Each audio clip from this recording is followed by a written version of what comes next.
Awesome. Welcome to the best Instagram and the biggest Instagram course out there. We're going to show you exactly step by step so you don't miss anything, how to get to over 10,000 targeted and genuine Instagram followers for your account, whether that be a business or a personal account. And I'm going to walk you through step by step how we took our account from 0 to over 50,000 followers in just 8 weeks. So our journey is going to start with your Instagram profile because we want to make sure it's the perfect profile. We're going to go through your account type. We're going to go through your call to action, your photos, your bio, everything. We're going to make sure it's fully optimized together because once we start advertising that out there in the Instagram world, we want to make sure it converts really high when people see it, to people starting to follow you, and then people going through and buying your products and services. Once we have a really high converting Instagram account, we then want to go to the next step of our journey, which is the ultimate content game plan. I want to show you how to find and create really viral and amazing content that people are going to engage with. We're going to show you when to post, how frequently to post, and we're going to show you all the beginner mistakes that most people make that really hurt their Instagram page and show you exactly how to avoid it. We then want people to actually discover this. So we're going to show you the first booster strategy that we're going to use in order to hack the Instagram algorithm and have people who don't already follow you come across your content and then love your content, go back to your profile, and of course that's set up at a really high conversion rate. They're going to follow you or they're going to buy your product. So we're going to talk about content stacking. We're going to talk about power influencers. We're going to go through the whole algorithm and we're going to go step by step. So if you don't understand what these things are, we're going to show you what they are, how you can use them to start to grow your account. Double down on this momentum, we're going to use what's called influencer marketing. I'm going to show you how you can go out there and get other people to promote your account to really kickstart this growth and kickstart this momentum in your followers as they come back and they find your highly converting profile and they follow you. We're going to then triple down on this using Instagram ads. I'm going to show you how we got ads down to 1 cent per follow. This is genuine and targeted people who are relevant to our business coming across our Instagram content, coming back to our profile and following us for just 1 cent, and how you can replicate that. Once we've built this massive following of tens of thousands of followers for your Instagram brand, we're going to finally show you how to monetize them, what you need to do step by step in order to make sure that you're actually making money from your Instagram account. So if that sounds great, I'm going to see you in the next lecture. My name is Benji from Social Fastlane, and we grew an account from 0 to 50,000 followers in 8 weeks, and we want to do the same thing for your account.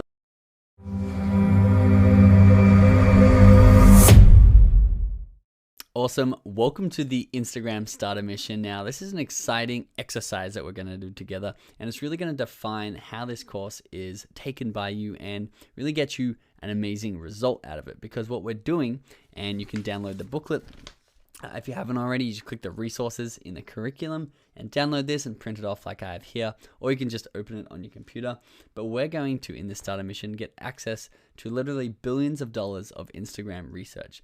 There's massive companies out there spending millions of dollars on their research and development and trying to figure out what's working the best on Instagram. And we're going to go and follow these accounts and write these accounts down, both in general, so your dream accounts, the top 10 accounts that we're going to follow, so we can see how often they're posting, what their bio looks like, what's their photo look like, and what are they innovating on that we can replicate.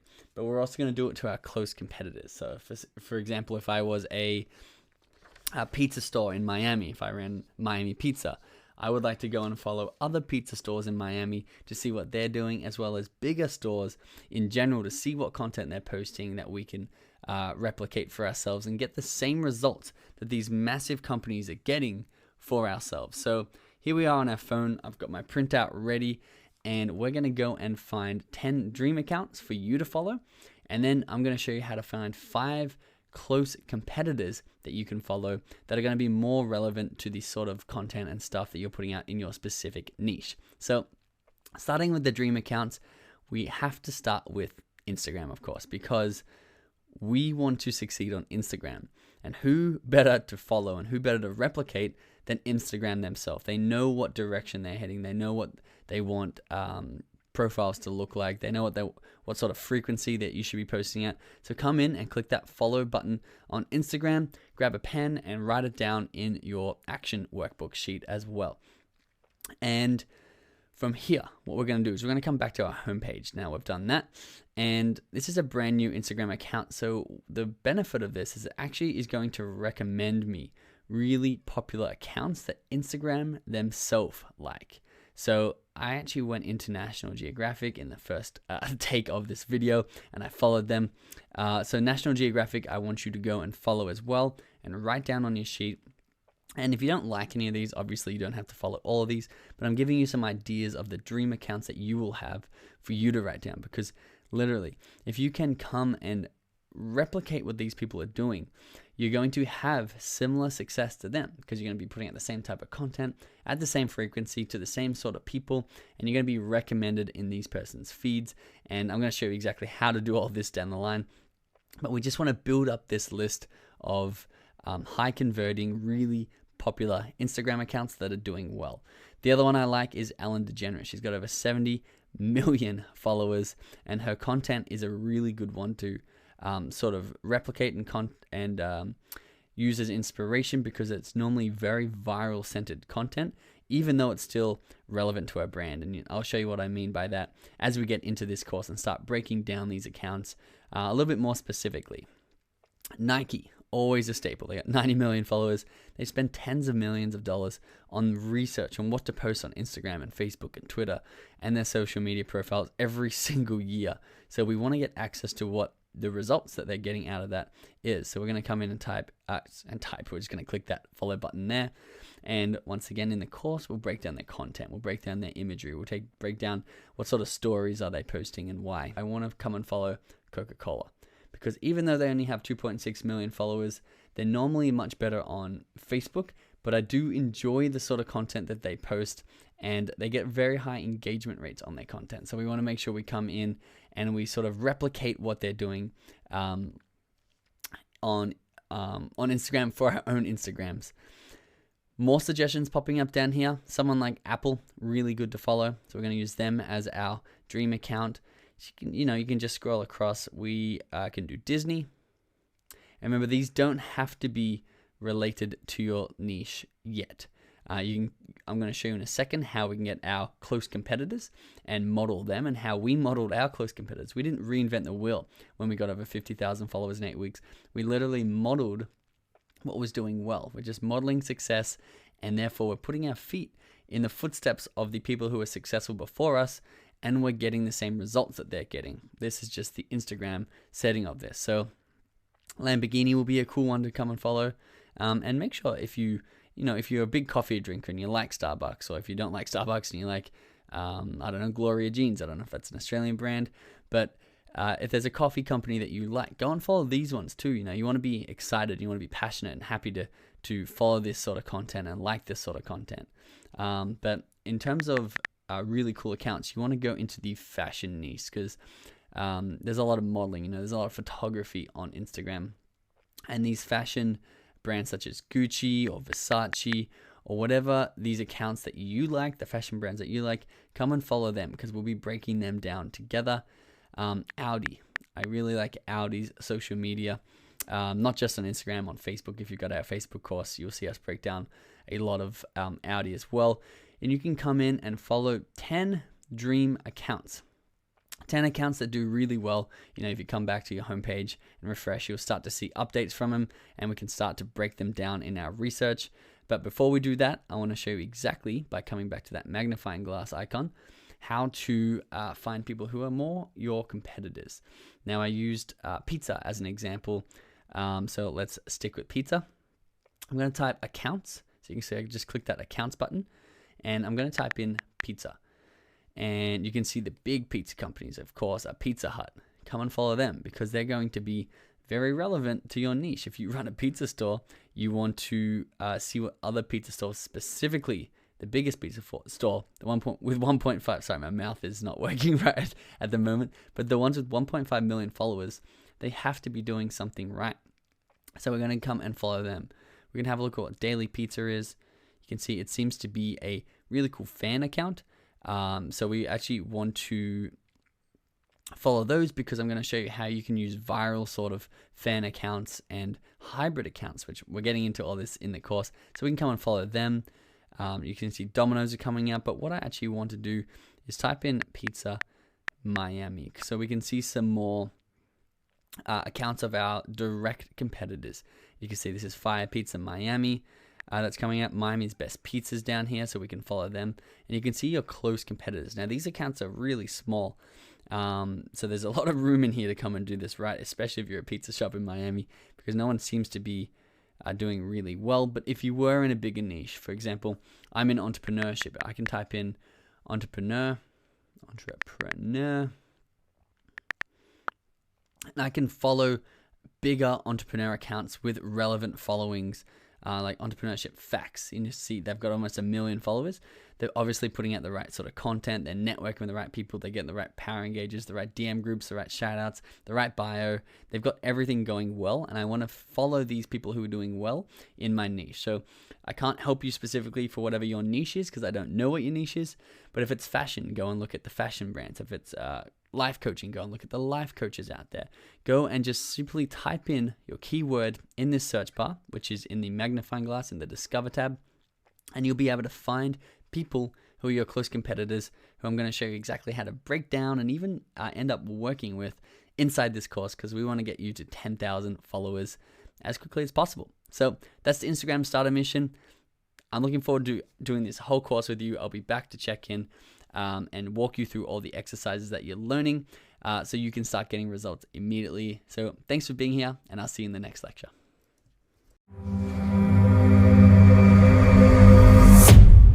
Awesome. So to get the so I want to introduce you to something exciting. It's called the Instagram Cannon, and it should be down there on the screen right now for you to see for the first time.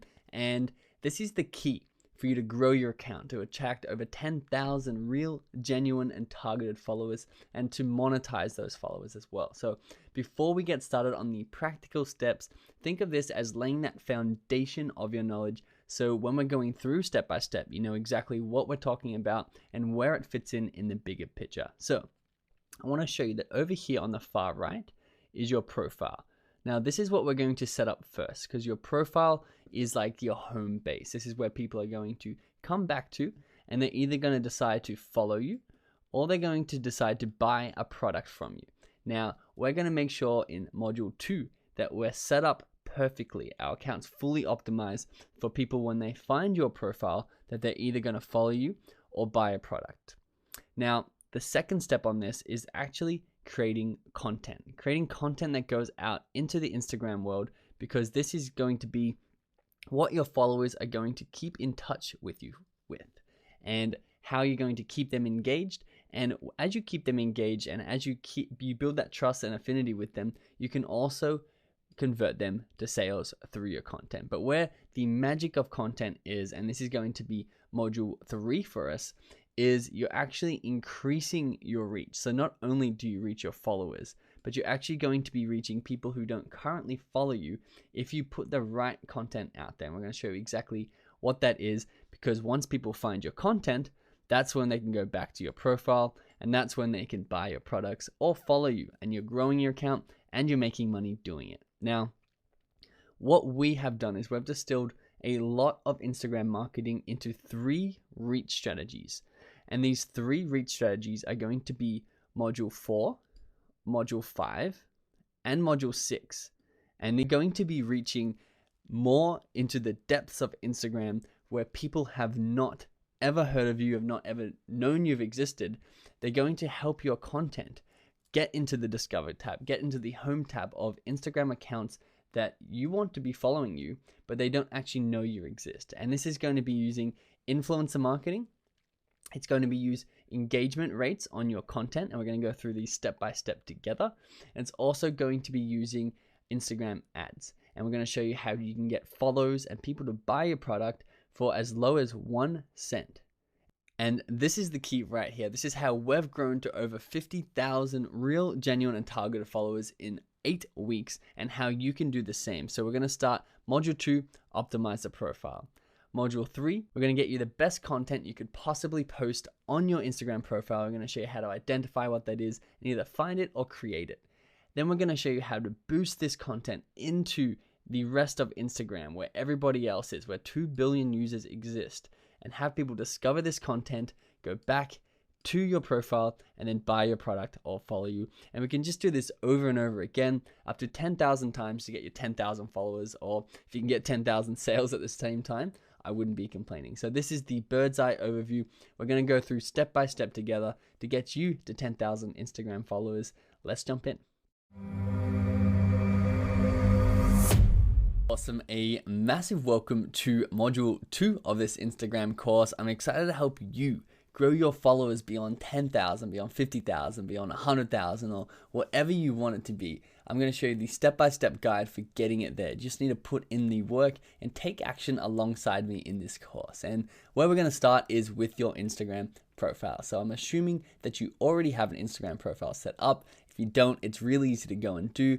And then we're going to go through together and optimize the most important characteristics of that profile, because we're going to have thousands and tens of thousands and hundreds of thousands of people coming back to see your account. They're going to be viewing your account, and they're going to make a decision on whether they want to follow you or not, whether they think your account is right for them to push that follow button and actually get your updates as you put them out in the future, which is the key. We want to grow that following and have people start to follow us and have our momentum and our growth sort of snowball until we build this massive avalanche on Instagram. And that's when you can convert, you can build that trust with them and convert them to paid sales and paid services and get a lot of shout outs and start making money with the Instagram account. But this is the foundation we must lay first together to make sure that that's going to be effective in the long term. So together we're going to make sure that every single characteristic that's important about your Instagram profile is perfect before we move on to creating content and then boosting that content out there in the Instagram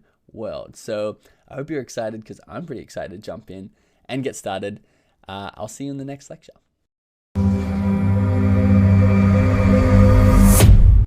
Awesome. So welcome to 2.1. We're going to go through together the types of Instagram accounts that you can either create or that you already have and don't really know about. And this is really, really important, because each different type of Instagram account has benefits and it has its downsides. And I'm going to make sure that you're choosing the benefits that's right for your business. So whether that's get as many followers as possible or make as much money as possible, that's for you to decide based on the knowledge inside this lecture. So let's jump in.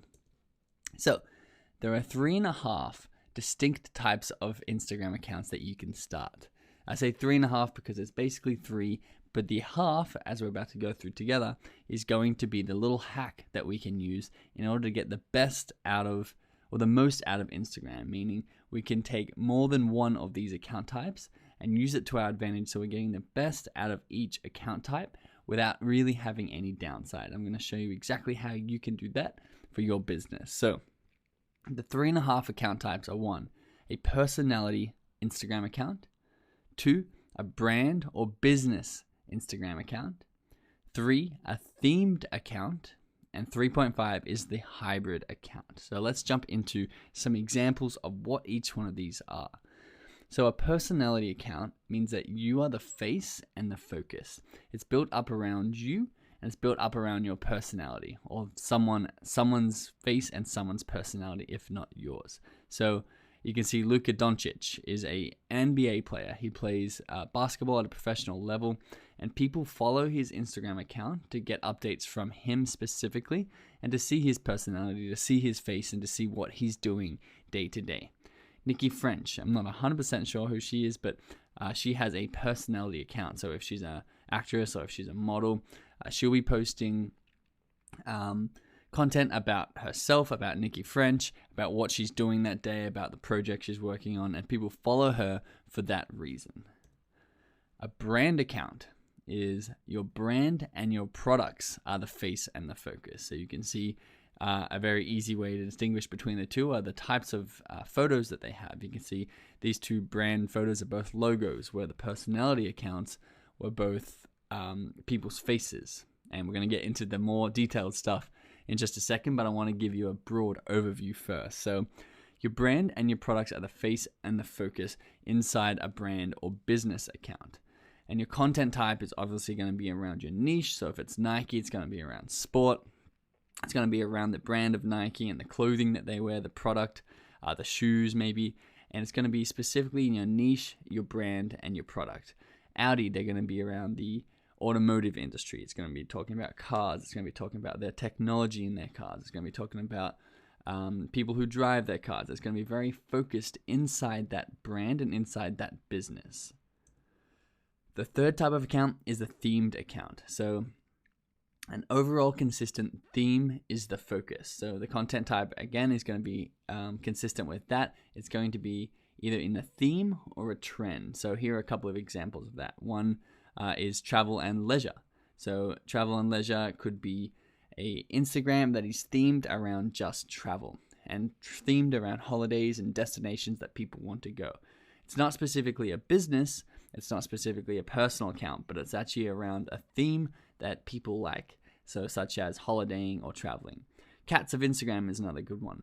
This theme is not a business, cats aren't a business, it's not run by a business in the cat industry, but it is around something that is very well liked. A lot of people want to see that sort of stuff. They want to see their cats on their Instagram, they want to see cute cats. And their content type is going to be specifically around cats, and maybe they're going to branch out into other animals. But that is a themed account. Now, a hybrid account, which is very important, is a blend of any of the previous three accounts, which means you can see you have Lewis Howes here, who is a great example of this, and we're going to show you exactly why. And we're going to show you sort of the content that they post and what makes them a hybrid account. But Lewis Howes posts a lot of viral content, a lot of quotes. He posts a lot about him. He posts a lot about his products. And he's blended the three of these accounts together in order to create an account that takes the best out of all of these worlds. And we're going to have a look at what are the best out of each of these worlds in just a second. You can see my Luxury Freedom Formula brand is a business account at heart, but I'm posting viral content, I'm posting personal content in order to have people trust me and like me and come through and be more likely to find my account and buy my products, because I'm using the hybrid strategy where I'm mixing a mixture of the three account types. So in order for you to really know what's at the core of your account, because we're going to make sure that you're building a hybrid account, and if you don't want to build a hybrid account, then you need to choose what sort of account you are. But I'm going to show you why you want to build a hybrid account and why it'd be silly to build anything but that. And you still need a core of your account. So Lewis Howes at a core is a personality account. My account at a core is a business account. You can have Cats of Instagram and you can start to build a business around that. But at its core, it would be a themed account. So in order to choose what is at the core of your Instagram account, you really need to know what is the value of an Instagram account. What makes your Instagram account valuable? So what actually determines the value of your Instagram account is literally correlated to the amount of money that you can make from that account. So we're going to jump into this in a whole new module, but we have to introduce that here, because if this is the foundation of your account, you need to know what the end purpose, the reason why you have an Instagram account, the value that you are wanting to create with that. You need to make sure you're clear on that, so you can put that into every step of the way. Every building block we put into your Instagram account has that in mind. So whether you sell products, maybe you're creating your own brand and you're selling your own clothing, or you're selling your own services, but you've created a product and you're selling that. That's a way that you can make money from the account. Whether you're selling advertising space, if you're building up an account, like a themed account, like the Cats of Instagram, someone can come in and say, hey, I'll give you $5,000 to post about my account. And therefore you're selling that advertising space on your account to the audience that you built up. And that's another way that you can monetize your account.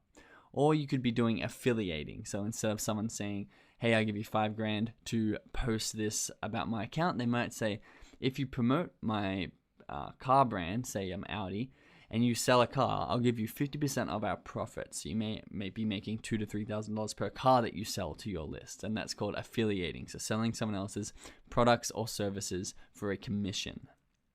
So what actually determines how much money you can make from an Instagram account? Doesn't matter which one of these ways that you're actually making the money. There's three factors that determine exactly how much money your Instagram is worth, what is the value of your Instagram account. And that is followers. How many followers do you have following your Instagram? The reach. How many of those followers actually see your content? It's very important. You can have 100 million followers, but if only 500 people see your content at any point in time, you're not actually worth that much money. You're not actually that valuable. And affinity. So how strong is the relationship with your followers? Meaning how many of these followers are going to take action and follow your advice when you try to sell them something or when you promote something to them. It's called the affinity, which is very, very important. So a quick example of this is there's three Instagram accounts down the side on the left. So you've got Instagram account A, B, and C. And each account is going to try and sell this $10, looks like a corn cob or bowl of corn in a cloud shirt for $10. This is the promotional product that they're going to try and sell to their Instagram account. And the first account has 1 million followers, A. And their reach is 10%, which is pretty good. It's pretty standard if you could reach 10% of your audience every time you post. So they put out a post selling this t-shirt and it reaches 100,000 people, and their affinity, so the relationship strength with their followers, is quite low. It's actually at 0.2%. And if 100,000 people see it and 0.2% of people purchase, they've made 200 purchases of this shirt, which is $2,000. Now, account B have the same amount of followers, but they have an increased reach. So their post actually has 20% reach and it reaches 200,000 people. Now, inside this course, we're going to teach you how to increase not only your followers, but your reach and your affinity, because we want you to build a very high, valuable Instagram account. So 200,000 people see this post, and their affinity is also much higher. They've used the strategies inside this course to build a strong relationship and a strong affinity with their audience. And instead of 0.2% of people, 1% of people actually purchase, which is actually still pretty low, 1% affinity, which means they've made 2,000 purchases, 2,000 sales at $10, which is $20,000. So they've sold 10 times more. They've made 10 times more profit by just making sure they're not just focused on followers, but also reach and affinity. And we can do this through account types, making sure your account is the right type of hybrid, and you can increase your reach and affinity using these account types. Because the third one is a really good example, especially if you're a beginner or you're just starting to grow your account. You can see you don't actually need to have that many followers if you're got a high reach and high affinity with your audience. So if you have 50,000 followers on Instagram and you reach 10%, it's the same as account A, and 10% is pretty standard, pretty low reach, and 50,000, pretty low amount of followers. It doesn't have to be 1 million followers. So you're only reaching 5,000 people. 5,000 people see it, but if you've worked really hard on affinity, which you can do through building a hybrid account, you can actually get an affinity up to 10%. And so for this example, we've used 7%, which means we'd have 350 purchases, and we'd make $3,500 from selling this one t-shirt in one of our posts, which means we've actually outperformed the account with 1 million followers. So this is why it's important to make sure we choose the right account type for us. Now, here are the 4 of the 3.5 account types, and here is how they rate in each of the important categories on what is a valuable Instagram account. Because of course, the purpose of your Instagram account is to create value in one way or another. So whether you want to create a lot of followers, you may want to go with just a themed account. Themed account has quite viral content if you're just posting about cats, or you're just posting about holidays, or you're just posting about World of Warcraft, or whatever it is that your theme is. If it's already popular, you're going to get very naturally, very organically, a lot of people liking your content and following you. You're also going to have a high reach because you're going to be able to post a very viral sort of content that people are very naturally drawn to. The problem is your affinity is going to be low. So we're looking at 3, the themed account column, because you don't really have a strong relationship with a themed account that you follow. If you follow holiday destinations, you're not really you don't get the behind the scenes on who that person is. You have no idea who you're talking to, who you're following. You're just following it for the content. However, if you were to be following a brand, you'd have a very strong affinity. The only reason you follow a branded account, if you follow Nike, is because you've chosen to actually like Nike. and your affinity is going to be much higher. Relationship with them. If Nike post a promotional post trying to sell one of their products, you're much more likely to buy than if the themed account tried to sell you a holiday. And the downside to the brand account, however, is lower followers. You're going to have a lot less people being like, oh yes, I love this business, compared to, oh yes, I love cats, follow. So you're going to have lower followers and lower reach because the content that you post around your brand is going to not be as viral as the themed. The personal account type, it's going to be somewhere in the middle. You're going to have a high affinity because it's going to be people following you for you. You're the face and the brand. You're the face of your account. Your reach is going to be pretty high, but it's not going to be as viral as the themed account, but it's going to be more viral than the actual brand account where you're posting about products and services and around your niche. And of course, your followers is going to be a little bit higher than brand because people like to see people's faces. They like to follow people more than their businesses, but it's not going to be anywhere near as high as if you're following a bunch of cats having fun. So the hybrid account, of course, we'll get into in a second. I'll show you the numbers of that. But what you need to do is you need to choose your account type. So whether you choose your face as your personal, which means your face is the actual Instagram account and it's about you, whether you choose brand, whether it's a business or a brand that you're starting or that you have, and that's at the core of your Instagram account, or whether you choose themed and you can make an account really viral and then try to monetize it from there, you need to make sure that you're choosing one of these 3 account types at the core of your Instagram account. So choose your type now. And with that in mind, we then have to look at hybrid accounts. So I want to make sure that even though you've chosen the brand account, you want to make sure that you are taking into account that you can make that a hybrid account and not only increase your followers and reach, but you can maintain that high affinity with your actual followers. So hybrid is taking the best of all the accounts and merging them into one for you. So your account should be a hybrid account, and we're going to talk to you about exactly what that means and the type of content that you can put on your account with the mindset of it being a hybrid account, because he was a great example. And if you don't follow him already, go follow Tony Robbins. He has one of the best hybrid accounts that I've seen. He's a business account. He's a business, but his face is the face of his Instagram account. So he's also got the elements of a personal account in here, where his face is on the stories, his personality is on the stories, all the content's about him, but he also posts quotes. He posts viral quotes that are shareable, he posts inspirational stories that are very shareable and themed, and he sells directly to his consumers. He sells products using these posts, and he's the perfect example of a hybrid account with millions of followers that is really, really effective in making the best of all 3 things that make your account, all 3 factors that make your account valuable. So he has an insanely valuable account because of it. Now, one last thing I want to talk to you about. If you couldn't quite decide on your account, that's okay. I want to show you this one little hack. It's called a parallel account, and I've thrown this in as a bonus because I've done it and I've got a lot of benefit from it. But basically, you can create what's called a parallel account, meaning a business account, or the account on the right, Curtis Stone. He's a chef in Australia, so he's a blend of a personal account and a business, because not only is he the face of it, but he does sell a lot of products on his account. So he has high affinity because he's the face of it, but he has lower followers and reach because the content that he posts is around his business, is around his cooking, it's around him as a person, and it's not as viral as the account on the left, which is Proper Tasty.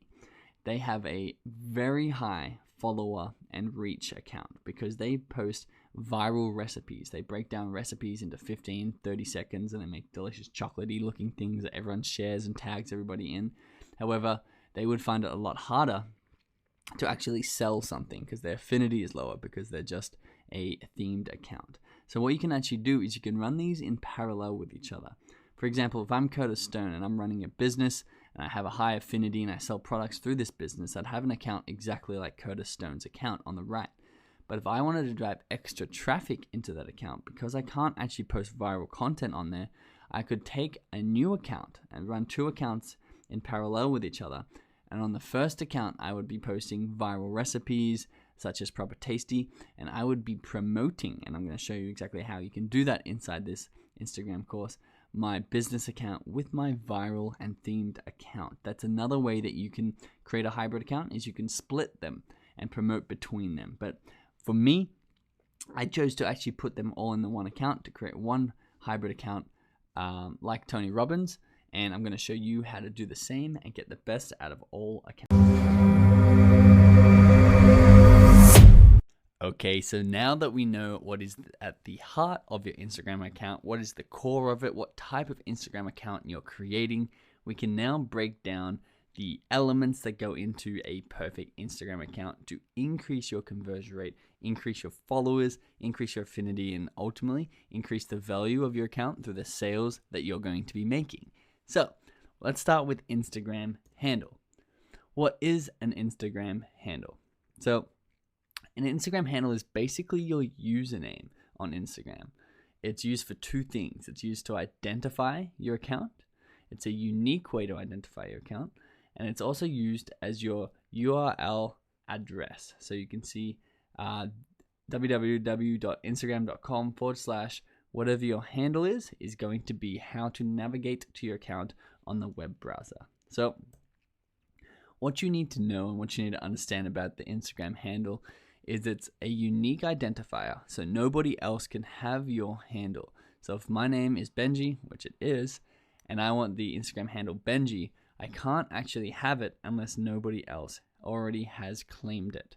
So you need to go and claim your handle for your business, your brand, your personality account, your hybrid account, whatever it is, to make sure that other people aren't using it, or to make sure that other people don't claim it before you do. So I'm going to show you exactly how you can do that. And also, in the likelihood that it's already claimed, because Instagram has so many users on it, that's most likely going to be claimed. I'm going to show you what you can do to either get it back or to go around it and understand that Instagram handle is not the most important thing in the world, and you don't want to be paying thousands of dollars to buy the handle off someone, but how to add a couple of letters or numbers or prefixes or suffixes to your Instagram handle to make it even better than if it was just your name. So the second thing you need to understand is your Instagram handle is actually searchable by users. So we're going to talk about this a lot later, but it's searchable in the terms of SEO. So SEO is search engine optimization, which means when someone types in the word sports apparel and your handle is sports apparel, you're going to be ranked really, really highly on the results. And if someone's looking at accounts to follow in sports apparel, or they're looking to buy something in sports apparel, and your Instagram handle is ranked really highly, you're going to do exceedingly well from this, because people are going to be searching for it, they're going to find your account, they're going to follow you, and they're going to buy your products and services. And you need to know that it's searchable, because if someone's looking for your business directly and they're not actually looking for a theme, or they're not looking for a product, but they actually want to find you, you want to try and help them find you. So if my business is Turtle Pizza and I sell pizza in Miami, then I need to make sure that Turtle Pizza is in my Instagram handle, because when people type in Turtle Pizza, I don't want other businesses coming up when people are searching directly for me. So there are 3 rules with your Instagram handle. 3 basic rules to remember, because it is quite a simple thing to optimize. Rule number 1, the simpler your Instagram handle is, the better, because it's a unique identifier, so it's going to be harder to get simpler handles, because they're more in demand, because they're easier to explain, they're better for SEO, and they just look cleaner on your page. So for example, if I wanted Benji, this is as simple as it could possibly be for my personal account. Benji is my name. That would be the simplest form of Instagram handle. Most likely it's going to be taken. You're going to see a little screen like this. It basically says that the Instagram username is not available. What you need to do is you need to add something like this. So I can add a full stop or an underscore. They're 2 characters that Instagram accept that aren't letters or numbers. So I could be benji.blue, or I could be ben.g, ben.ji. I could add this little full stop or period to wherever I want to inside of my username, as long as it makes sense and it doesn't look too trashy. It's a good way to find a username for you that works for your business or brand or personal account that isn't too complicated or too far away from your ideal. You can add an initial. So I could add something like Benji J. Wilson, because that's my full name. And if Benji Wilson was taken, I could add the Benji J. Wilson, or I could add my full middle name. You could use your niche, so I could be Benji.entrepreneurship. Now you can see something like this could be better than just using Benji, because not only am I SEO for my name when someone tries to find me directly, but I'm also search engine optimized for my niche. So if someone types entrepreneurship into Instagram, then I'm also going to be likely to pop up very high. You can use your domain, because you can use the dot or the period. You could be benjiblue.com, which would be my website. You could be books.com, or if you're selling cat collars, you could be catcollars.com if that is your domain, because not only does it help use your actual name on Instagram, but it also gives people a call to action to actually know that you're a website. You can add a prefix such as it's Benji or I am Benji, or you can add a country or state or a location such as Benji Australia or Aussie Benji or something like that. So here are a few other suggestions for if you're not a personality account. And you can see the more simple it is, as rule number 1, the better it is. So @Benji is the best, then maybe @Benjamin, which is a little more complex, but still would be incredible to have. @Benjamin92, which is my birth year. @Benjamin_92, and then you just fall off the deep end when you can't find anything that's taken, and that would be by far the worst Instagram handle. A brand, they want Nike. If they don't have Nike, you could use something like Nike Official, or whatever your brand name is, official on the end. You can use Nike Apparel, you could use Nike.brand, and then we put underscores in there, and you can see it gets worse and worse the less simple it is. If it's themed around entrepreneurship, it could be entrepreneur. Then you can start explaining what you do. Entrepreneur posts, and entrepreneur quotes is in there. Entrepreneur, and you can see the bottom one down there, they've got dots and ones, and people use numbers as letters, which I don't recommend because that doesn't help with SEO. You just want to make sure the simpler it is, the better. That is all you need to remember. You can add any of those prefixes or suffixes in order to help you get an account that's not only search engine optimized, but also simple. You can see Adidas, just use Adidas. Amazon, use Amazon. Australia, this is an Australian tourism account. They just use Australia, which actually they used to be Australia.com, but they've obviously purchased the handle Australia from somebody in order to just use it, and they've made it simpler. And here's another one. Hask is, I think, a clothing brand, and they've put, Hask is obviously taken, so all they've done is put _UK, which works really well because that is the location that they're in. So go ahead and create your handle, make it simple, add your location, add official on the end, add whatever you need to make sure that it's not already taken. Awesome. Welcome to 2.3. This is where we're going to be choosing our Instagram name. Now we have the handle. Now we know what the account type is. We want to make sure that we have the perfect Instagram name that's optimized for our Instagram account. So, what is an Instagram name exactly? Your Instagram name is the name of your page or your account, and it's not, unlike the handle, unique to your account. So you can share an Instagram name with as many Instagram accounts that want to use your name. So what is it used for? Similar to the handle, the Instagram name is searchable. So you want to make sure that it's SEO optimized, whether you're a brand, a themed account, whether you're a personal account. You want to make sure that you're searchable through your name, and it doesn't have to be the same as your Instagram handle. So 1, you want to make sure it's searchable. 2, the other factor that we want to optimize for is that we want to make sure that when people read the name of our account, they can understand who we are and what we do. And if it's just a name, so if mine's Benji Blue and it's a personal account, they don't have to understand what I do, but they have to understand that I am a personal account just because I've used my name. Someone like Nike, it's very easy for them to understand that they're a brand because their name is Nike. They look on their handle, they look at their photo, and they can very easily understand that they're a clothing brand. So what we want to do is we want to make sure to optimize our Instagram account with SEO. We need to just use the name of either ourselves, so Benjamin Wilson for me, a brand. So it could be Freedom Formula, or it could be Nike, it could be Burger King, whatever it is. Use the name of your brand that you're creating or that you own. If your theme is the core of your account, now remember that each one of these, you're going to have a different core of your account. If it's a personal core, a brand core, a themed core, you want to use the theme. So Cats of Instagram, they had the word cats in their name. And 4, you could use your purpose. So if you don't have a specific name, or you don't have a specific thing, it could be relieve world hunger or save the bees. Could be the purpose of your account.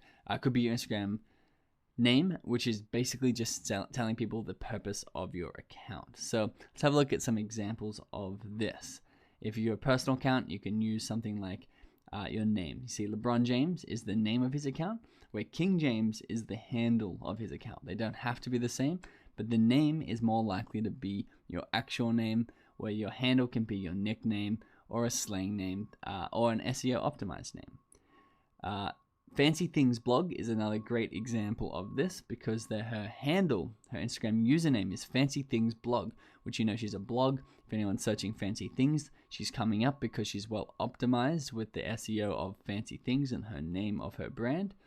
And you can see that her name is Kristen Leahy. I don't know how to say that perfectly, but it looks like Leahy. And Kristen Leahy is therefore the name on her account, because she is a personal account. You can see number 2, your brand. So Gucci, they use Gucci as the handle or as the username, and they also use Gucci as the name of their account. Very straightforward. A couple of other examples there are Benji Blue would be the name of my brand, Freedom Formula or Gucci. Number 3, your theme. You can use the theme. So Cute Cats Feed is the handle here, and Cute Cat Photos is the name. Obviously, you can see that Cute Cat Photos was taken as the username. So they just went to Cute Cat's Feed because they're playing off the word Instagram news feed there, which is really cool. They got the dots in there, the periods or the full stops, whatever you call them, from whatever country you're from. And you can see the name is the theme of their account. It's Cute Cat Photos is the theme. That's why you would follow it. A couple of other ones that we came across were Dogs of Instagram, a very simple and related one, or Fruits with Faces, fruit that looks like it's been shaped into a face just naturally. You know, an apple that looks like it's got a face in it. Very interesting Instagram account if you wanted to go check that one out. You can see a very viral one too, because we're talking about fruits with faces. We've created what's called a story gap, and you're like, what does that actually mean? We're going to get into that later, and you're likely to go check that out and actually follow that account or just see what is going on, just because of a really good name of the account. And of course, you can use your purpose. So you can see in this one here, it's teambladdy.motivation is the username, which is a little bit complex, but not too bad. They've added .motivation, and the name is motivation/entrepreneur. Well, not even a slash, it's more like a line.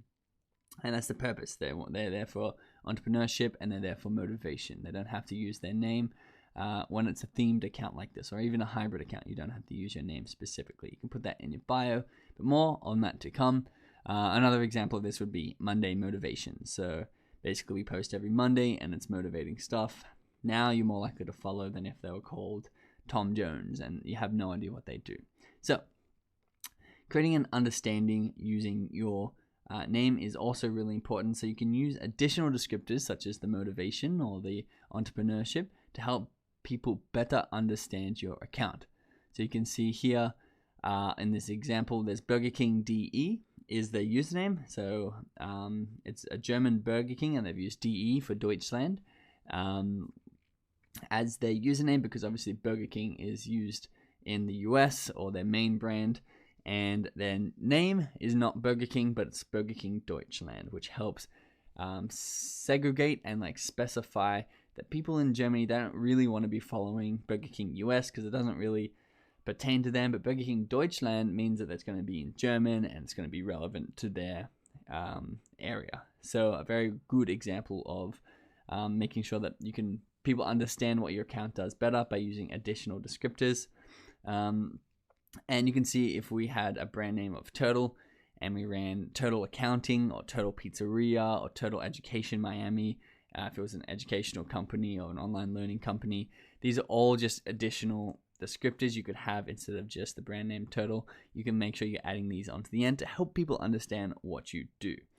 The last thing you need to know is you don't need to stress about this. This can be changed at any time. Even your Instagram handle can be changed at any time. Although that one you probably want to make sure you don't lose your handle. So if you do change it, someone can come in and grab the one that you were using. But Instagram name specifically, you can go in and change it 100 times a day.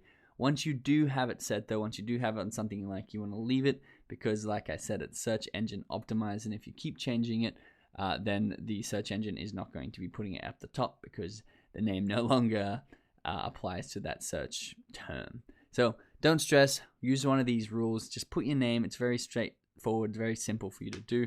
And yeah, don't stress. This is going to be an easy course. I'm going to make sure you've got everything you need to be well equipped and take on the Instagram world and do exceedingly well by it.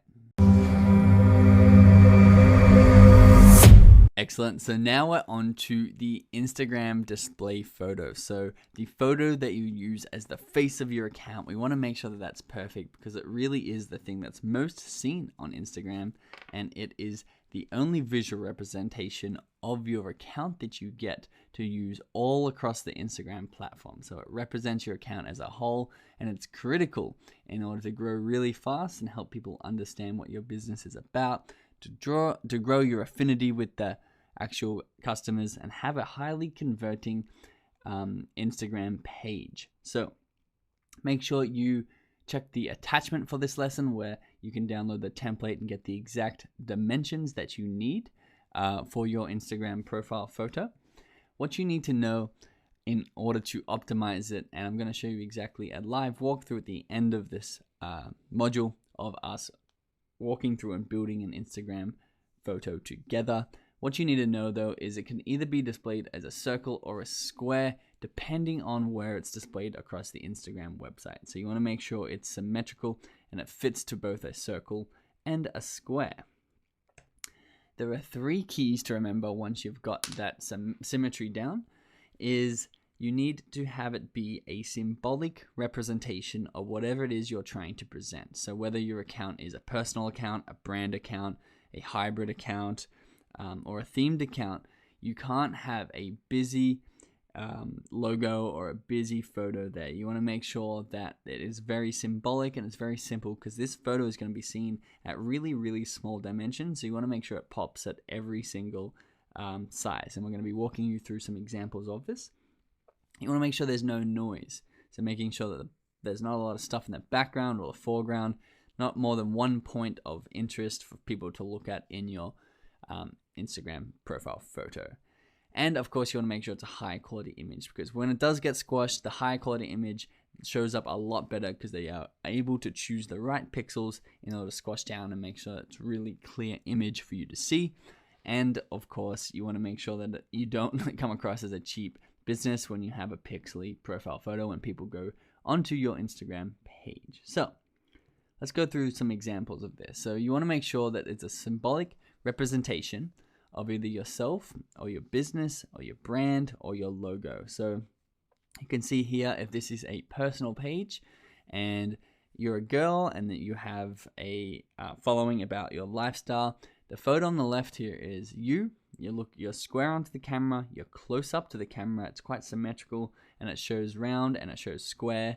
It shows well round, shows well square. It's a very appealing photo to look at.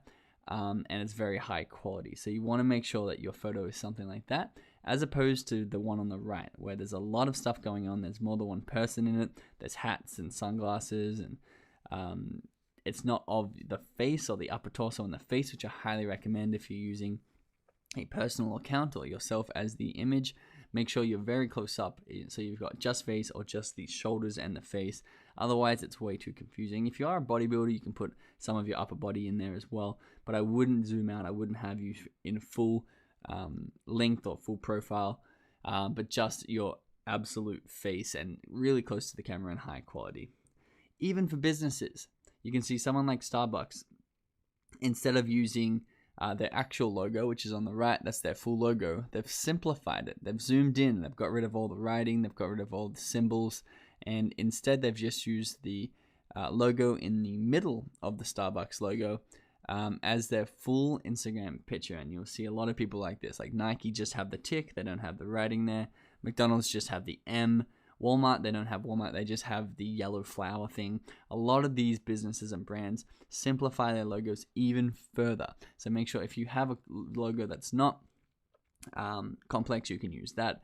Otherwise, if it is quite complex, just use the first letter of it, or just use something very simple and very appealing that stands out well and is a symbolic representation of your brand. So, number 2, you want to make sure there's no noise surrounding the subject of the image, which is either you or a product or your brand or a cat or whatever the theme of your account is.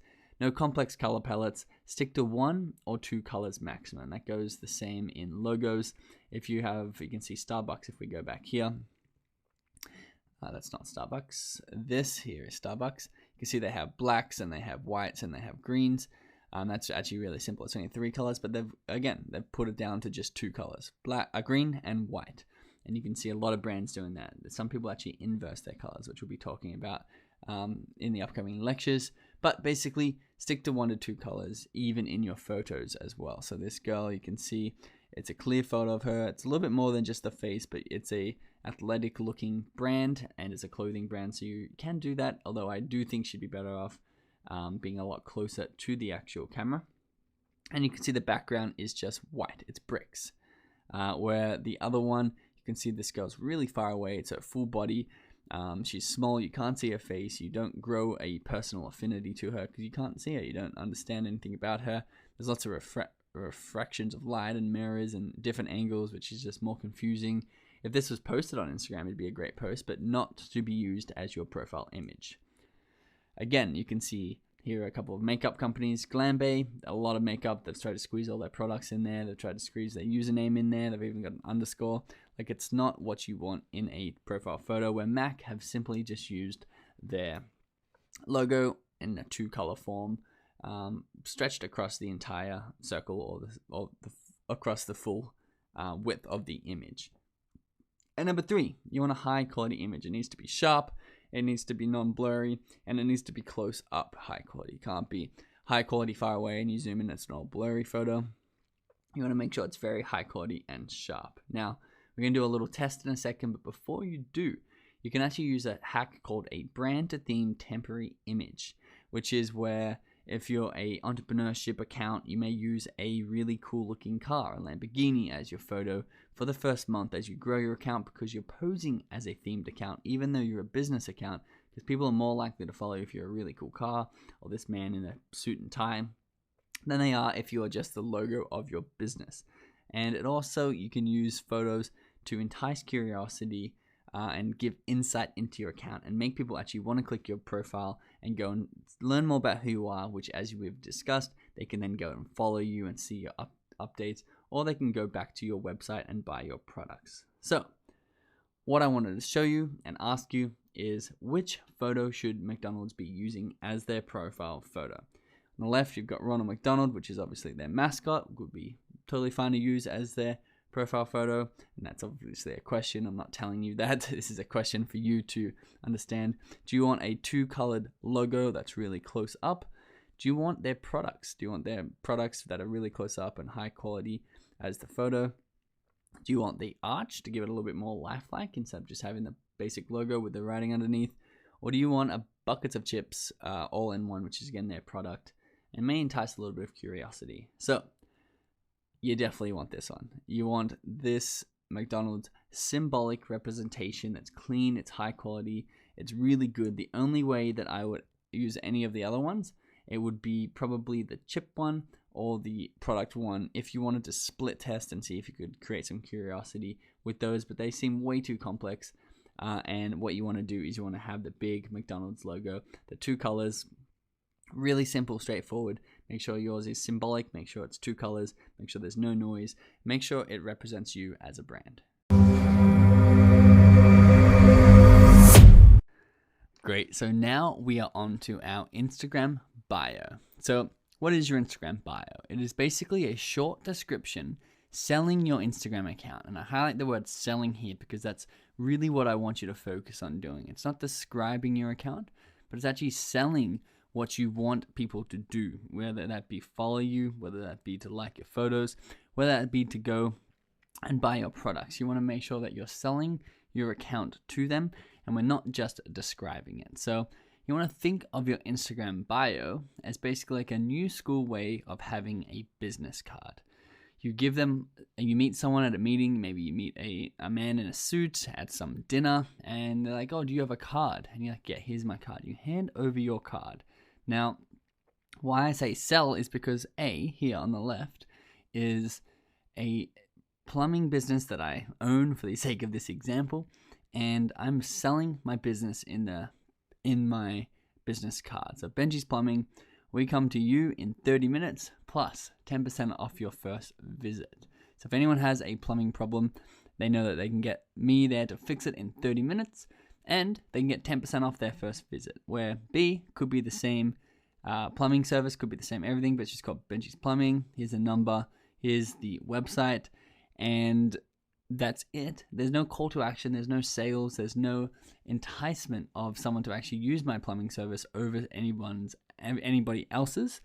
Where in A, there's no reason not to use my plumbing service in this one. So we want to make sure that we're following this same procedure for the new school business card, which is the Instagram bio. So here's a question that I need you to answer yourself.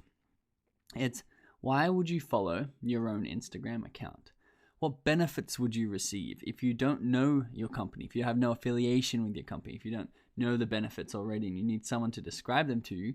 Why would they follow your account? So you need to write those things down, because these are the value that you're actually offering people when they follow your account, and the value you have to tell them and sell to them in your Instagram bio. So a good way to start, if you can't answer that first question, is actually to ask yourself, why do you follow the accounts that you already follow? So if you use Instagram, go onto your Instagram profile, go to accounts you're following, and go one by one. Why do I follow them? Maybe they're a friend. It could be friend. And then, cool, this one is inspirational photos. That's why I follow them. This one is discounts to local supermarket, which they give off. And you need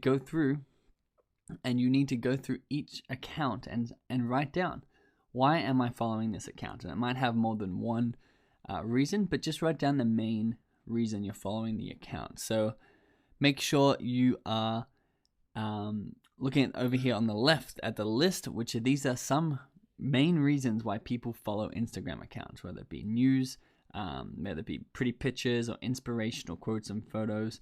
Maybe they're friends, maybe they get freebies or discounts or coupons. Maybe it's funny, maybe it makes them laugh and it's entertaining. Maybe there's a service or product that you want or you're saving up for, you're not sure if you fully want, so you want to keep in touch with them. Or maybe they're educational, learning and informative. And you can see here are some examples on the right of inspirational things, of funny things. That's the chips with the tomato sauce as the fingernails that look like hands. Here's a product of the ramen. If you're a ramen, if you're Ichiran Ramen or something like that, people are like, yes, I love ramen. I'd like to see photos of ramen. I like these photos of food.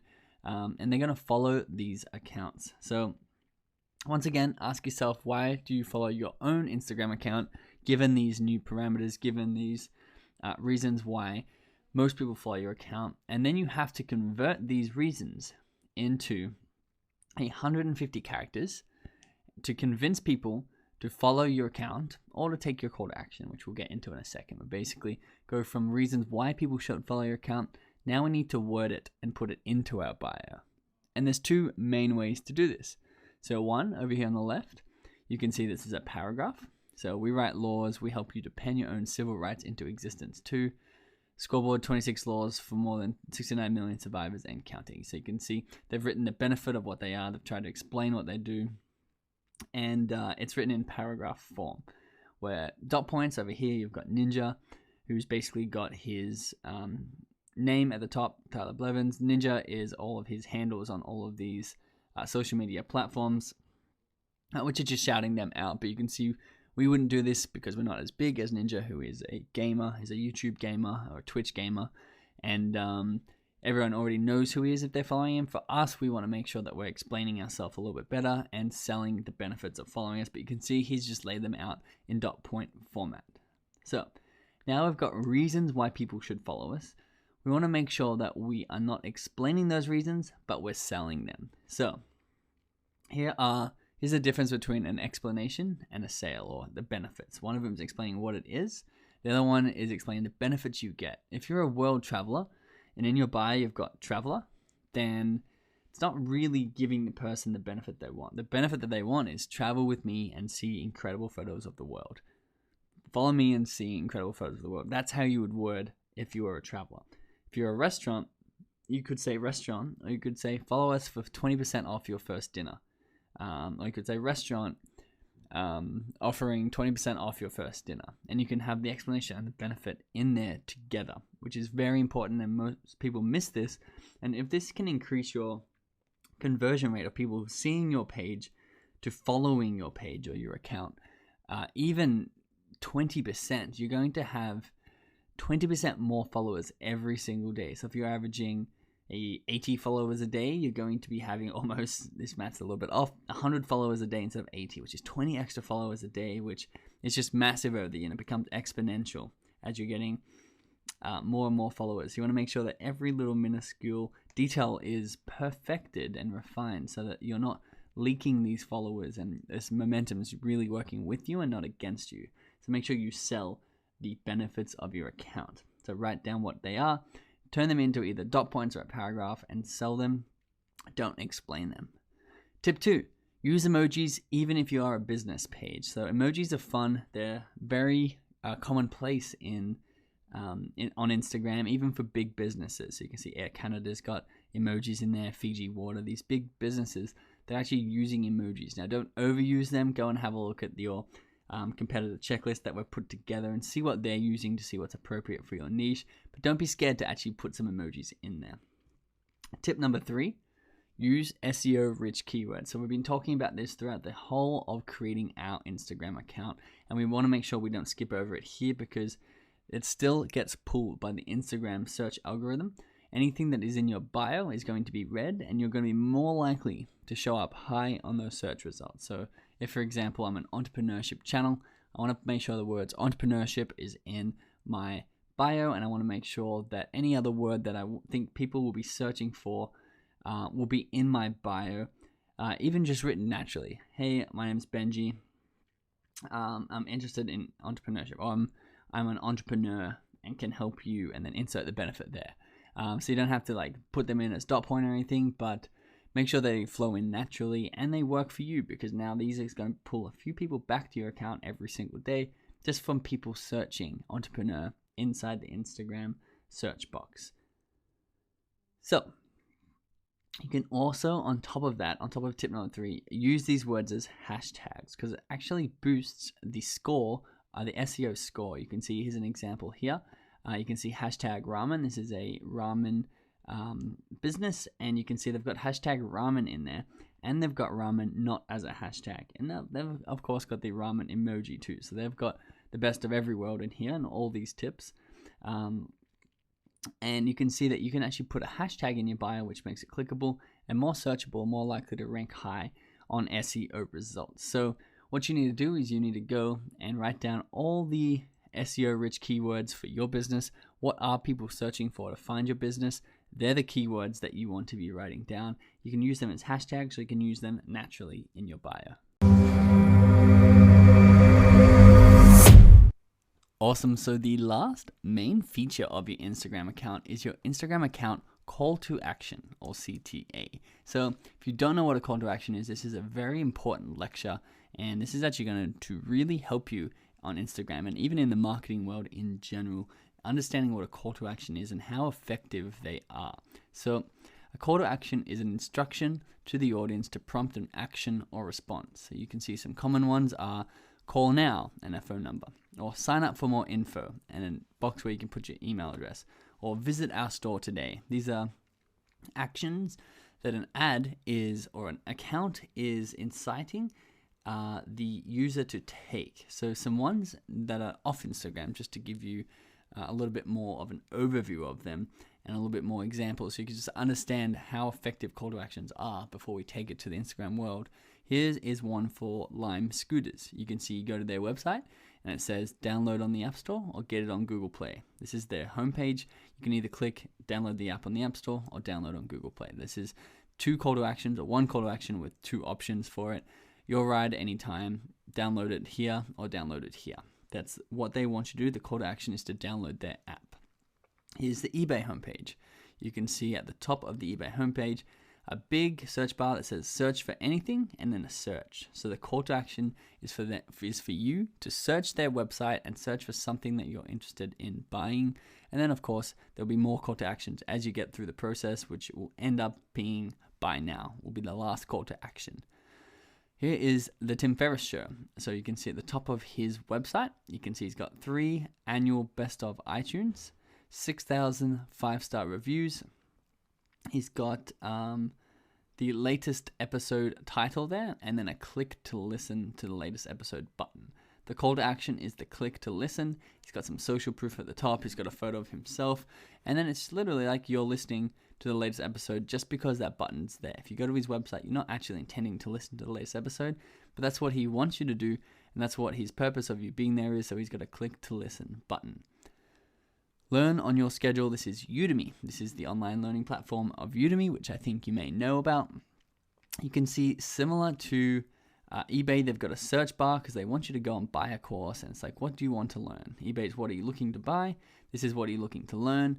Type it in, search, and then they'll have more call to actions to buy the actual product. So in Instagram, you only have one clickable link to the outside world, which is called this is where you put your call to action. You put it in the link, and in the last line of your bio, this is where you can put some text for the call to action. So you can see on the left here, the purpose of your bio is to prompt a follow, and the purpose of your call to action will be to go offline and to go off of Instagram and go buy your stuff. And we're going to get into this in just a second, but you can see your bio wants to sell your Instagram account, as we talked about in the last lecture, and sell the follow to them. This is why they want to follow you. This call to action at the bottom can be a chance to take them off-site and a chance to buy something or take a call to action of something that you want. So the bio may say follow us for photos of the world, and then on the right you can see the call to action says submit your video for a chance to be featured, which goes to their website, ladbible.com/submit. And this is a Lad Bible where they post viral content. You can see they've got the call to action at the end of their descriptive bio to be go here and submit your video and we can feature you on our page. So the purpose of your call to action, once again, is to direct off site. So it's the only link that is clickable. To take someone off site is in bio, which is where you see people say link in bio. People are talking about go to the bio and click the link if you want whatever is in their ad. And actually, if you're using Google, Instagram ads, which I'll show you in this course, you can also actually put the link on the ad. So you can see here Post Malone. He's got as his call to action shop.postmalone.com. So you can see the call to action is actually part of the URL, which is shop. But I would actually put a bigger call to action, a little bit more value in here, such as visit our site for 10% off above his link, so that they have more of a reason to click on that link. So popular call to actions for you. You may want them to go to your shop. You may want to give them a value of 20% off your first order. You may want them to join your newsletter. You may want them to get a free guide and exchange that for a messenger or an email, which we'll be talking about inside this course. Maybe you want to promote other social media, such as follow us on Facebook or follow us on YouTube, and you can have people, you're basically directing people to take actions that you want using this call to action. And you can have any of these. I suggest if you are a store or a brand, you start promoting your own product straight out of the gate, especially with the marketing strategy we're going to be doing. You want them to be able to access your products. So the last little tip on your call to action, once you decide on it and once you have that set up, you want to make sure you're putting down arrows or the down hand or an arrow towards the link, because it draws people's attention to it. You can see this is Cats of Instagram, and they've got shop here with the link below. So people who want to buy photos or shirts or whatever merch they've got for Cats of Instagram or Cats of World, they can actually go and shop on there and buy those shirts and things, and they can see it better because they've got the downward arrows.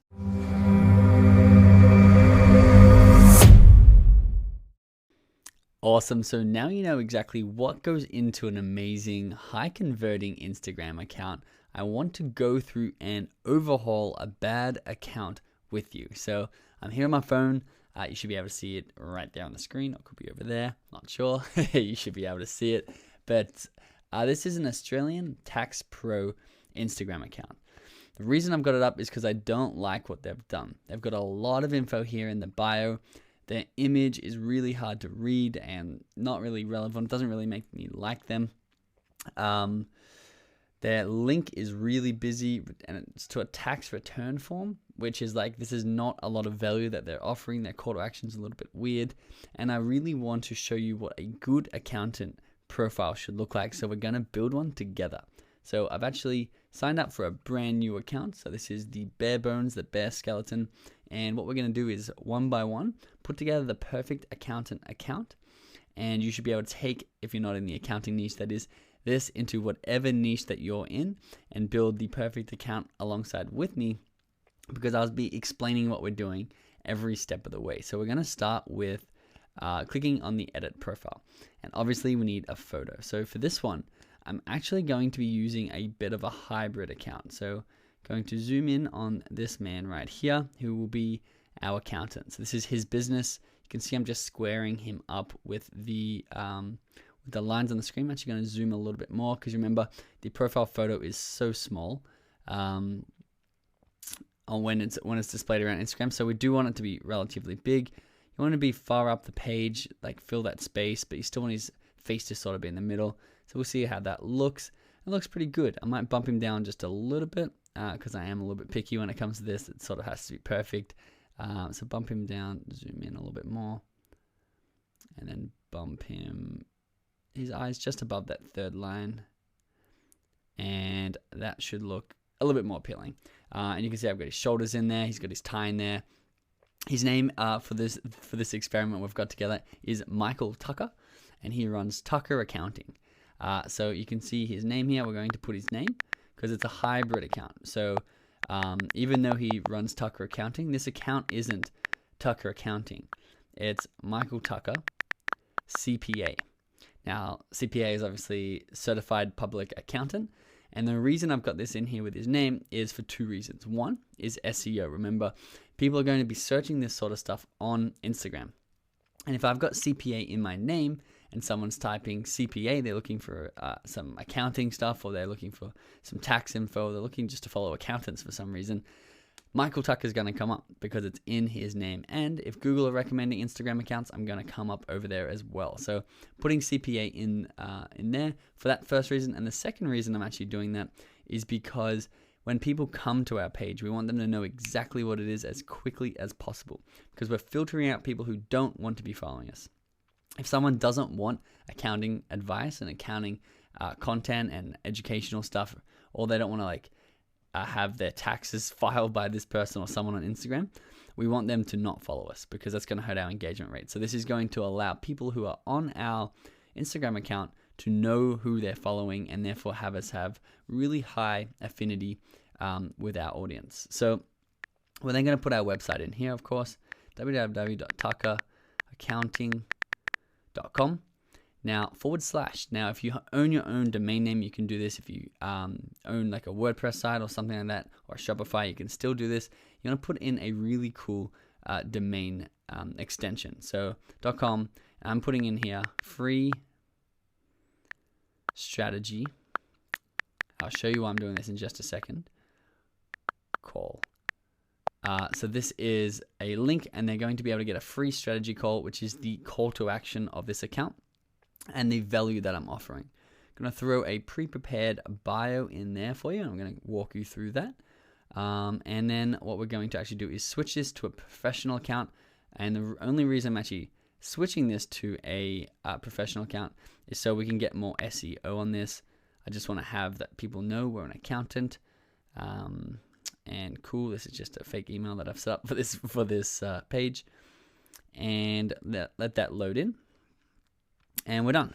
So, has our photo loaded? No. So we're going to go back and do our photo. Choose from library. Make sure this sets in. Pop him in there. Thank you, Michael Tucker.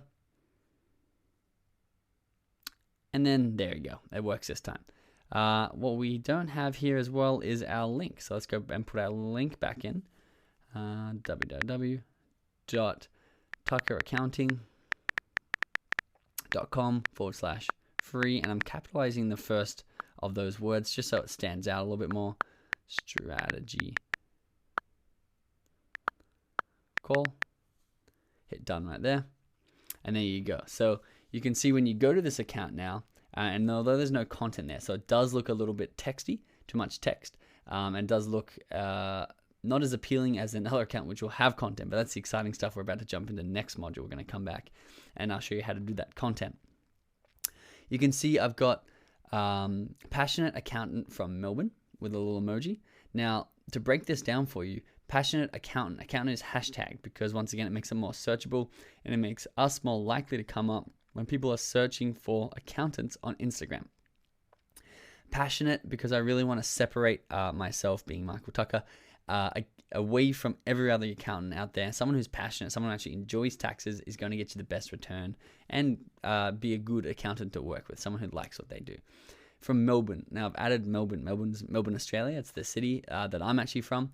And why I've done this is once again because Instagram are going to index Melbourne to our account. They're going to know where we set it up from. They're going to geotag it and they're going to be more likely to recommend it when people type in accountant in the city of Melbourne. When they're searching from the actual location of Melbourne, you're going to be more likely to pop up even if they don't type in that word. And if they do type in that word, you're going to be more likely to pop up as well. The emojis just to add a little bit of fun to it, to break the text down a little bit. And then here is the value, this value bomb right here. I can save you money on your taxes this year. Like, who doesn't want that if you're looking for an accountant? Claim a free strategy call today. And free is in capital, pointing down, that point down to the call to action. And you can see in the link, we've also got free strategy call. So you can see passionate accountant from Melbourne is basically all the info there. And then the rest of it is offering value. How can we help you? What value can we give you? And of course, when we're putting content up, we're going to actually be putting very educational content out there. A lot of value we're giving around accounting. So people who are following us can get to know us, can get to trust us. And then they're going to be able to take action and get that free strategy call where we can sell them into our accounting services. So the username, I'm also going to change to Tucker Accounting because we want it to be a little bit more personal and a little bit more fun. Tucker Accounting, is that spelled right? Yes, it is. So that's a lot better than CPA accountants. You know, it's less robotic, it's less business focused, and more of this is Instagram. I'm a face of the company. It's a hybrid account, and people are more likely to relate to you, follow you, and then of course schedule a call with you because they can actually see who you are. So you can see if I go back to this original one where it's very much just a list of things that people use their business for, but not actually showing them how they're going to help them that much. You can see the image is really small and, you know, it's not a person. They've got the link, which is long. You can see our link is much more concise and actually explains what it is. We've got the 3 sentences, and if you want, you can put little dot points or bullet points on the side of that. And now we have to go and create some content. And I'm going to show you how to create much better content than this for your industry, for your niche, whatever it is. If you want me to do a few more walkthroughs and a few more profile setups, let me know what niche you have, and I can add some more quality content to this course with some live walkthroughs and setting up some accounts in different niches and figuring out what the value you need to add is in your niche. So let's go now and build some amazing content together so we can have people discovering that amazing content, clicking on your profile, coming and seeing the amazing profile that you've set up for yourself, and then of course clicking follow, or even going in and in this case claiming a free strategy call where they can talk to you about whatever their tax situation is, and then I can obviously sell them the tax services that I would offer. Figure out how to adapt that to yours, whether you sell products or info services, or if you can have a free strategy call for your niche. It's going to be different in all niches, but you just have to adapt this to see whatever works best for you.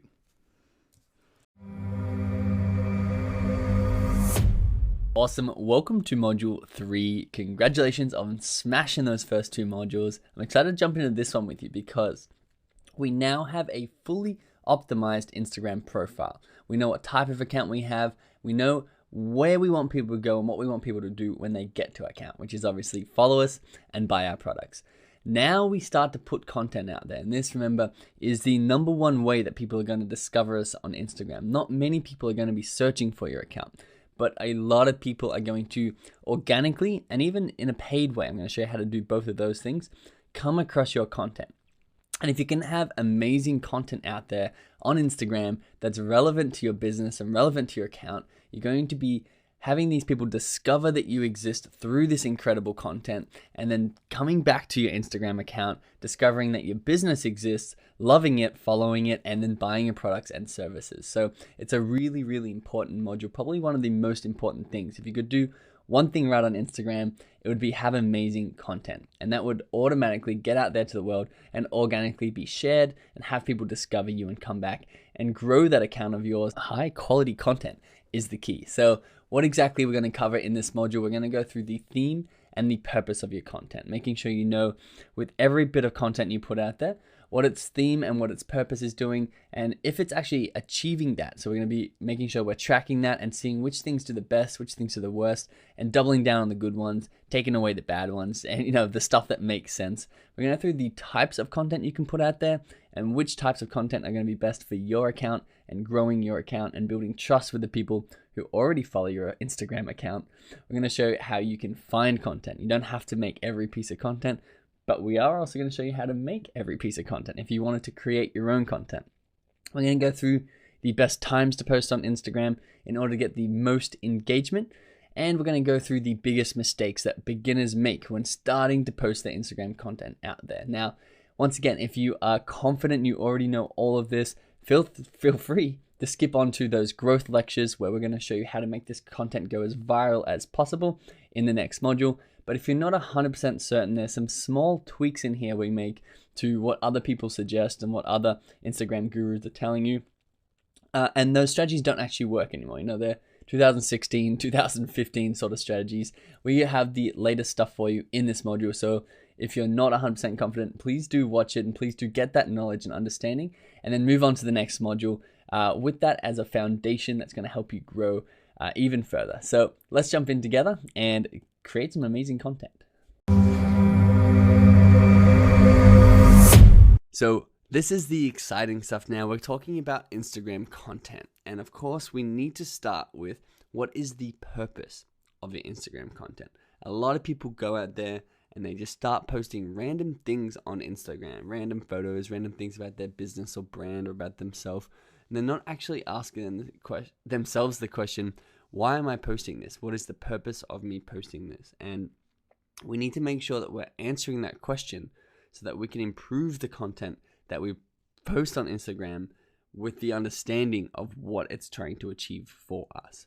So there are 3 reasons that you will be posting content on Instagram. And this is a really cool framework that you need to keep in the back of your mind. And anytime you post a piece of content, you need to be asking yourself, are you optimizing for one of these 3 reasons or one of these 3 purposes of posting content? The first one is engagement and reach. So 70% of the content that you're going to put out there on Instagram is going to be to increase your engagement and to increase your reach. 20% is going to be increasing your trust and your affinity. I talked about this in the last module about how powerful it is to increase your affinity with your audience, the amount of people that actually take action on your product because you've got that base level of trust. So that's why we dedicate 20% of all our content to make sure that we're building up this trust with our audience.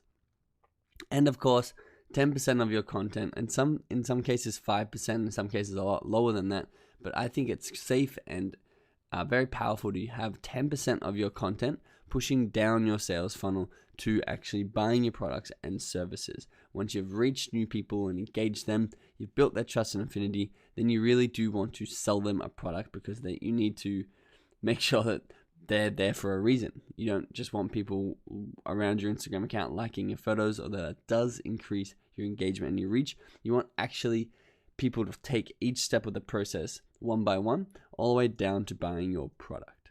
So let's go through a couple of examples of this. On the left is a photo that we posted in our Luxury Freedom Formula account. And you can see it's a really cool Lamborghini that changes colors based on the remote that's in this person's hand. Not sure if it's real or not, but it looks amazing and it's an incredibly viral piece of content. And the whole purpose of this content is to get people to find our page. So it's so viral that people are going to be tagging their friends, tagging their family members in there and say, hey, check this out. And then all these people are going to start actually finding and organically discovering in their Discover tab, in their Explore tab, our content, coming back to our profile, and then obviously following us. So we're getting increased reach with this content. The Meow Meow Cat Club is the same. It's an incredible photo of a cat in front of the Eiffel Tower, and basically people want to share that. People want to like that, and that's going to organically go very far. And you can see they've even got some cool call to actions in the bio, which we'll be getting into in the next lectures and the next modules. But that content is designed to go as viral as possible. Now, once you've got some content going as viral as possible, you can understand that people are now coming back to your account and following you. That means the next 20% of your content should be focused about building trust and affinity with these people. So you can see on the left, there's the Smoothie of the Month by Juice Press, who are basically just showing people their products and showing them how good their products are. And the one on the right, I'll show you at the same time, is Deadmau5, is showing you some behind the scenes photos of inside his studio. He's a music producer, and both of these photos are really good at building trust. You know, one of them shows the product off without a hard push for a sale, and just lets the customer and the follower on Instagram see your product, build trust with you, understand what you do, understand that you're a high quality service. And the one on the right shows you that you're just a person, and you know, it's a very casual photo, not well lit, it's not facing the camera. It's just showing you that he's a person, that's someone you can trust, and you sort of get an affinity built with them when you see behind the scenes photos like this. And we're going to show you how you can do that on your account. And lastly, you want to have 10% of your content pushing towards sales. So Lil Baby Out the Mud is a album by Lil Baby _1 on Instagram, and you can see this is a sales post. He's obviously put lots of stuff up there on his Instagram account, reaching people, and a lot of content up there, building trust. And now comes the time to actually sell. So he's just got the album cover out there, and he says out now on all platforms, which means you can go and listen, or you can go and buy on all platforms. And this is his sales pitch. This is how he makes money, and this is where he wants to drive his traffic to. You can see the FaZe Clan on the right have posted this cool animated photo, and it's of a shirt that they actually sell in real life. And this is basically their sales pitch to cop the shirt at FaZeClan.com, go get the shirt at FaZeClan.com, and that's just a sales post. They're literally just selling this shirt. But if every one of their posts were sales, people are not going to be engaged and trust them, and they're not going to be able to reach new people. So this is just 10% of your content. So I want you to make sure that you understand these are phases. There's 3 categories, but they are actually done one after another. So phase 1 is to reach a targeted, relevant audience. If you can go and with your content of engagement and reach a targeted and relevant audience that you haven't actually reached yet with Instagram posts, then you're going to be pulling them back to your account, and they're going to hit that follow button, and they're going to see your content, and so are their friends. So phase 2, once you've got them to follow you, you're going to build trust and build affinity. Now this is, remember, is 20% of your content will be behind the scenes, little insights into your products and services and what you do, any charities that you support, or even just your day-to-day. You can put some stories out there, and we're going to be talking about exactly how to do that. But once you've got them back to your account, you need to introduce yourself, introduce your brand and product, and build that trust and affinity that I showed you was so powerful last module.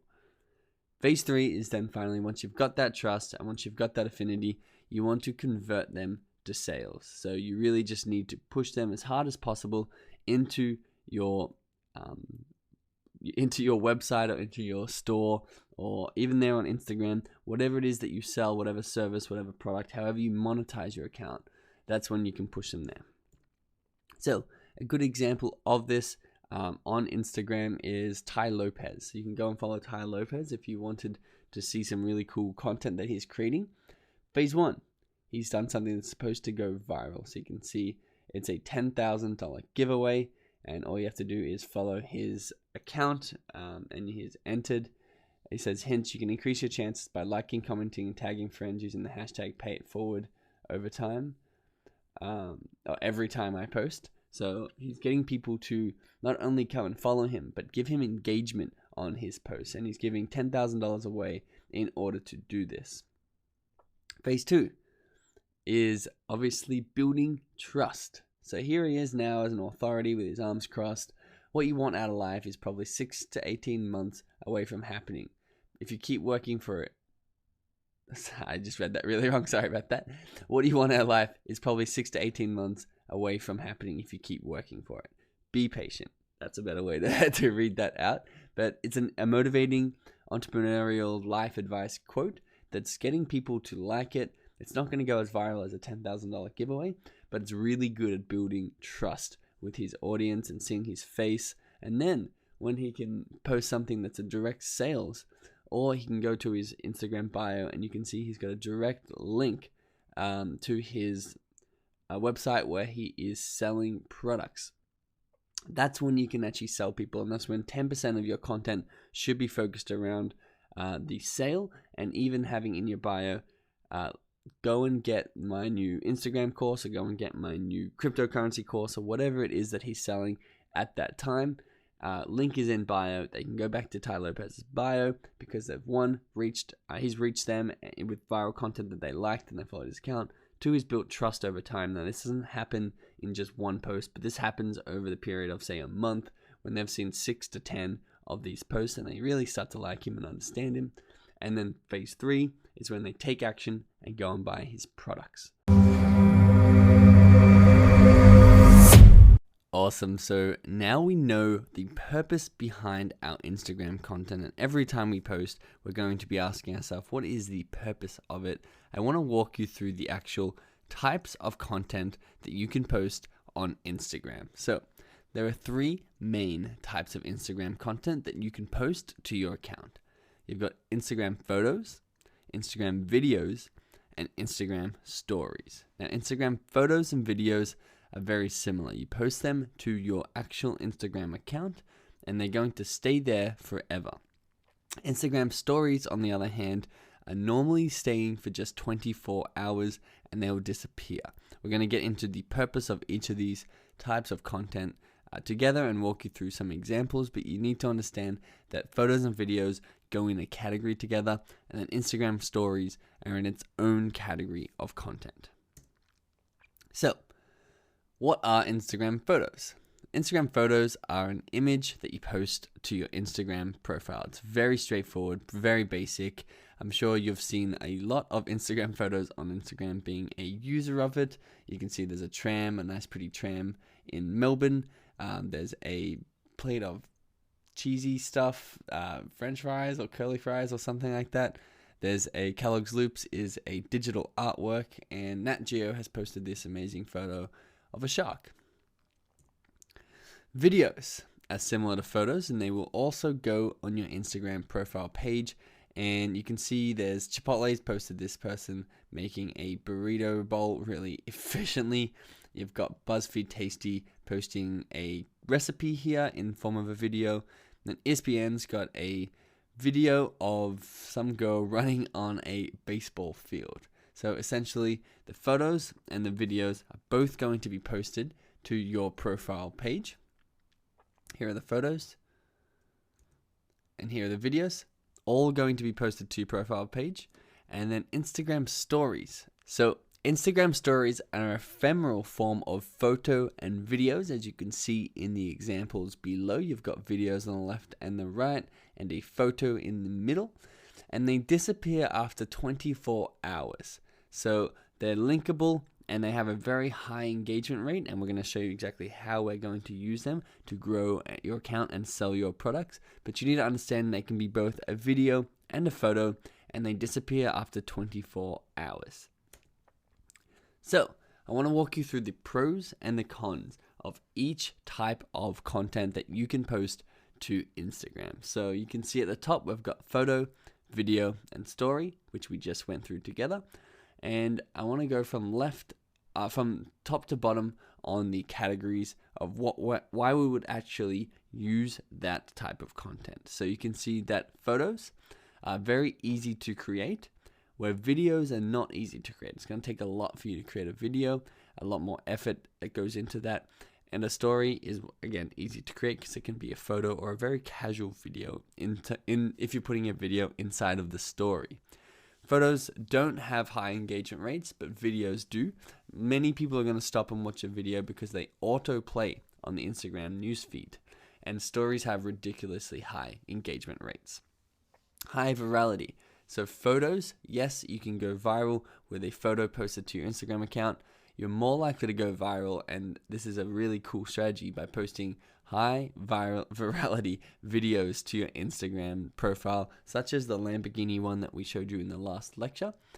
And stories don't have the ability to go viral because they're not as shareable and not as discoverable if you don't follow an account as the other two types of posts. Casual trust builder is a very big one. So casual trust building is basically showing behind the scenes content, showing very casual content that can improve trust and improve affinity with your audience. And this is where stories really do excel. They're a much more casual, laid back type of content that you can post. Descriptive caption. You don't get a descriptive caption on your story, but you do on your photo and video. So you do want to be making sure that you're taking advantage of this when we're posting our photos and videos. And linkable. Remember, photos and videos aren't linkable, but stories, you can actually put a link in there and have a call to action for people to go visit your website or go off-site wherever you want them to go. So, what does this actually mean? This means that stories are really, really good for increasing trust and affinity and making sales for your business. One, because they disappear and go away, so you're not stuck with a bunch of sales stuff on your Instagram profile. Two, because you can really have something laid back, something that's very easy to make, and something that gives people an insight into your business and builds trust with them. Video. Videos are great for reach and trust. They're much better for reach, and photos are much better for trust, but both of these photos and videos excel in the first two categories. Whether you want to reach more people, or you want to make your Instagram page really discoverable by relevant and targeted people that don't know that you already exist. And then you want to build that trust and affinity with them so you can push them towards the sale. So when we're making our content, we want to keep these in mind. Our Instagram stories are going to be used for trust and sales, and our videos and photos are going to be used for reach and trust. So let's move on to how can you find content for your Instagram account. So we first need to start with understanding that there are two ways to produce content for your Instagram account. A lot of people struggle with this, and this really is the core of increasing your reach on Instagram. Remembering the Instagram Canon graph that I've showed you. So you need to make sure that you are putting out high quality content for people to actually discover your Instagram profile. There's two ways you can do it. You can, one, find Instagram content, or you can create your own Instagram content. So finding other people's content and reposting it. This is how you find Instagram content. So finding Instagram content allows you to see if it will be successful based on the results of the original posting. That's a really big upside to it. It also is a lot easier than creating a lot of content, and the other way to do it is obviously creating your own content and posts, so amending and editing already successful content, which we'll be talking about in the next lecture. And why we actually create our own content instead of just finding it all the time would be to personalize it further to specifically target your market and promote your own business. So, what I need to talk to you about before we jump into this lecture may already be on your mind. We're going to be finding content, which means we're going to be using other people's content on our Instagram profile. So we need to talk about image ownership and licensing, and do you have the right to do this on your Instagram account? So I've dedicated an entire lecture to this for you to understand the image licensing and video licensing on Instagram right now. And I want you to assume until I talk to you about that we have full rights to use everybody's content. So, How do you hit a golf ball as far as possible? A random question it may seem like, but it's very critical in understanding how you can get as many likes as possible or get as much engagement as possible on your Instagram posts. So, how do you hit a golf ball as far as possible? There are three main factors that determine how far you can actually hit the ball. One is the ball, two is the club, and three is the swing. So, what we need to know is we need to actually know how far people are hitting golf balls. So if you're a professional golfer, you're actually hitting a golf ball 300 yards on average, which is incredible. So they've obviously got a good ball, a good golf club, and a good swing. However, there's a world record drive, and it's 515 yards, which is almost double the professional golfer's average. And this here is an anomaly. When you look at a lot of professionals and a lot of big people in the golfing world driving golf balls 300 yards, and you look at an anomaly such as Mike Austin in 1974, who hit 515 yards, you got to be asking, what is he doing differently? How does he outperform his competition so vastly when it's hitting a golf ball? And this is the world record Mike Austin swing when he actually hit the golf ball. And you can see frame by frame exactly what he did in his swing to hit it so far. This here, a couple of amateur golfers, I don't know if you can tell, who have not hit the golf ball very far at all. And you can see the difference between these people is 515 yards and 0 yards. So you need to be asking yourself, what are the three factors that go into driving the golf ball as far as possible, like in Mike Austin's 1974 golf swing, and the shortest drive checklist? So if you want to get a golf ball to go as short as possible, you want to use a plastic ball, a childlike swing, and a toy golf club like in those examples. If you want the golf ball to go as far as possible, you're going to need whatever ball Mike Austin used. So we're going to say it's a top flight ball. You're going to need his exact swing, and you're going to need his exact club. And if you can match these three factors, you too can hit a golf ball as far as Mike Austin. So, similar to this, because this is an Instagram course, for maximum exposure on your content, you first must model the content that is already proven to be successful. So what is your longest drive checklist for your Instagram content? Here is a post by Gary Vee, which has gone a long way. It's got a lot of engagement on it, and you need to understand what factors went into this to get it to go as far as possible. Here's our shortest drive checklist, and you can see that it did not get a lot of engagement on this post.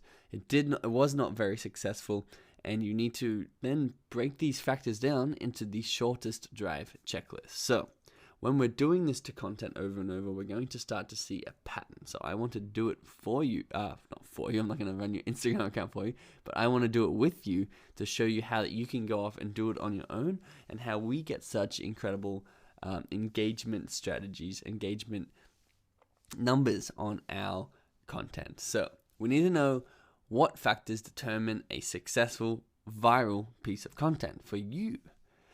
I have to say, before we do break this down a little bit further, that you have to remember it's going to depend on your niche. So whether you're in the chemistry, the basketball, the chicken, or the cooking niche, it's going to be very different, which is why you need to be able to have the skill to find the Mike Austin swing, to find the longest drive in your niche in order to see what's working in your niche, and you can replicate those results in your niche, because every single niche is going to be different.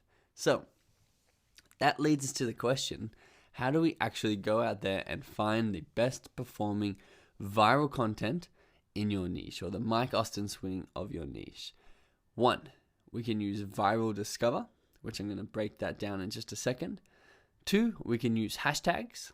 Or three, we can use the success cheat sheet that you've put together in order to shortcut these results.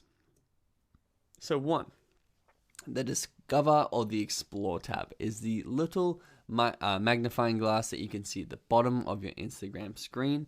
And what happens here is Instagram curate posts that are selected on things you like and people you follow. And it's also based on what people you follow are liking and what is popular in your niche. So this is exactly the place we want to go to find out what's popular in your niche, because we're going to be able to see it just like this. It's going to spoon feed us what has been successful, what people have liked that are in our niche, and what has gone viral that is in our niche. So all you have to do is you have to go over to that Discover tab and you'll see a grid of images like this. Now for this example, I'm using a entrepreneurship account that we run, and this is what the grid looks like for that account. So this tab, by just clicking on that magnifying glass, it opens up a whole new world of possibilities. And just every time you click on an image, every time you click on the Discover tab and refresh, you're going to see a whole new world of ideas and potential content that you can model and post for yourself that you know has proven to have already been successful. But before you go ahead and start using this content or modeling this content, you actually need to ask yourself, why did this post do well? So, is it because A, it's from a large account, or is it because B, it's viral content? You have to remember that large accounts are going to get a lot of engagement on their content, really no matter how high quality or viral it is. So remember, we're looking for viral content. We want to reach as many people as possible. So we need to know that this post wasn't just made from a really big account, because then we can't actually replicate the results it's got just using the content. We'd also need a big account. So we need to find these this content that does well regardless of the account size that it comes from. So how do we do that? All we do is we go into the Instagram profile. So we then click from the content back to the profile that posted it, and we can compare it to the rest of the posts that Instagram account has actually posted. For example, example A, they've got 2 million followers and all their posts have really high engagement, except for the actual one that you've clicked on and discovered, or even if that had equally high engagement, you could see that it's just another post that's done well because the Instagram account is big. In example B, you can see it's an account that's much smaller and the rest of the content doesn't have the engagement that the actual viral content does. So you can tell that you've actually struck gold because it outperforms all the other content that account is posting.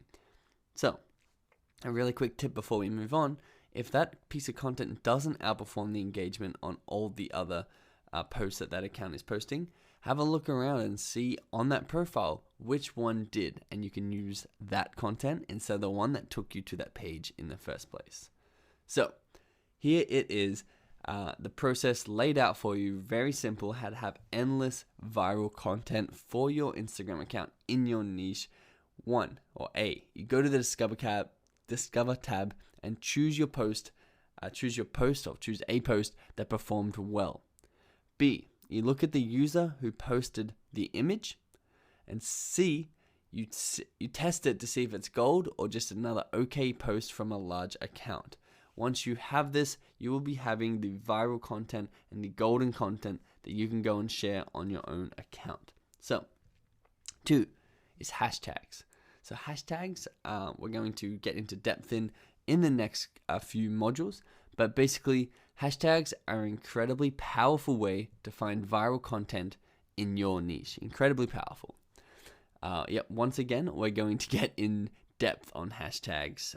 There's a lot of things you can do with them, and they're very critical to growing quickly on Instagram. But right now, I want you to know we're only looking at hashtags within the lens of finding viral content. So, hashtags are searchable ways to categorize content on Instagram. For example, hashtag cat.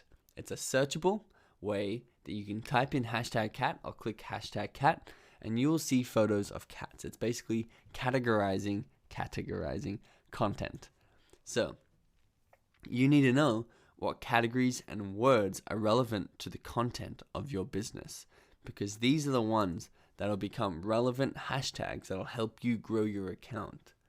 For the example of mine, I've got hashtag entrepreneur, hashtag lifestyle, hashtag motivation, and we can use these hashtags to actually go and see which accounts are similar to us and are also using these hashtags, and therefore see what type of content they're posting and use their content, find and share their content. So, once again, if I search hashtag entrepreneur, it's going to open up another world of opportunity for us to explore.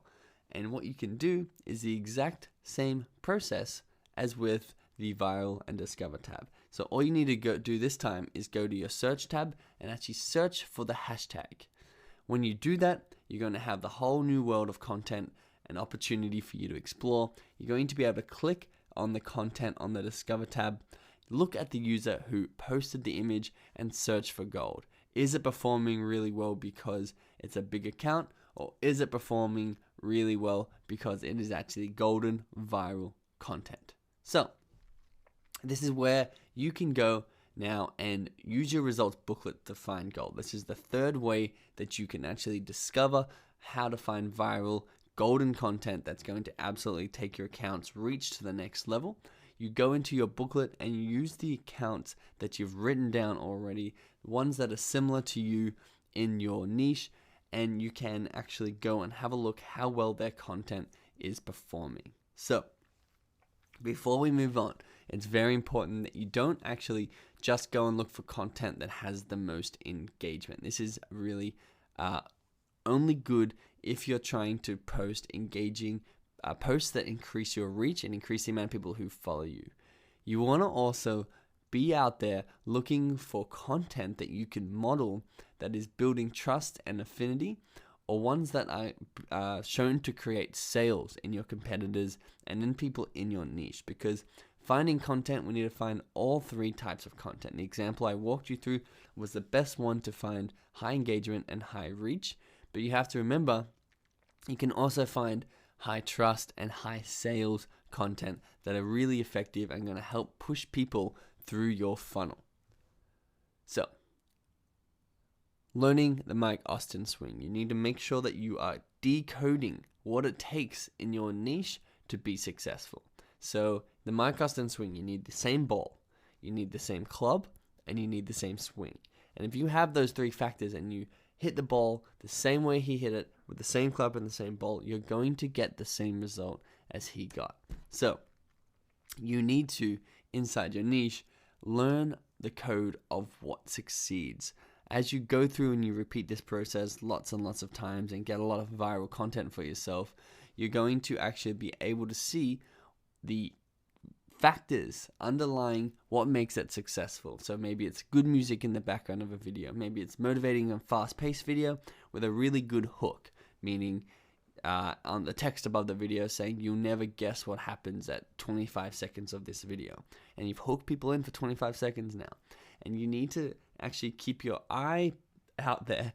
Keep your eye out there. Make sure you're keeping your eye on what is the underlying factors that are making your content succeed, because then you'll become a homing missile for viral content and you'll be able to really identify really quickly what is making that account grow really quickly, and you'll be able to model your own content and create your own content around what is guaranteed to be successful once you've decoded exactly the factors that go into a viral piece of content for your niche.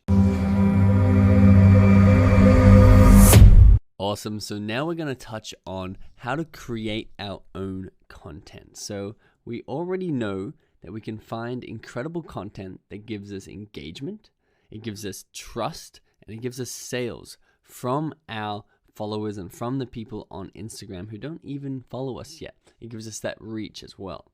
So if we can do all these things with finding and reposting and resharing other people's content, why is it that we'd actually even create our own content? So, there are two reasons. One is to improve upon the content that's out there, and two is to personalize it. So, improving on the content that's out there, meaning we take something that's gone viral, we take something with really incredible results, and we can actually get better results once we understand the framework of what made it go viral in the first place, which is why I tell you to break down the success formula, such as Mike Austin's swing. And then we can improve that content and repost it and have it do even better than that first viral account that shared it. And even, I keep talking in the frame of being viral, but something that is building trust. If we can look at, it could be a stat in the industry that your competitor posted, and it could be a stat that helps you build trust with that industry or helps you build trust with that user, then you're probably going to want to improve that and repost that under your account. So it's not just about creating engagement and reach, but it's also about getting that trust and affinity built up. And then of course the sales. If you see a strong sales post somewhere else and you know what made it a strong sales post, we can improve it and use it for ourselves. And the second factor, of course, is personalizing that. So if you did find someone in your industry, say you sell say you run a bakery and you see another bakery have a promotion on their bakery with a strong sales piece of content, you'll be able to copy that, use that framework that worked for them, and put in your own branding, put in your own products, put in everything, just plug and play, and get the same results that they got on that sales post. So, improving content. So this is the theory called the skyscraper theory. So it's about improving people's content. So you can see here, there is a skyscraper in the building, and you want to see these as Instagram posts. Which posts have done the best? And this is within a niche. So this is within the one blue city, and this one blue city can be, say we run we'll stick with bakery, and these are all the posts in the niche of bakery. And you can see there's this one post that did exceedingly well. It's gone viral. It's got a lot of engagement on it. A lot of people have shared it and discovered it. What do? We can take that exact same formula and improve upon it to get even more success and skyscraper and build just one story higher than the original piece of content because we've improved on it. So say it's 10 tips for making the best cake.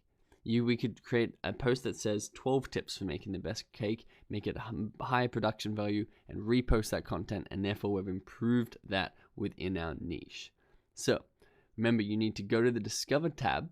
This is from the last lecture, just giving you a quick refresh, and choose the post that has performed really well. You want to look at the user who has posted the image and make sure that that is their standout post. And if it's not, you can go and see their other posts and see which other post has the most engagement and is the most standout golden piece of content that you can then improve. So this is an example that we did for you. It was Glaze Artisan. I'm not exactly sure how that's said, but you can see they posted 2 jam donuts stacked on top of each other, and it went quite viral and was really well shared. So Angelina Bakery, New York City, has obviously seen this, have seen the type of content that's done well, and they can improve on it, such as posting this much bigger, much more delicious looking chocolatey donut. And you can see that they've taken that golden content from their competitor, and they're like, we can do this too. We have these products, we have better looking things. They've improved upon it, and they've reposted it, keeping the same underlying structure of the photo that has caused it to be successful in the first place. So here are a couple of successful posts on Instagram. There's our jam donut one. Here's a Steve Jobs quote, which is basically it's posted in a very interesting on a white background with blue tick, make sure that everyone knows he's verified. Doesn't make sense to hire smart people and tell them what to do. We hire smart people so they can tell us what to do, is their quote that's done well for that account. And what we've done is we've asked ourselves, what are the keys to that content success? So you need to make sure you're writing this down in your workbook. What are the keys to the content success that has done well in your niche? Because that is how we know we have to improve it. You have to write down the keys to it, and then you have to write down how you can optimize and maximize that key for your niche. So saying how the key to this success was the deliciousness of the donut, how yummy they looked. And this next photo, the one that Angelina's Bakery, New York City, improved, looks so much more delicious than the first one. They've just improved the factors that made it viral in the first place. So here's another one, Hypebeast. If you are a sneakerhead or if you are selling shoes in your Instagram account, you can go and see in your niche, these shoes did really, really well. You're like, cool, we're selling these shoes too. We're going to go model these in the street in a person with a cool bouquet background, because we know that this sort of content and this sort of shoe is popular and we know it'll do really well. Again, you can improve the content by not only just copying it over into your own products, but you can do something like this. So this is building trust and affinity with your audience. You can see Steve Jobs' quotes there on the left, the plain one, and you can put his face up there. You can put the white text down the bottom. You can still put the verified tick in there if you wanted, but you want to see how you can recycle and improve the successful content on Instagram that you have found in order to make it do better for your account. So this is the second one. You can see that little animation showed you. We've taken something from a different niche now. So if we go in, you can see this red niche over here is, say we're a bakery in the blue niche, but we see something in, say, the sports apparel niche. Say Nike's done something really cool. And what we can do is we can actually take that content from Nike and make it applicable to our niche. If they did a really cool mix-up video on their products as a walkthrough through the store, you can also be like, wow, that did really well. We're going to do a really cool mix-up video with fun music in the background that's a walkthrough of our store, even though it's a bakery and not a sports apparel store, because we know that people are going to like it still. So we can personalize it, it's called, and bring it back to our niche and bring it back to our brand. So here's a good example of that. So you take successful content and make it relevant for your audience. So you can tweak a quote, you can add your own branding to it, you can include your own products in it, but basically you take the initial foundation of it and you bring it back to your own branding, put your own quotes in there, include your own products in there, and you make it yours. And this is going to help people build affinity and trust with your account and not just you sharing other people's content. So you can see over here on the right is a great example of this. Entertainment is the handle here, is the user account, which I think is Entrepreneur Entertainment. And you can see the quote down the bottom. Do you think your mindset is important? Well, of course, mindset is important. It is the rule that controls our actions.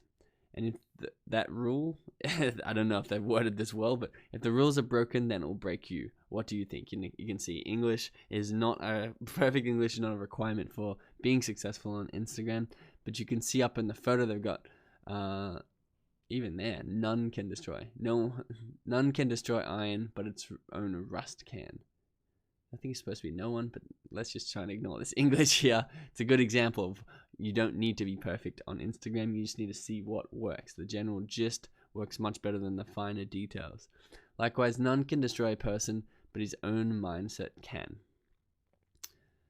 So you can see here they are talking about something that is not even in their industry. They're talking about rust, destroying iron, and mindset destroying a person. They've taken something far out of the industry and they've made it a fun fact with a did you know, and they got rusty iron and then non-rusty iron next to each other, and it's like this is not in their niche, but they've taken something that's successful and made it relevant and personalized it for their niche. And I'm going to show you exactly how you can do this using the incredible tool of Canva in the walkthrough at the end of this module.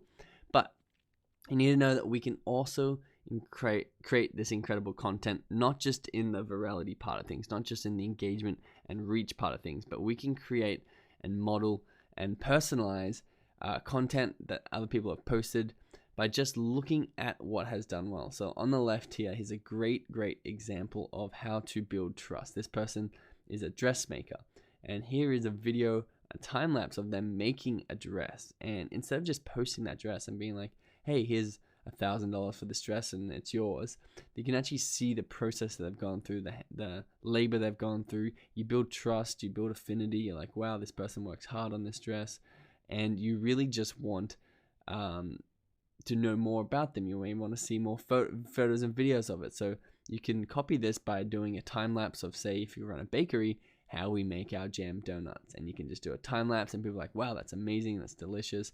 And you can take this content that did well in the dress world and bring it back to your niche in the bakery world or whatever niche it is that you're in. Here's another one, Again, I'm just going to keep highlighting this because it's very, very powerful, but it's creating behind the scenes content. You can see this is one from Sidemen. How many calories could you eat in a day? Behind the scenes photos from this week's Sidemen Sunday. So you can see he's just eating a lot of calories. And he's on the ground, he's sore, he's hurting. There's a camera in his face, and it makes people want to watch that video when it comes out. It makes people see that these are just people who are having fun and doing their thing, and they don't need to be a high production quality value. And you can very easily do that for you. You take a photo of the bakery kitchen, take a photo of people in bakery hats, or whatever it is you need. You can very easily replicate that and improve it and personalize it for your niche. One last one is a sales one. You can see Albert's Grocery has taken this Amazon Fresh promotion, and they have used it. This is an example, of course, to their own benefit, giving a big coupon off their first $300 delivery. Links in the bio for it, but they've taken the framework and they've personalized content that other people are posting, such as Amazon, that have proven to do well. This is a very successful piece of content that is doing incredibly well. So that is what you need to know. You need to know that you can not only improve, but you can personalize this content that you go out there and find. And any other content that you're posting needs to have the purpose of engagement, trust and affinity, or sales. But at the core of it, you can't just make it up on the spot. You want to go out and see which ones and which pieces of content are really optimized for these three factors out there in the real world and what has already been successful. So you can use Canva, which we're going to show you how to do that, to improve it and personalize it for your account. Awesome. So now we're going to be talking about the best times to post on Instagram. So the big question is, why is knowing when to post on Instagram important? So if you can ask yourself that now, why would you want to know exactly when to post on Instagram? The answer, which I'm sure you have said in your head, is that you're going to first of all increase engagement on your post.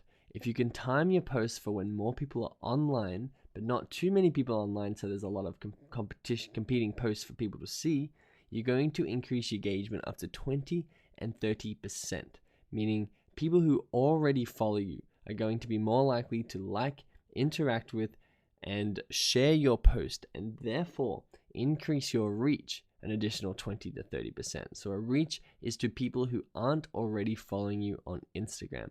The chances of you gaining new followers because you've got a higher engagement when more people are online is much, much higher when you post at the right time. So that leads to the question, when is the right time for you? And unfortunately, we can't tell you exactly when is the best time for your niche or your business, because every single niche and business is different. But we can tell you how to test this for yourself and come up with the best time so you can consistently post when it is best for you. So a very good and safe initial strategy to follow is Wednesday at 11 a.m. and Friday at 10 to 11 a.m. This is Eastern Standard Time in the USA, if your customer base is, of course, from the USA. The other time to post is Monday to Friday, 10 to 3 p.m. These are basically during work hours. These are a good initial strategy for you to follow if you want to write these down and start your posts at these times, because they're going to have the best chance of being successful. But you also want to split test, and you want to see for yourself which posts are doing the best. And you can actually do this in your analytics, which we'll get into in a second, but you can see this is on average the Instagram global engagement. So this is the Instagram as a whole. The highest engagements are in the middle. The lowest engagements you can see are on the sides of this graph, and the highest engagements are, of course, during work hours. While everyone's at work, they seem to be on Instagram. During lunch break is a big one. They seem to be on Instagram. You can have a look at this graph, and you want to really schedule your posts and have your posts going out in the middle of this graph right here. So you need to know there's no one size fits all strategy. You need to know your audience, know exactly what sort of business you're in and what sort of time your specific consumers are online, because basically the more people that are online, especially if you can get right in before people get online, the more engagement you're going to get and the bigger the reach is going to be on your post. So you need to know your audience. if you're a fish and chip shop in London, you don't want to be timing your posts for the work day in the US. If you're a travel inspiration blog, maybe you do want to be timing yourself when people are stuck at work and really just dreaming about going on a holiday somewhere. Or if you're a fashion blogger, you need to know when are the best times for you. Are you supposed to be posting early in the week, or are you supposed to be posting when people get their paycheck? You want to make sure that you're timing it perfectly for your niche. So how do you do this? You first of all use your analytics to find when your audience is most active. If you go into your Instagram analytics, and we'll show you this in the walkthrough, you can see exactly when your audience is most active and exactly when the best posts that you posted have performed the best. So that's how you test it. So basically you want to start with the safety of posting during the work hours, Monday to Friday, when most people are online. It's 10 a.m. to 3 p.m. I wouldn't go really past 3. So when people almost get excited to start going home and they're no longer on that Instagram. But you can see that the global engagement was between 10 and 3, which is the best, safest times to start posting and getting high engagement rates. Then you want to start testing it. Maybe go 1 or 2 posts outside of that time and just see if they're doing better. Test it, use your analytics in your Instagram, on your Instagram account, and just making sure that you are optimizing every aspect of your Instagram account post, including the time that you post. Awesome. So welcome to the top 3 Instagram content keys. This is going to be a quick one, but one that you don't want to miss, because we are going to show you the 3 main content keys that you need to be mindful of when starting or growing your Instagram account to boost your engagement and boost your reach and to keep people trust and affinity strong and to be able to sell them. So we've got 3 main content keys and a bonus one for you as well. So this is them in symbolic form, and we're going to go through them one by one. And if you can master all 3 of these keys, your content is going to perform incredibly well. So the first one is consistency. You need to have an insanely consistent schedule, which means you will need to post at least a minimum of once a week. You want to be posting more than that, but once again, you want to be modeling what are the successful accounts in your niche doing and post to that schedule. But consistency is key at a regular time and maintain high quality content. If you can do this, then Instagram can trust that they can promote your account further into their marketplace. Because if you're just posting very sporadically, high quality content, low quality content, high quality, low quality, Instagram's going to be more nervous to promote your account to the general public in the discover tabs and in their viral sharing ways, because they know that it's a once-off piece of content and not something that is consistent. So this is probably the biggest one that you can do, is make sure that you are posting as consistently as possible high quality content that Instagram can then rely on you to be doing that and therefore consistently promote your account. So I want to read you this quote by Neil Patel. He says, if you make a habit of posting several times a day and then transition to only a few times a week, you're going to lose followers and generate less engagement per post. This means that the best posting frequency for Instagram is the posting frequency that you can consistently maintain for the rest of your natural life. So this is a really, really good quote, because I want to make sure that you can see, don't post 3 times a day if you can't maintain it. Because Neil Patel has had this experience. He says, basically, the more often you can post, the bigger your account's going to get. But if you can't maintain that schedule, if you can't maintain that habit, then your account is going to eventually die. And Instagram are going to be not focused on promoting your account, because they can't depend on you to consistently come up with these high quality content and share that. And once they share it, if you no longer are doing that, then Instagram are going to go on to someone who is and start promoting them. So the second key to your content is posting videos. Now this seems a little bit of not like a key, but more like we should post videos anyway. But I wanted to show you exactly how powerful videos are on Instagram. They get 38% more engagement than images, and they get double the amount of comments than images get. And if you, of course, I always put in here, maintain high quality content, because you don't want to be putting out anything but high quality content out there. But on average, if you can produce videos really quickly, because that's the only downside to videos is the production time. But if you can find or recreate and improve videos really quickly and post them, you're going to get far more engagement than you would on photos, and your account is going to grow much quicker. The trust and the affinity is going to grow much quicker because people can actually see people moving in the photos, and it's much easier to trust them. So there's just a plain video of Speedo of someone swimming through a pool in a Speedo swimsuit.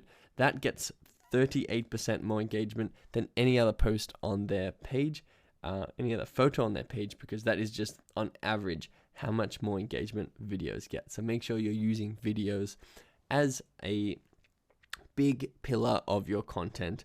That is, if you are comfortable creating them, or you can find them on other people's pages. So the third key is to start a conversation. Now, this is a very quick and easy key, but you need to do it because it's very powerful. So you need to start a conversation. You can ask a question or an engaging comment in your caption, like, "Who's out in Vancouver tonight?" And then you can continue that conversation by replying to the comments. So this is going to increase your engagement through the roof. People want to see a lot of comments on Instagram posts. So if you're someone in Vancouver, maybe you're a bar in Vancouver, and you put a photo of your bar and said, "Who's out in Vancouver tonight?" People are going to be like, "I'm out, I'm going to this place." They're going to answer those questions that you're asking them. So make sure that you can always ask a question in the description of your photo, and then continue that conversation and boost your engagement even further by replying to those comments. Now, the bonus tip, geotags. This is a shocking fact, but there's a 79% higher engagement rate for photos that get posted with geotags. And it's very easy to geotag your photo. When you're about to hit publish, there'll be a add a location place there where you can add the geotag of whatever location you're in. You don't actually have to be in that location too. If you need to add a location that's not near you, totally fine if you want to increase your engagement using this geotag strategy. But make sure you are geotagging your post, especially if you're a local business, or especially if you're a business in a specific country that only operates in that country. Make sure you're tagging that when you post, and you're going to see much higher engagement and much higher success with your Instagram content.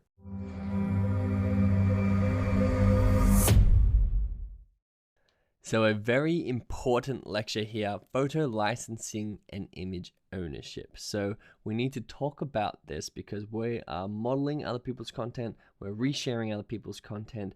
Is it allowed on Instagram? What is going on? Why is everybody else doing it? Let's chat about it, guys. So here is the official statement from Instagram. We can't provide you with any legal advice. If you're not sure what you are legally authorized If you are legally authorized to use the content, do not post it to Instagram. Posting copyrighted content without permission might be a violation of the law. If you already posted it, you should remove it from Instagram. Now, that is Instagram's official statement, and they have to be as harsh as possible because Instagram are liable for any content that gets posted on their app. Now, what we need to ask ourselves is, do we need permission to post other people's stuff? The answer is yes. It's important to always ask permission before posting anyone else's intellectual property. So you need to understand that officially, and Instagram are not enforcing it, but they are saying that you need to have permission to post anyone else's stuff. But where does that leave us? So this is where we really need to chat about it. We need to know that we need to ask for permission. We need to know that we need to credit the original artist and the creator if we ever use something that is someone else's photo. And we also know that there are plenty of sites to use public domain images and public domain videos, and we can just get all our stuff from there, never even have to worry about that. And there's a list of them in the downloadable guide of all the places you can get those public domain images and not have to worry about this stuff. But what we need to tell you is everybody on Instagram is sharing everybody else's stuff. So for example, if you created a really cool graphic and you shared it on your Instagram page and someone reached out and was like, "Hey, I'd like to share this with my audience. Do you mind if I post it on my page?"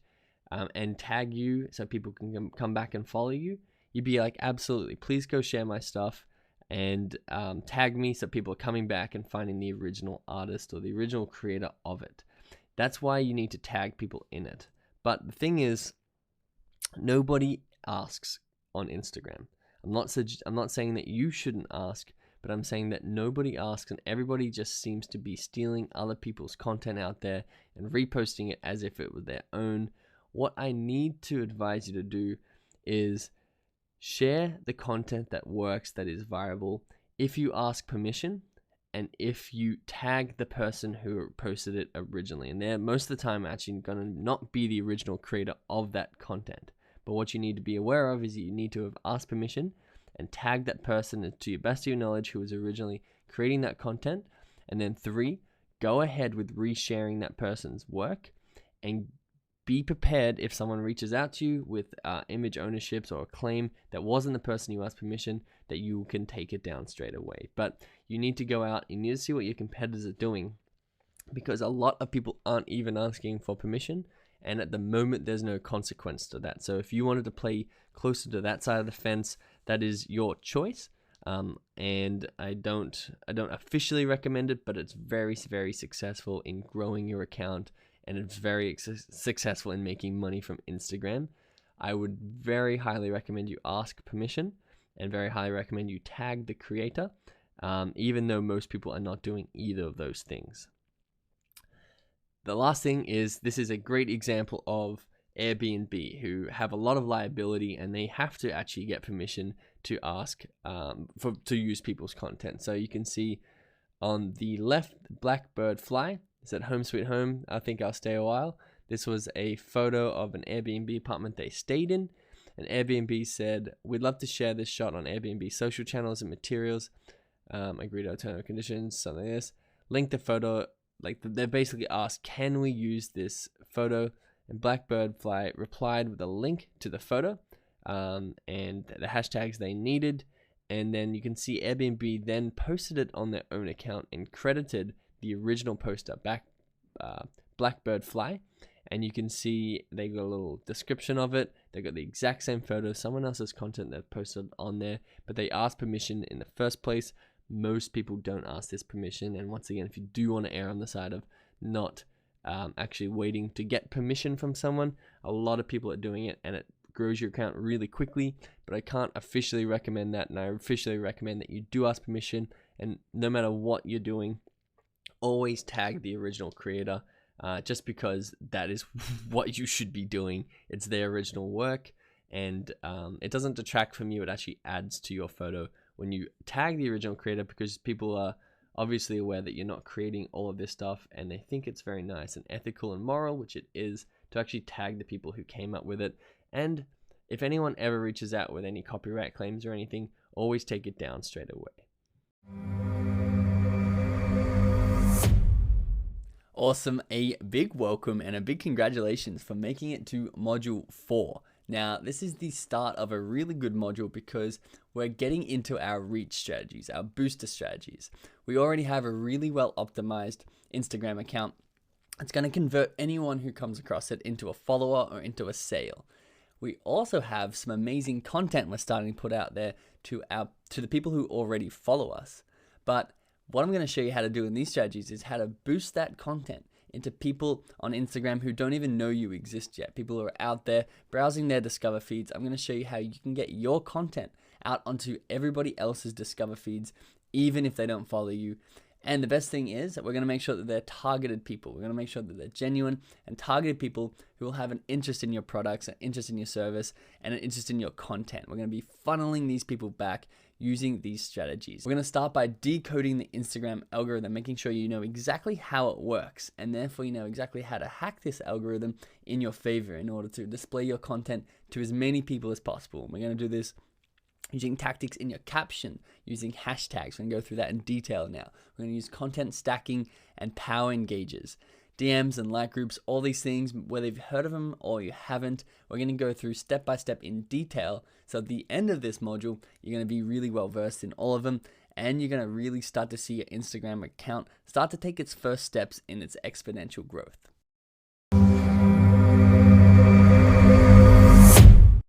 Awesome. So now welcome to the Instagram algorithm lecture. Now this is going to be a little bit more advanced than we've been going through so far, but if you can understand this algorithm, if you can take what you learn here and actually understand it at its core fundamentals and then apply it to your Instagram account, you are going to be miles ahead of your competition and you're going to see some incredible growth on Instagram. So let's jump in. I'm actually excited to do this one with you, because this is the stuff, the science behind Instagram, that is, if you plug the right stuff in, you're going to get the right stuff out. So if you plug this in, you're going to get a lot of followers out the other side. So Instagram's algorithm decides what content to show on people's home feed. So if you're browsing your home feed on Instagram, Instagram have selectively curated what you're seeing. It's not showing you every single post from every single person you follow, but Instagram are actually using an algorithm to decide what they think is going to keep you on their app the longest, what they think you're going to enjoy the most and interact with the most, which ones of these posts are your favorites, in order to have you have the most pleasurable experience possible on their app, and therefore spend more time on it and come back and use it in the future. So you need to understand the same goes for people who follow your account. You will on average reach just 10% of the people who have decided to follow you. Meaning if 1,000 people decide that they like your account and follow you, that's not enough to actually get in front of those 1,000 people. When you put a post out, on average, you're actually going to reach just 10% of these people, or 100 people. So this is where we need to work a little bit of magic, and we need to understand the algorithm first and foremost, and then we need to understand how to hack this algorithm in order to increase this exposure and be seen on as many people's news feeds as possible. So making sure that any photo that you post will go out to at least half of your followers, or sometimes even more than your followers, which we're going to get into that in a second. But how do you post a photo to 1,000 people and get 5,000 people to look at? You use the tips and tricks in this exact lecture. So this is what it's going to look like. This is what your current, on the left here, your current Instagram account may look like. I don't know if you're posting stretching bears in the water, but you're going to put a photo up and it doesn't actually attract new followers back to your account. And you probably get 52, maybe 100, maybe you're getting 1,000 likes, but you're not getting the full capacity of likes that you actually can get. When you use these strategies that we're going to teach you, you're going to actually get new followers for every piece of content that you post. So one of the biggest growth strategies now is just going to become posting more content and then using these strategies to boost that content so that you're getting these new followers back, and they're more likely to like your next photo and help that do really well. And of course, you're going to get a lot more interaction on the photos that you post. You're going to get more engagement, more likes, more comments, and your Instagram account really is just going to be seen as much more popular from Instagram, and they're going to help you boost it. But to understand how to get Instagram to actually boost your account, you need to understand the answer to this question. And the question is, what does Instagram want? Because if we know what Instagram want, we can give Instagram what they want, and therefore they can give us what we want, which is more exposure. So the simple answer to the question is that Instagram want high quality content that people absolutely love, because for the simple reason that they want people to use their app more. And the more people use their app, the more ads they can show to these people and the more money they make. So therefore, if you're on Instagram and you just keep scrolling and you keep seeing content that you absolutely love, you're going to spend more time on it, and Instagram are going to sell you more ads. So now that we know Instagram what high quality content people love, we need to know how they determine if it's high quality content that people love or if it's low quality content. So say we post this photo here on the left of delicious looking avocado toast with a side of, what is that, an apple crumble or something, and a coffee, just a breakfast post. Instagram have to decide whether this is a high quality post or whether it's a low quality post, and whether they want to show it to a lot of people or nobody. And the way they do this is actually quite interesting. And I've represented it here as what we call a micro test. So instead of Instagram being like, oh, we're going to have people manually look at that photo and just be like, do we think that people are going to like that? Instagram actually go and use hard data. They actually just go and they micro test the photo that you put out there, meaning they take that photo, and in this example, these numbers aren't exact, but it's just to get the principle across. They're going to show that photo to 100 people who follow you already. And what they do is they measure the engagement. So whether people view it, whether people, if it's a video, it's called a view if you watch it, whether people like it, whether people comment on it, share it, or whether people stop scrolling. So time on post is if they're going through their newsfeed and they stop scrolling and they see a photo, that's also counted as engagement. So these are the things that we want to make sure that our content is doing. If we can get our followers to engage with our content in any of these ways, Instagram are going to see it as higher quality, because this is how they run their tests. If you put this photo up on Instagram and Instagram micro test it, which you need to know that Instagram micro test every single piece of content that goes on their platform. Not one piece of content is not micro tested. So this isn't just a random stop and frisk test that's going on, but every time you post, your content won't go out to everybody at once. It'll go out to a micro test. And if, say, 10 people, you can see the pink 10 people on the top of this cool little graphic, have interacted and engaged with it, which, remember, the engagements are what we saw on this other page here. If we can go back, I think we've gone back too far. So these are the engagement. This is how people engage. They view it, they like it, they comment on it, they share it, or they stop scrolling. So if 10 people have done that, Instagram are going to see that and say that, wow, 90 people actually didn't engage with this and therefore wasn't interested in it. Therefore, this is low quality content because only 10 out of 100 people actually engaged with it. However, the same piece of content goes out to a micro test and they have 60 people engage with it. They're going to be like, wow, okay, that's really high quality content because 6 out of 10 people like this photo enough to engage with it. And therefore, this is how Instagram are going to understand whether your content that you're posting out there is really high quality or low quality. And this is how Instagram therefore determine, should they promote this piece of content to their to more people on their app, or should they really just hide it from existence and pretend it never existed? Now, you can see here that I've got it sort of binary, mainly just to show you how simple this principle in the simplest form possible. So micro test, is it high quality or is it low quality? Where in reality, it's more of a sliding scale. So Instagram do the micro test, as you can see on the left. They've tested your photo, and then on the right, instead of being, is it high quality or is it low quality, they actually rate it. So they may rate it on a scale of 0 to 100 based on how many people engage with it. And therefore, you're going to fall somewhere on this exposure graph. And this is the boost that Instagram are going to give your piece of content if it's really high quality, or if it's really low quality, they're only going to give it a little bit of a boost. But you can see this is how things go viral. Someone posts a piece of content that performs exceedingly well in the micro test phase.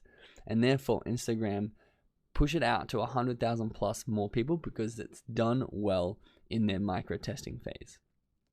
An average piece of content is going to fall on average on the graph. So that's how you reach 10% of your audience on average when you post a piece of content, because that's how your content is going to perform on average. And we want to boost that average up. We want to be able to reach over 100,000 people from our posts.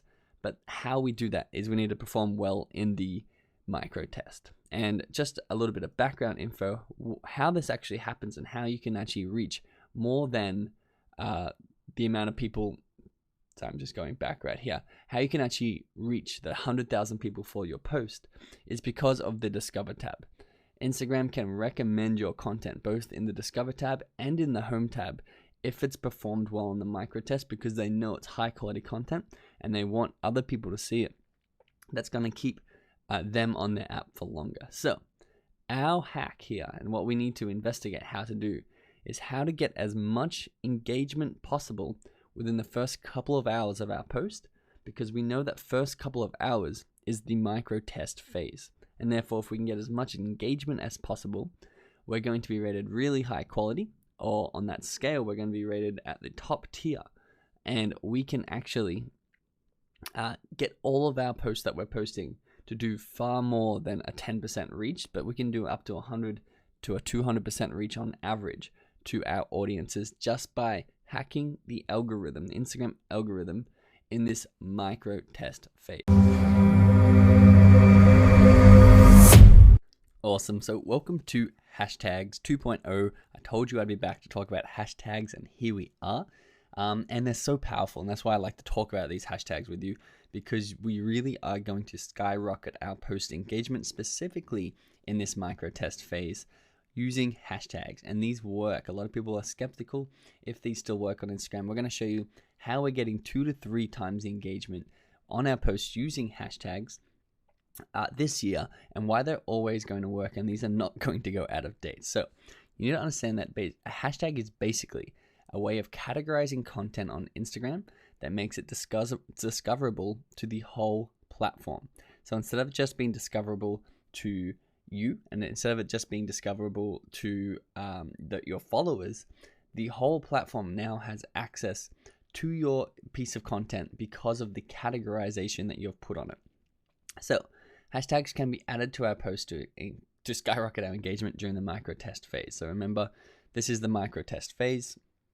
Remember, Instagram are going to say if our content is high quality or low quality, and by using hashtags, we're going to give a lot of people access to this photo using them during the micro test phase, and therefore where Instagram think they're only testing 100 people, they're going to be testing a lot more than 100 people, and they're going to have a lot higher engagement rates using these hashtags. So you need to understand Instagram allows you to use a maximum of 30 hashtags in your Instagram post.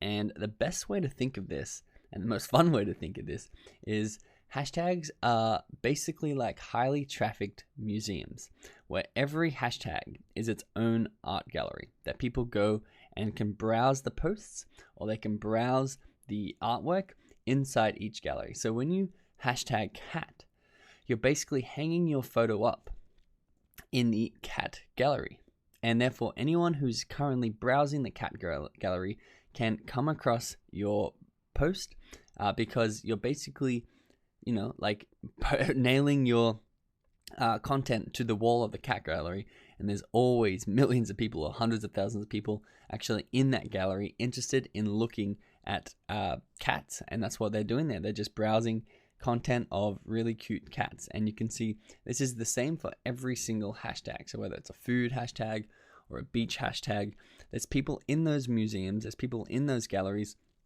looking at your content, and this is what the gallery looks like on Instagram. It doesn't look like an actual art gallery, but basically they've searched for cats and they're just browsing all these photos of cats.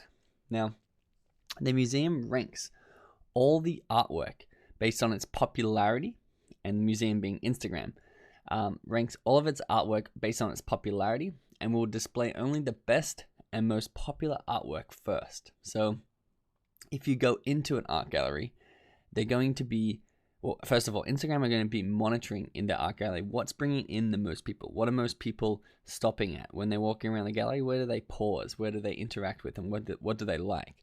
And those ones that they like, they're the ones they're going to be really showing to people because they know they have high engagement. The same is on Instagram. So the more someone interacts and engages and likes this post, the higher up they're going to show it when people are actually scrolling through the cat hashtags. So you need to understand that most people use hashtags incorrectly, and if we can use them right, we're going to really, really take advantage of these other people and your competitors who aren't using them correctly. So in order to absolutely skyrocket our account using hashtags, we need to I need to show you what's right and what's wrong when it comes to hashtags. So you can see over here on the left, this person hashtagged money, entrepreneur, rich, luxury, and freedom. And on the right, this person hashtagged money with an emoji, motivation for life, motivation 101. I don't know what that is. Motivation Nation, Tony Robbins, start a business, start your own business. And I'm going to show you exactly why.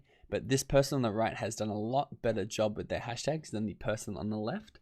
And it's because the number one mistake that people make with hashtags is going for the king hashtag. Now, the king hashtag are the ones we were talking about earlier. Hashtag food, hashtag entrepreneur, hashtag cats, hashtag beach, hashtag love, hashtag sunset. All these really, really popular hashtags are basically the most popular museums. Now, to stand out in an exceedingly popular museum is really, really tough. It's basically like hanging up your artwork in the Louvre and competing for views against the Mona Lisa. It's going to be hard. You're going to end up gathering dust out the back in storage. You're not going to get the engagement and the views going against these really famous paintings. So, how we combat this is we need to actually start, like in the art world, in the local art exhibitions and slowly build up to the more recognizable galleries. And the cool thing is that you do build up. As you build your following, as you build your affinity with them, you start climbing this hashtag ladder. And when you climb the hashtag ladder, you can eventually be seen next to the Mona Lisa, and you'll actually be competing with it. And it's such an exponential growth strategy, because when people are posting their artwork in the museum, in the Louvre, when people are going for the biggest hashtags like hashtag entrepreneur, you can actually really skyrocket your account like that. Because if you rank high on entrepreneur, all you need is one post to rank really high, and you're getting hundreds or thousands of followers from that one post. And when you have the power to actually do that with every post, your account is going to skyrocket. So you can see here is the hashtag ladder. Now, down the bottom is Entrepreneur Minds. Then next is Entrepreneur, actually spelt wrong. And then above that, Entrepreneur Style, Entrepreneur Spirit, Entrepreneurial, Entrepreneurs, and then Entrepreneur. And you can see below it, it shows you how many posts or how many pieces of artwork are in each one of these galleries. Now, we need to be using the local galleries, the one that have a lot less posts. Because even though there's going to be a lot less people in those galleries, we're going to be the main exhibit, the main piece of artwork in that gallery, and draw a lot of engagement, draw a lot of interaction with our post, especially during that micro test. And then we're going to be able to move up the ladder as our account grows. So you want to look for things that have a lot less posts and a lot less competition within your niche. So finding which hashtags to use within your niche is actually very easy. You first just need to start with the king tag. So everybody knows what the king tags are. If you are a restaurant, it could just be hashtag restaurant. Or if you're a pizza place, it could just be hashtag pizza. They're the king tags. That's going to be really hard to compete with. But what happens when you type that into Instagram, it's going to give you suggestions. And you can browse these suggestions and you can see how many posts they have in their hashtag, and then target the ones that have less than 100,000 to start, then 100 to 200,000, and work your way up that Instagram hashtag ladder. You can also look at competitors tags. Which accounts that are about your size or slightly bigger than you, what hashtags are they using? And then you can discover those hashtags, click through to them, and see if they're going to be the right size for you. And then you can use hashtag apps. Now, there's a lot of hashtags apps you can use out there. And I've stopped making specific recommendations because hashtag apps actually keep changing. Instagram keep updating their terms of service. But all you need to do is go to the Play Store on a Google device. Or if you're on an Apple device, go to the App Store and type in Instagram hashtag.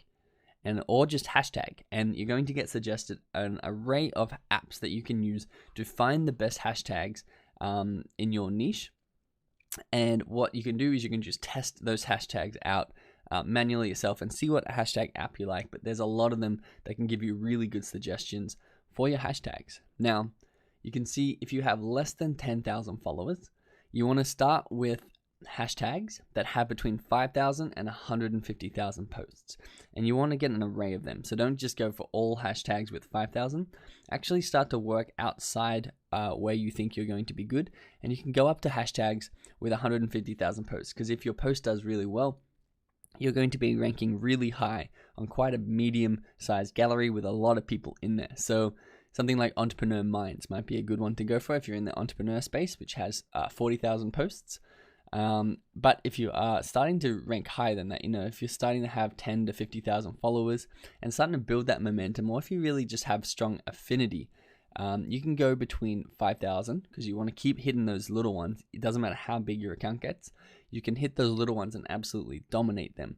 And then stretch yourself and go to something like entrepreneurial, which has 1 million posts. And you can start to stretch beyond that too, but basically just test it for yourself. So this is basically the life cycle of your hashtag and how you're going to be leveling up. So you want to choose low competition hashtags to start. You want to rank at the top of those hashtags, be discovered by more people, get more engagement specifically in the micro test phase, and then you want to choose a higher competition hashtag for your next post. And the next post you'll be at level 2. And the next post after that you'll be at level 3. And basically you keep leveling up on these hashtags, and you want to keep a big sheet of these hashtags where you know what you're dominating, you know what you need to stretch in order to achieve.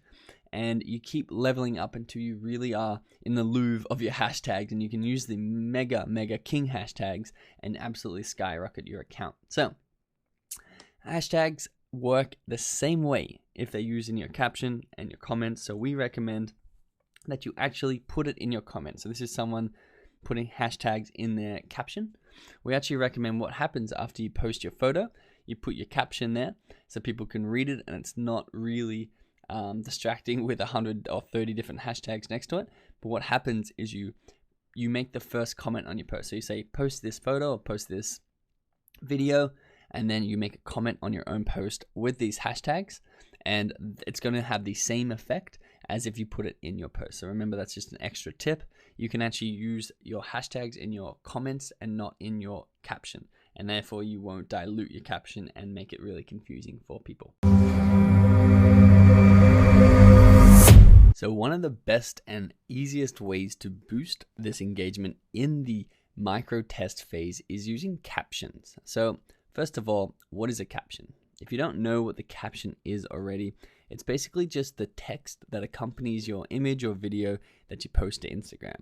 It has a word limit of 2,200 words, which is actually a lot of words to go along with your Instagram photo. So if we can optimize our captions, we can optimize our engagement and therefore improve the performance of our micro test and then get exposed to much more people than just 10% of our audience.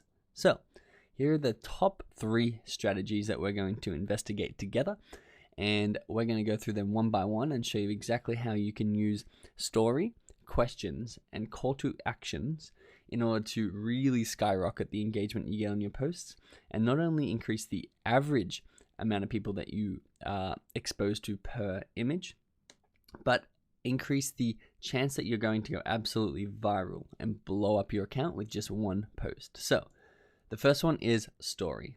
And story is basically telling a story in your caption.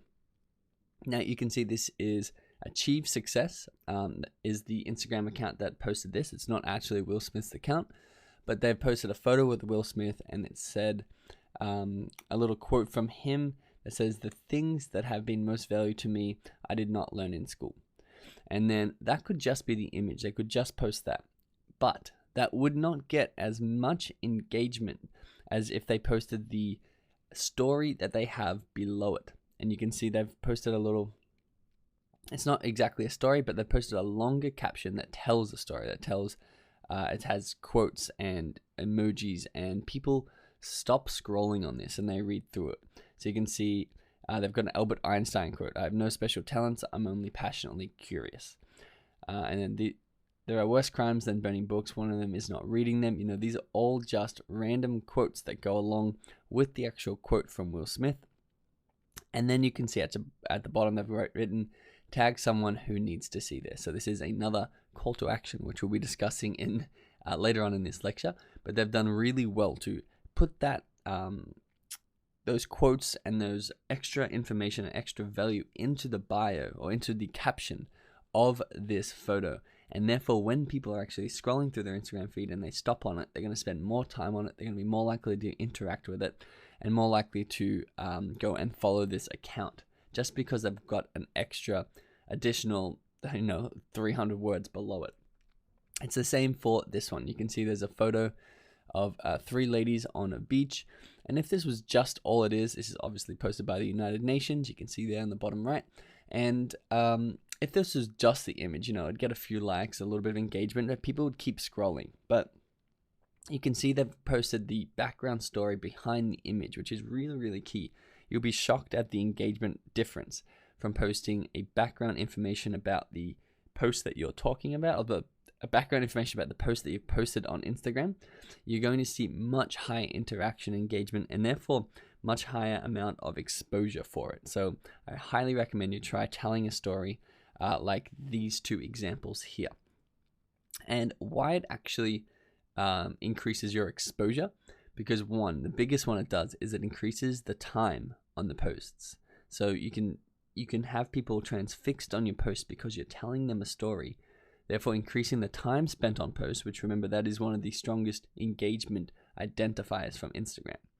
A story is also going to be a lot of text, so you want to make sure you break up the paragraphs, because otherwise everyone's just going to be overwhelmed by the amount of text. You can see they used emojis, and they used dots, and they used fun text characters to keep you engaged, because the longer you can get people to spend on that post, the better it's going to do.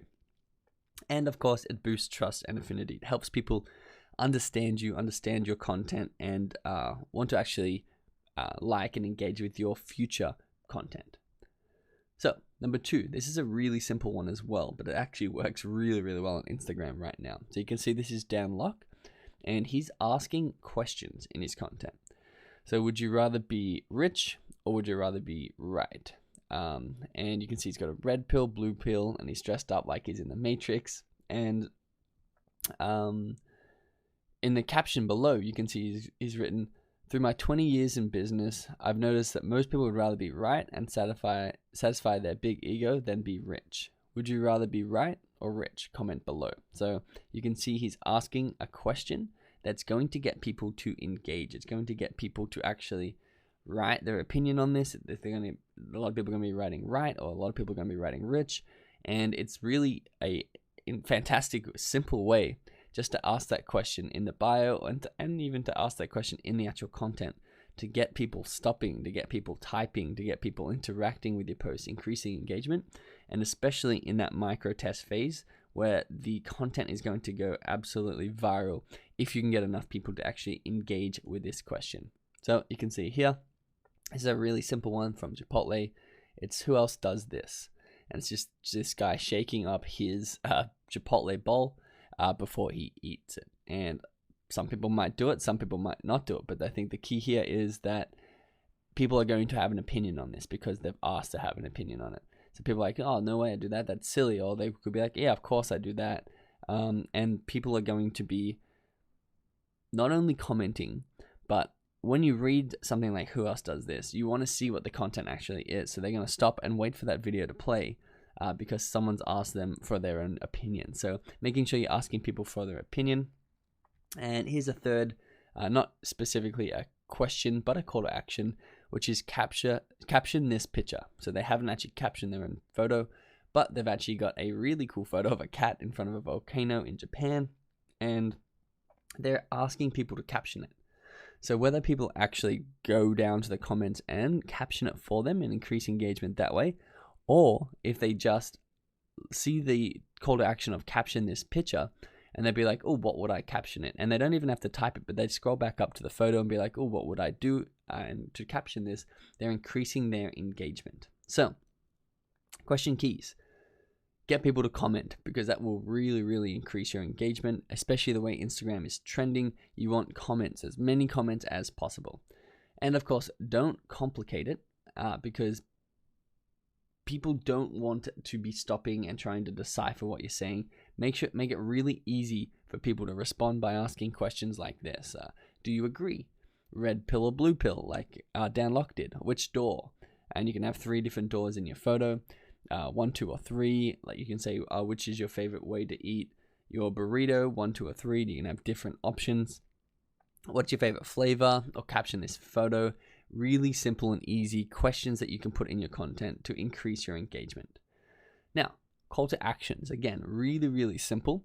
You can see this is a really awesome looking getaway house thing. I don't know if it's photoshopped or real, but it's just a big globe of glass, which I'm sure is really tough to keep clean.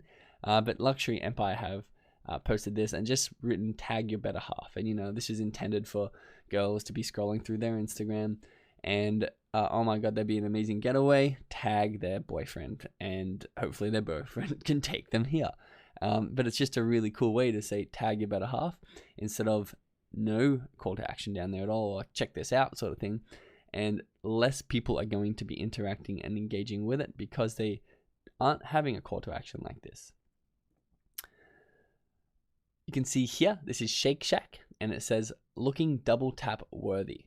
Double tap obviously is how you like a photo, so the call to action is to like this photo by just prompting the words double tap in there. Here's a really cute little photo, Cutest Cat for You posted, and you can see someone had made a replica of their cat in a mini form, and you can see they've got double tap written in their caption, and they've also got follow Cutest Cat for You, which means they're not only prompting a double tap but a follow. And if you can get someone to follow you in your micro test, you're going to do really, really well, because that is a really, I mean, your content is really really good, because people are going to see your content, have to click on it, have to go to your account and follow it. Instagram are going to be like, wow, that must be a really good piece of content if they prompt a follow. So call to action keys, make sure you get people to comment or like on your photos to boost the engagement in the micro test phase. What would you like or tag a friend for? So ask yourself that, like, what are you interacting with? What are you engaging with on your own Instagram account? And make sure you're replicating that in your Instagram account that for the content that you're posting. Sorry if I've said that in the most confusing way possible, but basically what's making you like photos and what's making you tag a friend, do that on your own content. And make it very visible for the viewers by using emojis and spaces. Remember, don't overwhelm them with big block text. Here's a few prompts that you can use. It can be tag a friend, like if, and then you put some condition in there. Double tap if, again, put a condition in there. And you can actually use a piece of content with both of those.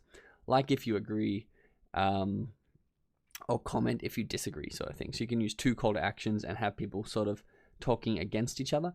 Follow us, again, is a really powerful one. So remember, you want to keep your captions relevant to your brand. Don't go out and copy anyone that's random, that's doing really well, because you don't want to hurt your brand reputation. So make sure that you are adapting what these other people are doing to your own process, to your own brand, and making sure it's brand relevant, because this is what's actually building trust. If you can remember in the last module, we need to keep building trust in order to be able to sell people our services and our products. Awesome. So we're now going to talk about a really cool strategy called content stacking. And you can use content stacking on your Instagram account to actually double your initial reach to your followers on a post that you have newly posted. So, for example, if you have 10,000 followers and you put out a regular photo post, and this is one that we put out, one day you'll be proud, you did not give up. And obviously that's me and my friend Evan sitting on a seat, and it got 1,000 views. This is obviously a hypothetical, but say it gets 1,000 views, so it's 10% of our audience. We have to remember that this content type is the lowest engagement sort of content. So a photo, even though it's easier to create, you can see underneath it's the lowest engagement. Whereas if you put out a video, it's much higher engagement. So you don't really need to do this for videos, but just photos. And you can see over on the far right column that an Instagram story is easy to create, but also high engagement. So I want to show you how you can leverage the high engagement types of content for a photo that is normally low engagement. And if we leverage our story and our Instagram live, which I'll show you exactly how to do in a second, you can double the engagement that we get during the micro testing phase, and therefore have a stacked post, and therefore outperform by 2x, double the amount of exposure for that one piece of content. And once again, the key is we're going to be actually leveraging our story and our live in order to promote our photo. So here's an example of that. We're an account, once again, with 10,000 followers. We post a photo, but at the same time, we also post a story on our Instagram account. And we make it, and I'm going to show you exactly how to do this in a second, but you make it so that they can't see the post. You either blur it out, or you pixelate it, or you post mustaches over the top of it.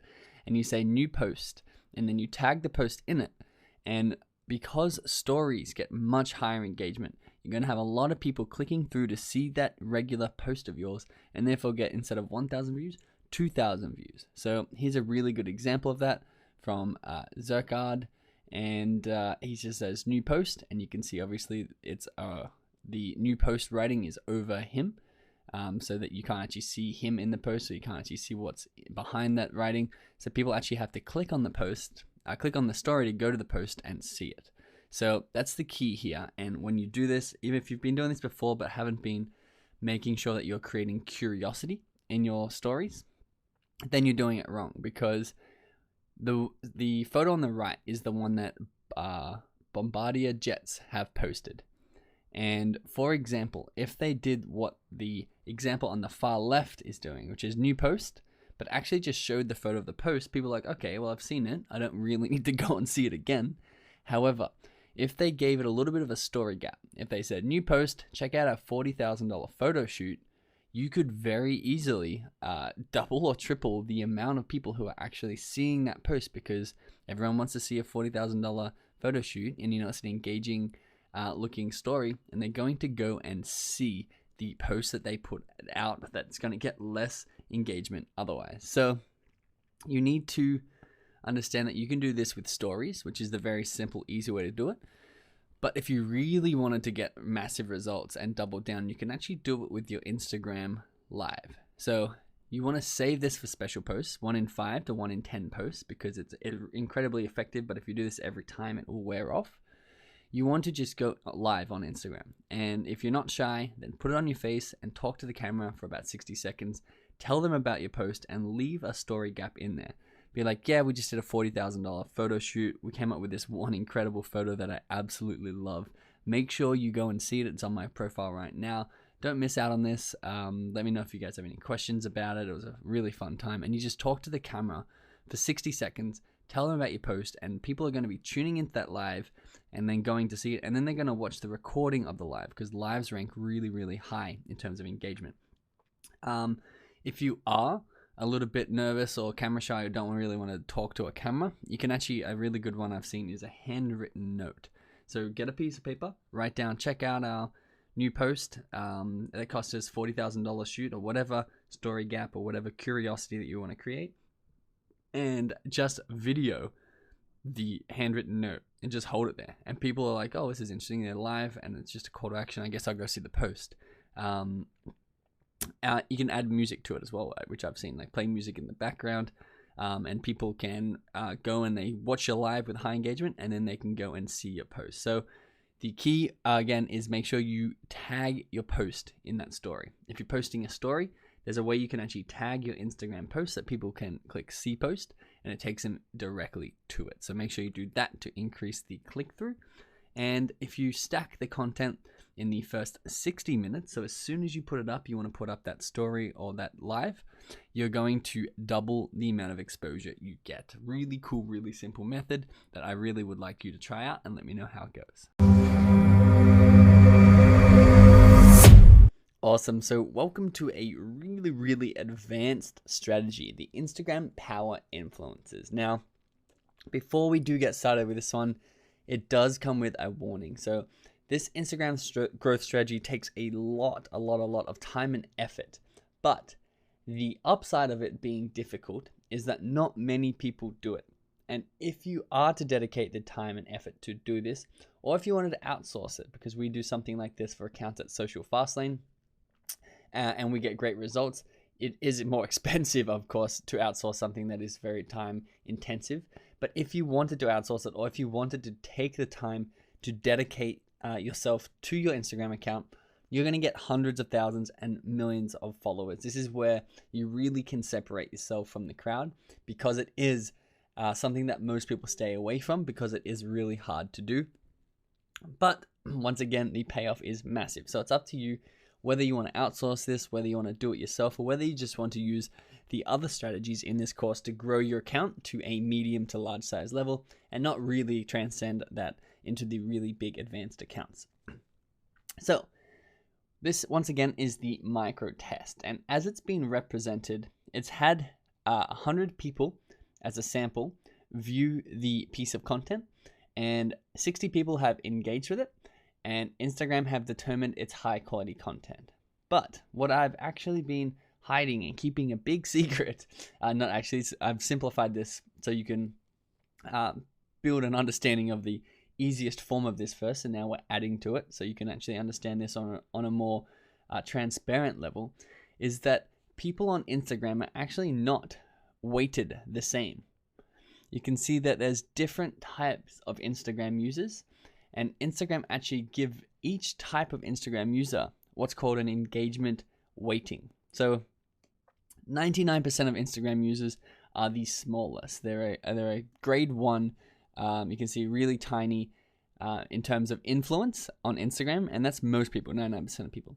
But then you get a couple of steps up. So you have grade 2, grade 3, grade 4, and then grade 5 Instagram users. And the big ones are called power influencers, the massive ones. And this is 0.01% of Instagram accounts. But Instagram see they're a massive account, see they have a really large amount of affinity with their audiences. They see that the content they're posting is really high quality. And Instagram are like, wow, that is a very impressive Instagram account that a lot of people like. And therefore, their engagement, whatever they engage with, is far more powerful than what the rest of Instagram are engaging with. And this is what's called a power influencer.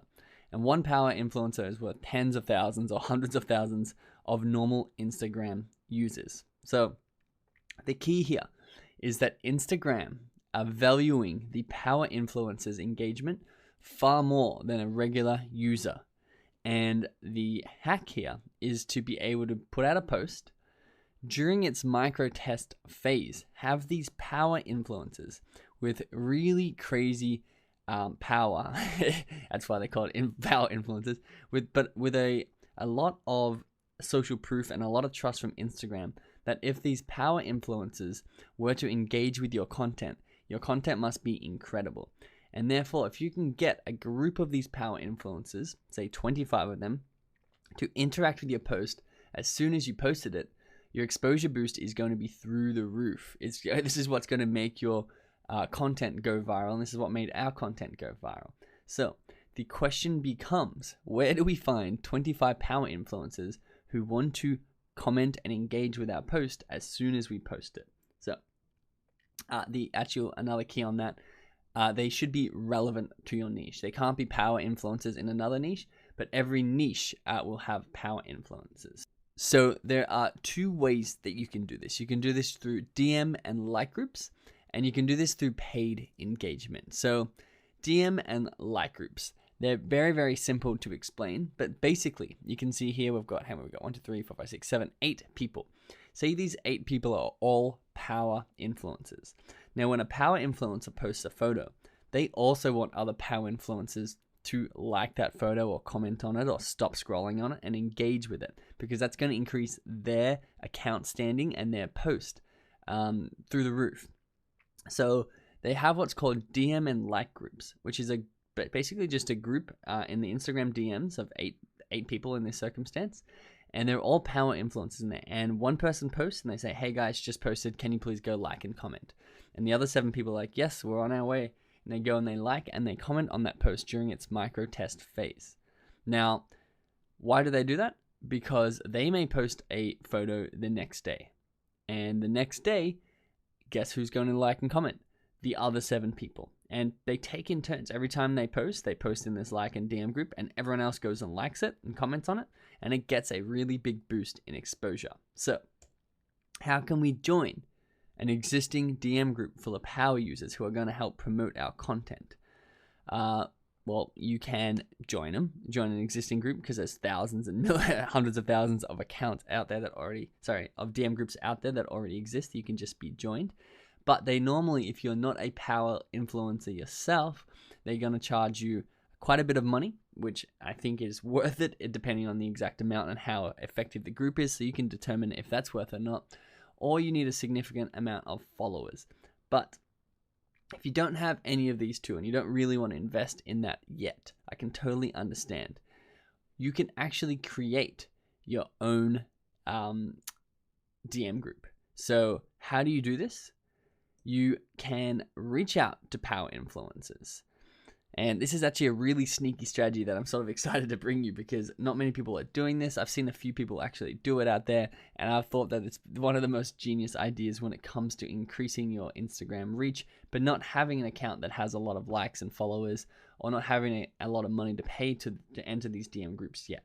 So how do you create one of your own? What you do is you go and you search for your king hashtags, and that's going to bring up people. So you click in people, and you're going to see, and this is the entrepreneurship niche, these power influencers. You can tell they're power influencers basically because of their followers. If they have 900,000 followers and they have high engagement, say a lot of comments on their posts, they're a power influencer. So you want people with a lot of followers.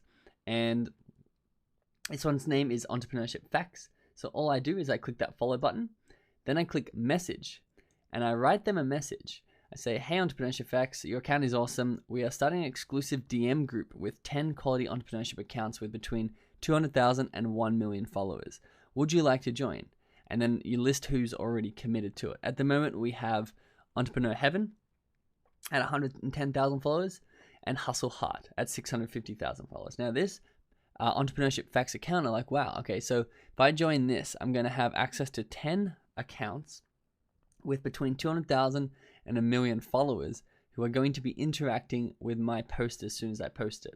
That's a very lucrative offer. And what you have to do is you have to be the glue that holds these people together. So you have to go out and you have to sign up these people one by one. But at the end, guess what? You've got 10 to 25 power influencers in your DM group. Once you've got 10, it's really easy to keep adding, because you're like, hey, we've got a DM group with over 10 million followers between us in it. Do you want to join? Everyone's going to want to join that. But you sneak into that group because you're the one putting it together. And all of a sudden you have these power influencers, and you have contact and connections with these power influencers who are going to promote your stuff and engage with your stuff as soon as you post. Now, that may take you 2 weeks to put together that group. But if that took you 2 weeks of hard work to put together that group, you are going to absolutely skyrocket as soon as you put that together, because any piece of content you put out with is now going to get thousands and tens of thousands of interactions because of these power influencers liking and commenting on your content during the micro test phase. Now, an easier alternative to this, if you don't want to put in the weeks of work, is paid engagement. Now, what you have to understand is that the most powerful influencers don't really want to be interacting with your stuff. If you have 10,000 followers and they have 2 million followers, you're not on equal playing ground. So like, hey, I'll interact with your stuff if you interact with my stuff. They're like, I'm a power influencer and you're not yet. So no, thank you. But what happens is you can equal out this sum if you add in a couple of dollars. And a lot of people are doing this. Basically, you can pay per comment and like. And this could be a really good way to get started to see if you can gauge the influence of these power influencers. So if you say you reach out to someone, say Entrepreneurship Facts, like we did in the other example, and you say, hey, I just put out a post, I'll give you $2 if you can like and comment the post, and I'll actually give you $2 10 times for the next 10 posts I put out with. Let me know your PayPal, I'll send it over to you now, and I'll just message you when I need the likes and comments. And they're going to do it, because all I have to do is go to your post, double tap and say very nice, and they made $2. And if they do this with 100 different people, they're making a lot of money.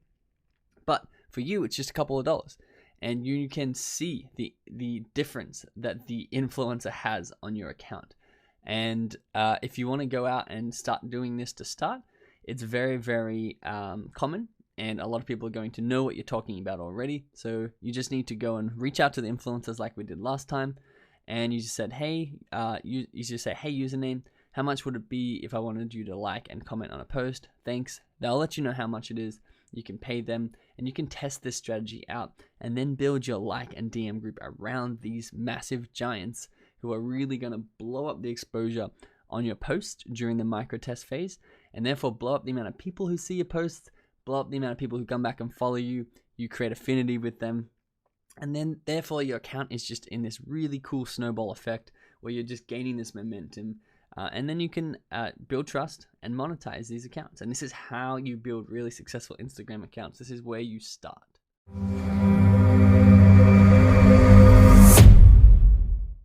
Awesome. So your mission is to find 20 power influencers and reach out to them. And I really wanted this to be an actionable mission, because a lot of people are going to watch this course and not actually take action on it.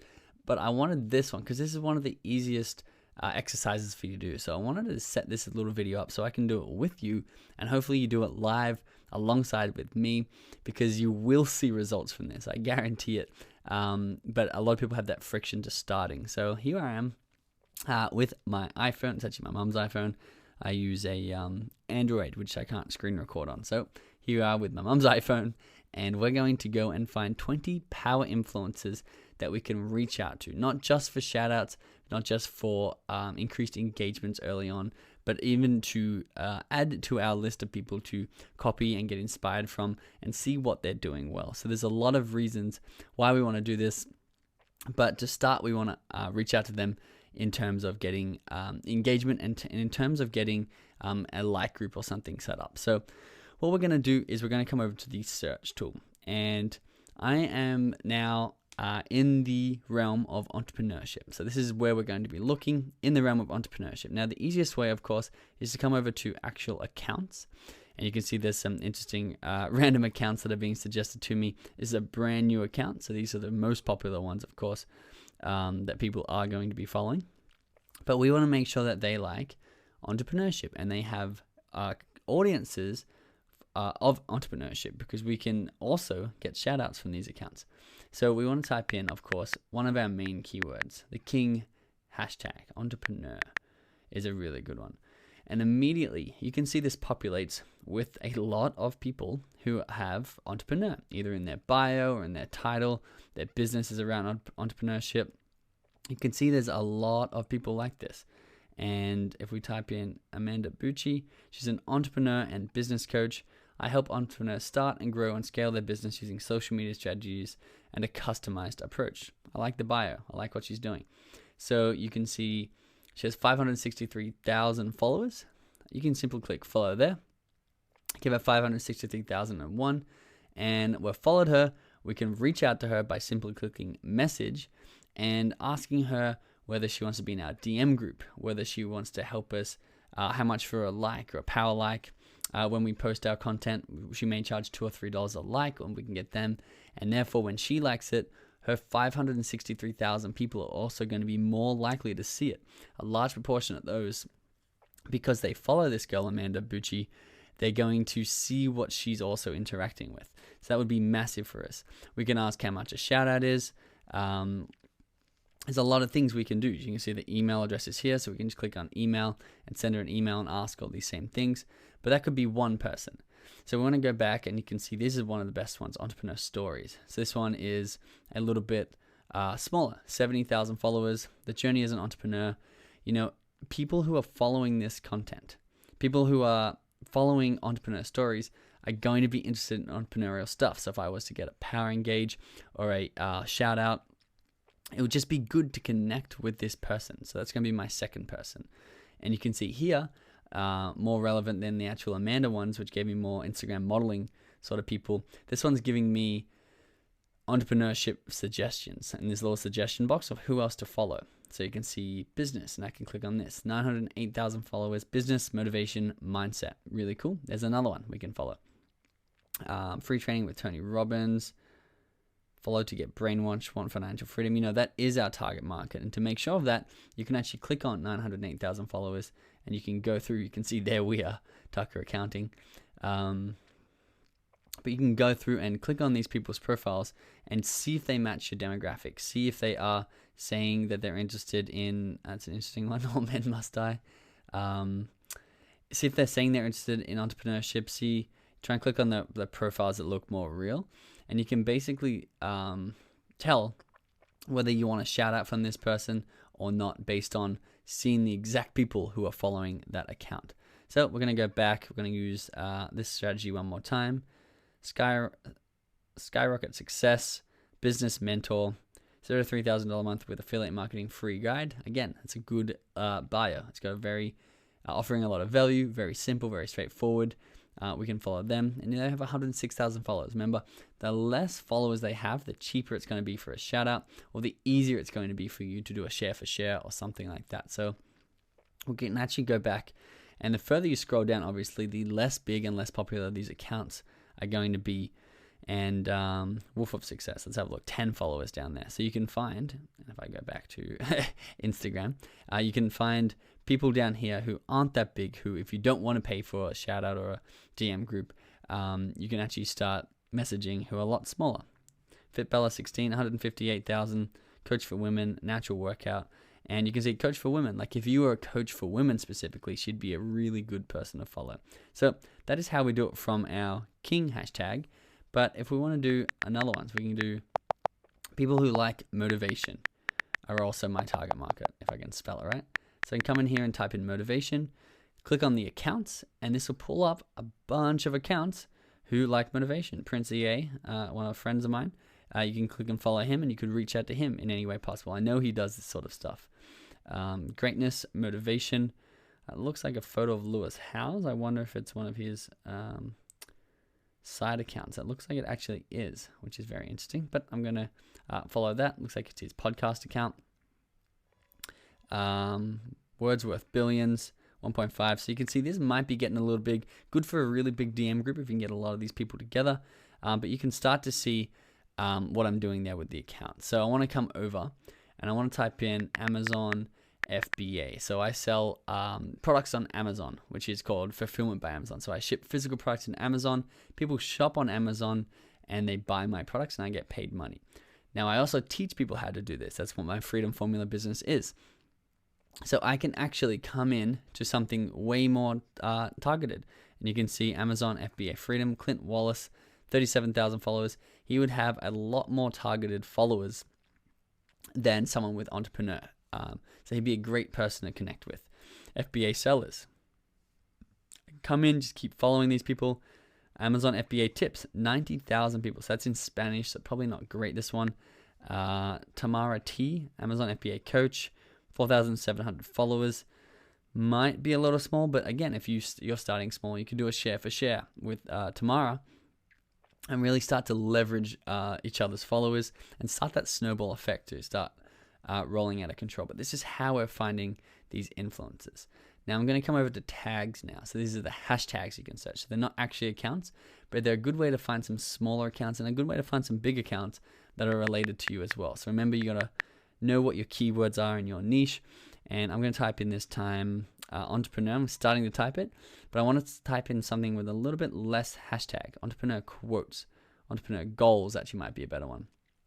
And now I can scroll through this content and see the people who are posting entrepreneurship content, which are obviously coming from an entrepreneur account, Empire Mafia. And I can see how well they're doing. You can see there's the smaller accounts, and this is where you want to start. I'd send a message right here to Empire Mafia. I'd say, hey, love your account. It's very similar to mine. Do you want to do a share for share? Or can you like my post and I'll like your post? Or how much do you like my post every time I put one up? And you'll be shocked at how many people are interested in this, that everyone wants to grow their account. If you can help them grow it, especially adding a big DM group together, you're going to do really well. So you can see I found 10 people really quickly. And what's going to happen is then my newsfeed is going to start filling up with these entrepreneurial stories and content from people that we followed.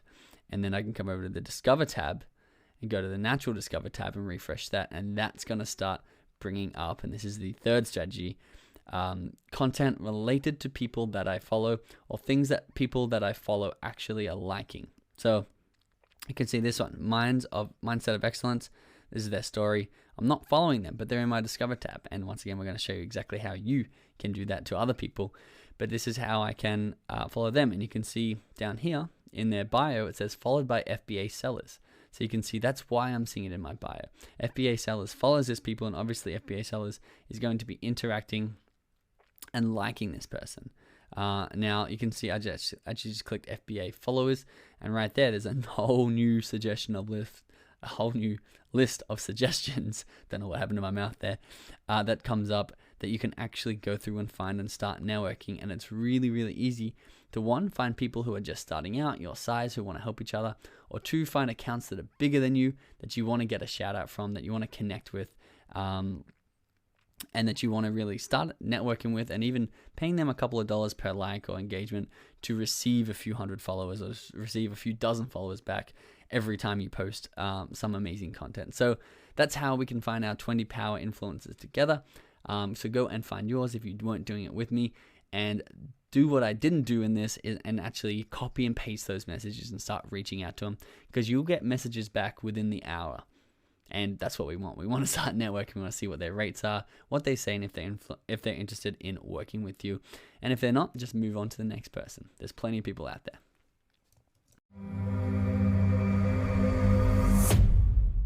Awesome. A big welcome to module 5 of this Instagram course. This is an exciting one. This one's going to really help boost that account that you've set up for yourself, because you've got a really well optimized account. You've got amazing content going out there.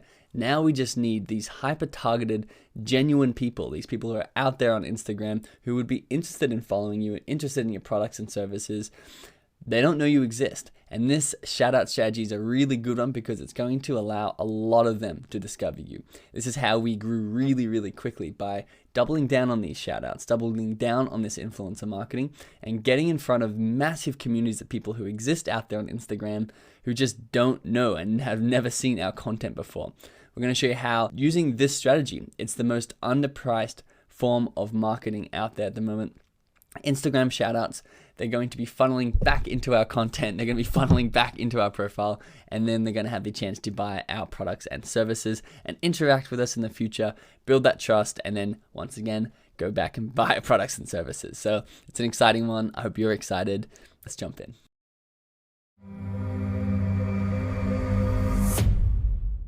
Awesome. So another exciting topic to talk about is influencer marketing. Now, this is not a new thing, but it is when it comes to Instagram. And that's why it's so powerful right now, because it is a new subject when it comes to Instagram, and it's really, really undervalued. I'm going to show you exactly how undervalued it is in this lecture. So first of all, we need to know, what is influencer marketing? And why should we use it? Why should you use it in order to grow and monetize your Instagram account? And I'll give you the short answer, because it's really effective and can make you a lot of money and a lot of followers. But the longer answer is, influencer marketing is a way of tapping into existing communities of engaged followers on Instagram. So existing communities, people out there who already exist in a community, meaning if Nike already have a community of their followers who follow them, and they are engaged with Nike's content. So it's a way to tap into these followers of Nike and have them engage with your content and learn about your content. So the old way of influencer marketing were known as celebrity endorsements. And this is obviously still done, but it was much bigger back in the day, before people started to build their own audiences on platforms such as Instagram. And you can see Sean Connery and the Jim Beam celebrity endorsements. Sean Connery had a lot of followers. Like, he didn't have a lot of, obviously, Instagram followers, but a lot of people knew who he was, and a lot of people respected him and admired him for, obviously, his James Bond career. And Sean Connery says, "I drink Jim Beam," and therefore the community of engaged followers of Sean Connery started becoming part of Jim Beam's following now, because, okay, if Sean Connery likes Jim Beam, then I probably will too. And now all of a sudden, I'm not just a Sean Connery follower, but I'm a Jim Beam follower. And you can see McDonald's also did this with Larry Bird and Michael Jordan. They knew that Michael Jordan and Larry Bird have a big following.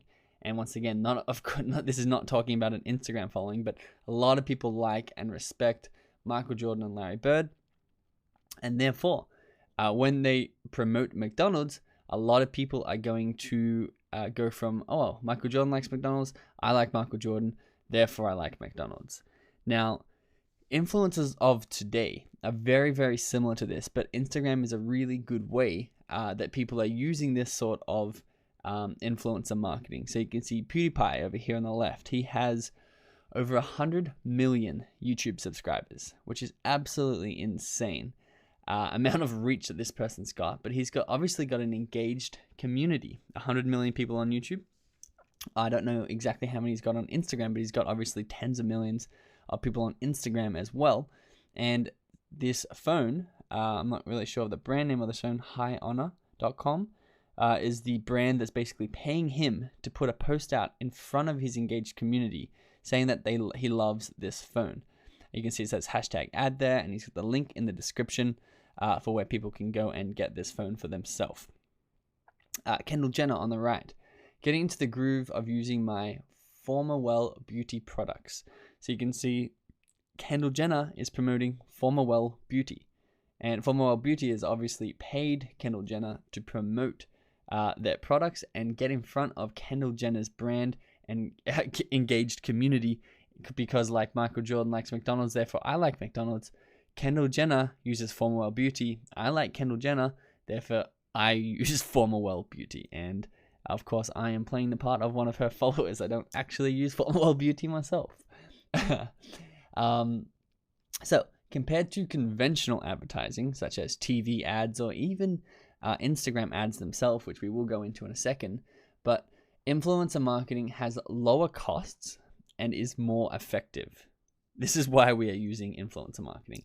Conventional ads, so say you run a Instagram ad, or say you put up a billboard. The return on that is going to be about $1 spent, $1 return on a good day, on a very good day, and that's a long-term return. That is not immediately.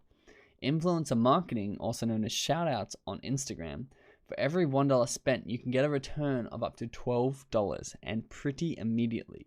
And these statistics right here are why we're going to be using influencer marketing and shoutouts to absolutely skyrocket our account in terms of followers and monetization. So in this lecture, we're going to show you why these shoutouts are the fastest way for you to actually grow your Instagram account with high quality, relevant and targeted followers to your niche. So this is the golden ticket. And the golden ticket it's basically renting advertising space from other people's Instagram accounts. And why it's the golden ticket? Because it's so cheap and so undervalued. So for example, this is a Instagram account with 1.2 million followers. I can get my media, my face, here in front of these 1.2 million people for a very, very low price, anywhere between $60 to about $300 to $400. I can get in front of 1.2 or potentially in front of 1.2 million followers. Now, if you don't have this sort of budget at all, if you don't have even $60 for this, that's totally fine. I'm going to show you how you can get it for free as well. But if you do have capital, and you should have a little bit of capital you want to invest in your growth, then this is exactly what you need to do step by step. So it's called a shout out or influencer marketing. And they're the most undervalued advertising in the world right now. One of the most. It's the cheapest and the most undervalued that I know. And I'm going to show you exactly why with this example. So you can see this Explorer account has 1.1 million followers. And for the sake of the math, we're going to pretend they have 1 million followers. Now, you can get in front of these 1 million followers, which means, they're not going to have a full 100% people see your video that you put out there, but say you get 200,000 views from being posted, being shouted out by this Explorer account. And then say from 200,000 views, less than 10% of those people, which is quite a low percentage, quite a pessimistic percentage in this example, 15,000 people then go and view your profile who had never heard of your business before, never heard of you. And now all of a sudden you have 15,000 people not only enjoy your content, but enjoy your content enough to come back to your Instagram account and want to find out more about you. Now, of these 15,000 people, remember we've set up a very high quality Instagram account that's going to have a very high conversion rate. And we are going to get 3,000 new followers from this one shout out instantly, overnight. Think of how that's going to boost your account Think about how that is going to, if you can perfect this funnel and get this funnel to pay off at these rates, you can get $150 for 3,000 new followers. Think of the micro tests, how well you're going to excel in these micro tests with these new followers. Think of how many people are now engaging with your posts, so you can now be displayed in better hashtag galleries. And all these things, it really starts to snowball out of control when you can get boosted like this in these shout outs like we did for our account. Now I'm going to show you exactly how to get this for free. Once again, at the end of this lecture, if this is not for you, the paid advertising. But basically what you have to understand is that there are 3 types of shout outs. So we're going to go through the types of shout outs you can have and you can buy from other people, or you can trade from other people.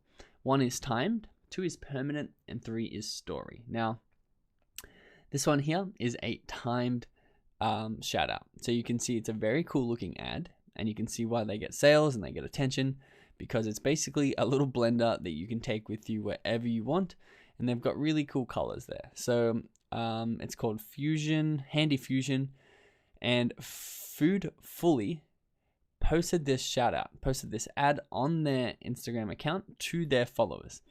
It says, do you love fresh smoothies wherever you are? Handy Fusioner made it possible. The power of a kitchen blender in the size of a water bottle. Start fusioning now with their summer sale plus free worldwide shipping. Link in bio, and they link to this Handy Fusioner's account twice, you can see. So for a timed shout out, a page posts this advertising, such as this one, on their account and leaves it for 2 to 24 hours. So you're basically renting their space on their account for between 2 and 24 hours. And why you would do this over a permanent post is because people don't actually like keeping ads up on their account, because that looks a little bit spammy. So they like to delete these shout outs after they post them. And you can be renting from 2 to 24 hours, which means it's a lot cheaper to actually rent the space than to fully buy a position on their page. So you can also buy a position on their page, and this is called a permanent shout out, or where you buy that spot and they can never delete that. And this is going to cost a little bit more, but you can see this example here, Billionaire Heaven message, Chris FX Trades, which is obviously Forex trading, in order to make money by trading with his group. Don't get stuck at a 9-to-5 job. He's been traveling and taking his work with him, and so can you. It's a very simple post that is a shout out that this guy has bought, and now this one won't go down because it's left up permanently, and it's going to cost a little bit more money than a timed shout out, but it's going to get more exposure and it's going to be there forever. Story posts are the third one. Now, since obvious what it is, it's just a shout out, but in the person's story and not on their actual page, which means it's going to naturally disappear. So you're renting after 24 hours. And it's going to have a higher engagement rate, obviously, because these stories, remember, get higher engagement than the actual posts. The other thing you need to know is you can actually get a combination of a story post and a page post at the same time to really maximize the amount of people that you're reaching on that page. So there is a sneaky strategy you can actually use to get these for free. Now, they're not going to be as powerful unless you've got a really big account, but if you're just starting out, you want to do this. It's called Share for Share. And this is where you enter a mutual agreement with another account or with another page in order to share their content in response in an agreement for you sharing their content, they will share your content back.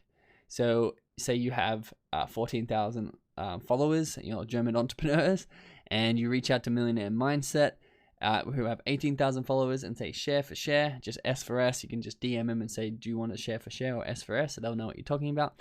And then what you do is you basically share each other's content. You can see they've tagged them not only in the photo, but they've tagged them in the actual post.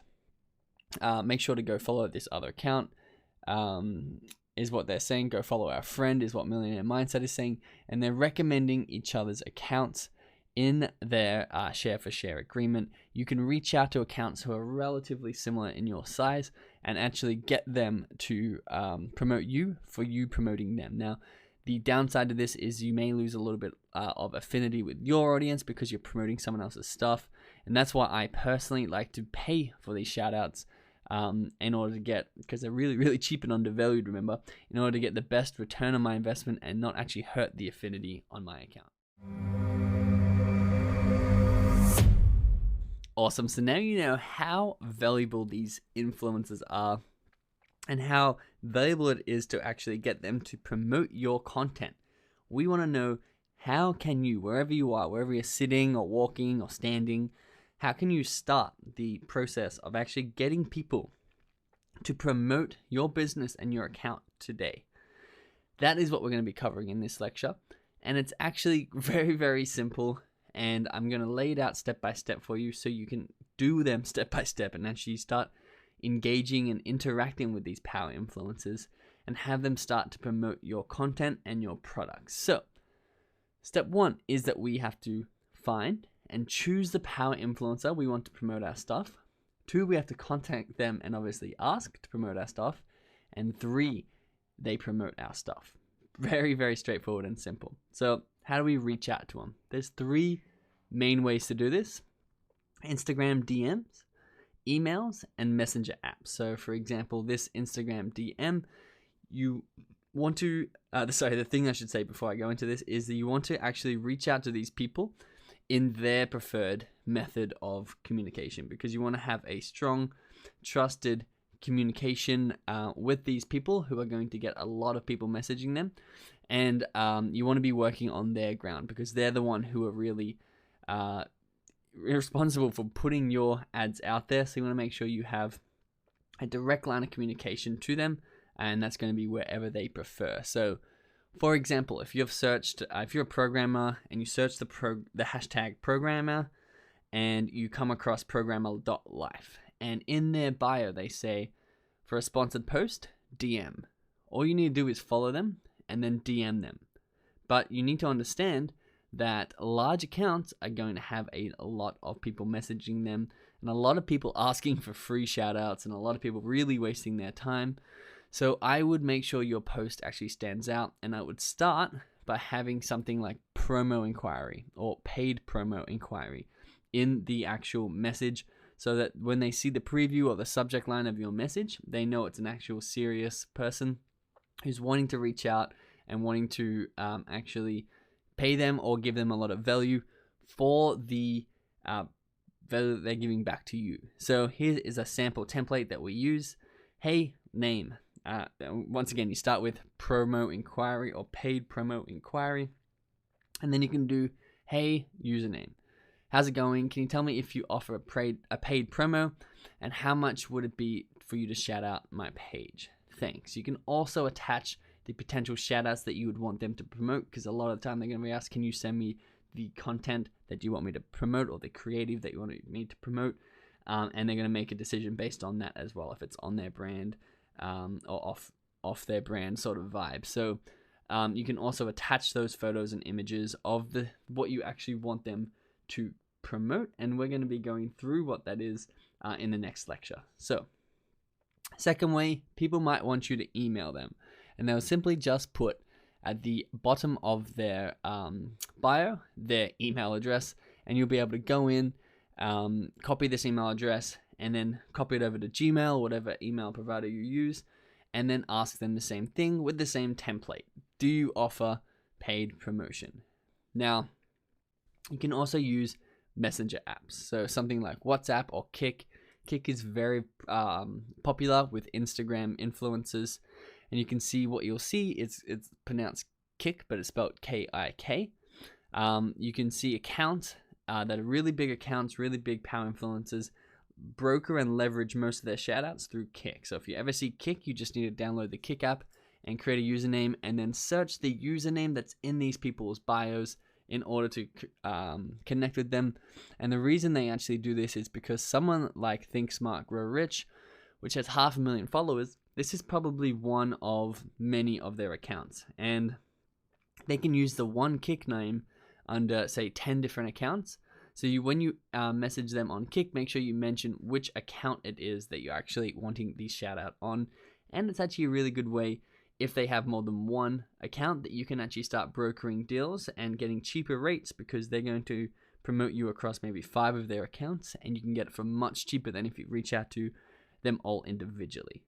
And number 3, if they don't link their messenger in their bio, search for their Instagram handle on Kik And if you can see a match, you can ask if that's them. So for example, this person, Think Smart Grow Rich, if they don't actually have their Kik in this bio here, you can actually just go to Kik and search that Instagram handle, which would be Think Smart Grow Rich, and then message the person who has that handle. And it's going to be most likely, especially for longer usernames, the person who runs that account. Now, there are other ways you can actually purchase shoutouts, which is through a middleman, and these are okay. I don't really recommend any of these websites, and I actually I've used Shoutcart, but I haven't used any of these other websites.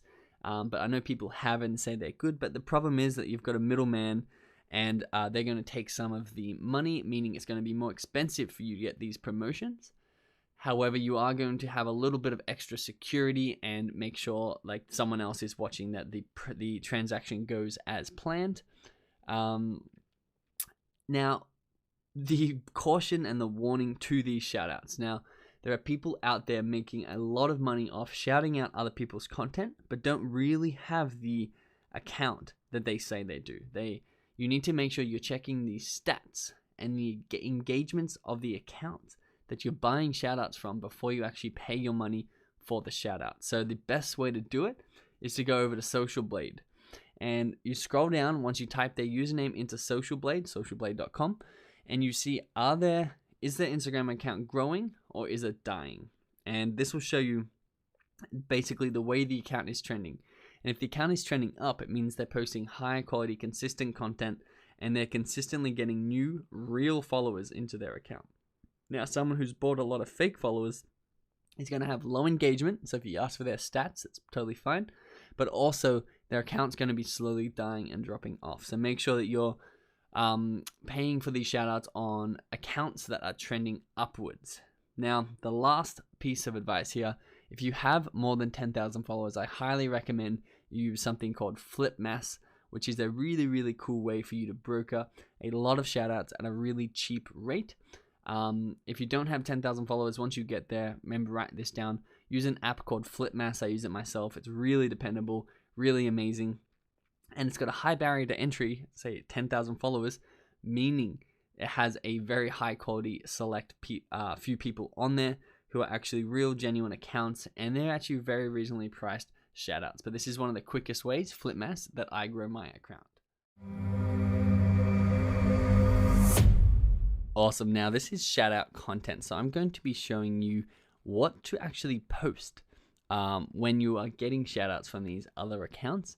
Not only what you have to consider about what you have to post, but also how should you be getting them to post it. And there's one really big thing that a lot of people miss, and I'm going to show you exactly what that is in this lecture so you can get the most bang for your buck. You're paying for this, and if you're not, you're promoting other people's stuff in return for this. So you want to make sure that we're not wasting your money and we're actually growing our account as big as possible and working on that momentum on our account and being able to keep doing this. Because if we can put $1 in and we can get 25 really engaged, amazing followers for that $1, we want to just keep doing that over and over again, because out of those 25 really engaged, amazing followers, maybe 5 of them might buy a product. And it means you're getting someone to buy your product for just 20 cents. So it's really, really powerful. And I'm going to show you exactly how you can make sure you don't waste your money. And the focus of this, and the reason that I'm telling you, the reason that I've included this lecture is because you need to entice people. This is the key, to click through to your profile. If they just watch your content on someone else's page, you don't gain anything from that. You don't need exposure. They don't remember your brand name. It's not helping. You actually need people to see your shout out on someone else's page and then click through to your profile, which is, remember, already optimized for high conversions by us in the second lecture, in the second module of this course. And once they follow us, then we're going to be able to build trust with them. We're going to build affinity with them, and we're going to be able to sell them our products and services. So the key, once again, is to entice people to click through to our profile. Now, before we can do this, we need to understand that there's 3 best types of shout out content in order to first grab their attention. Once we grab their attention, then we can get them to click through back to our back to our profile from our content. So the 3 best types of shout out content in order to grab their attention is 1, a story gap or a cliffhanger. 2, a super interesting piece of content that's going to be quite naturally viral. And 3 is story videos. So the first one.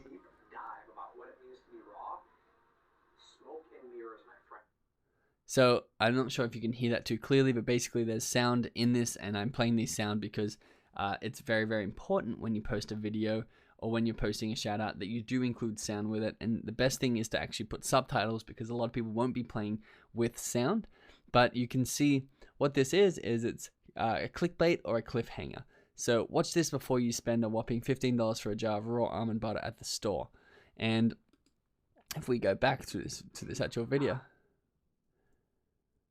there we go. You can see this guy's holding the jar of raw almond butter at the actual store or the supermarket, and he's basically telling them that there's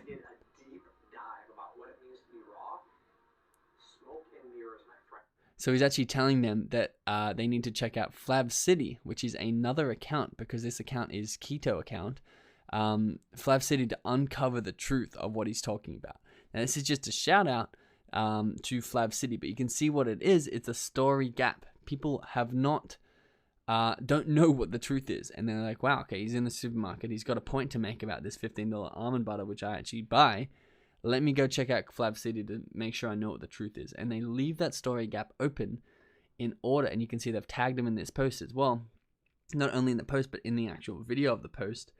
And they are getting people back to Flav City's account to then follow Flav City and actually have this shout out be worth it. Now you can see this one is just interesting content. So this is obviously quite a phenomenal video of Cappadocia in Turkey, and you can see that there's hot air balloons flying around and there's a girl in front of them. Now if this girl, her name is Gypsy Lust, she is getting a shout out from this account called Vacations.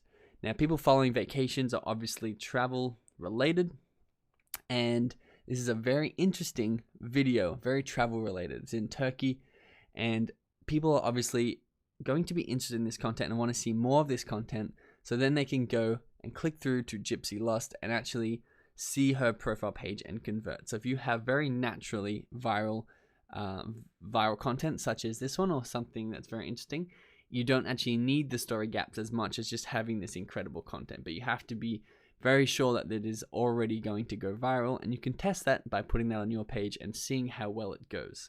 Once you have a piece of content that does really well on your own page, you know it's going to do well on related pages, and that's what you can start using for your actual creatives and for your media that you're getting other people to promote. So you can tell them a story in a quick video as well. So this is for story and video reel shoutouts. You want eye-catching and really good music, and you want to be able to tell them a story and engage with them so that they're going to click back to your profile. And remember content stacking in the last module? We can actually use content stacking here as well.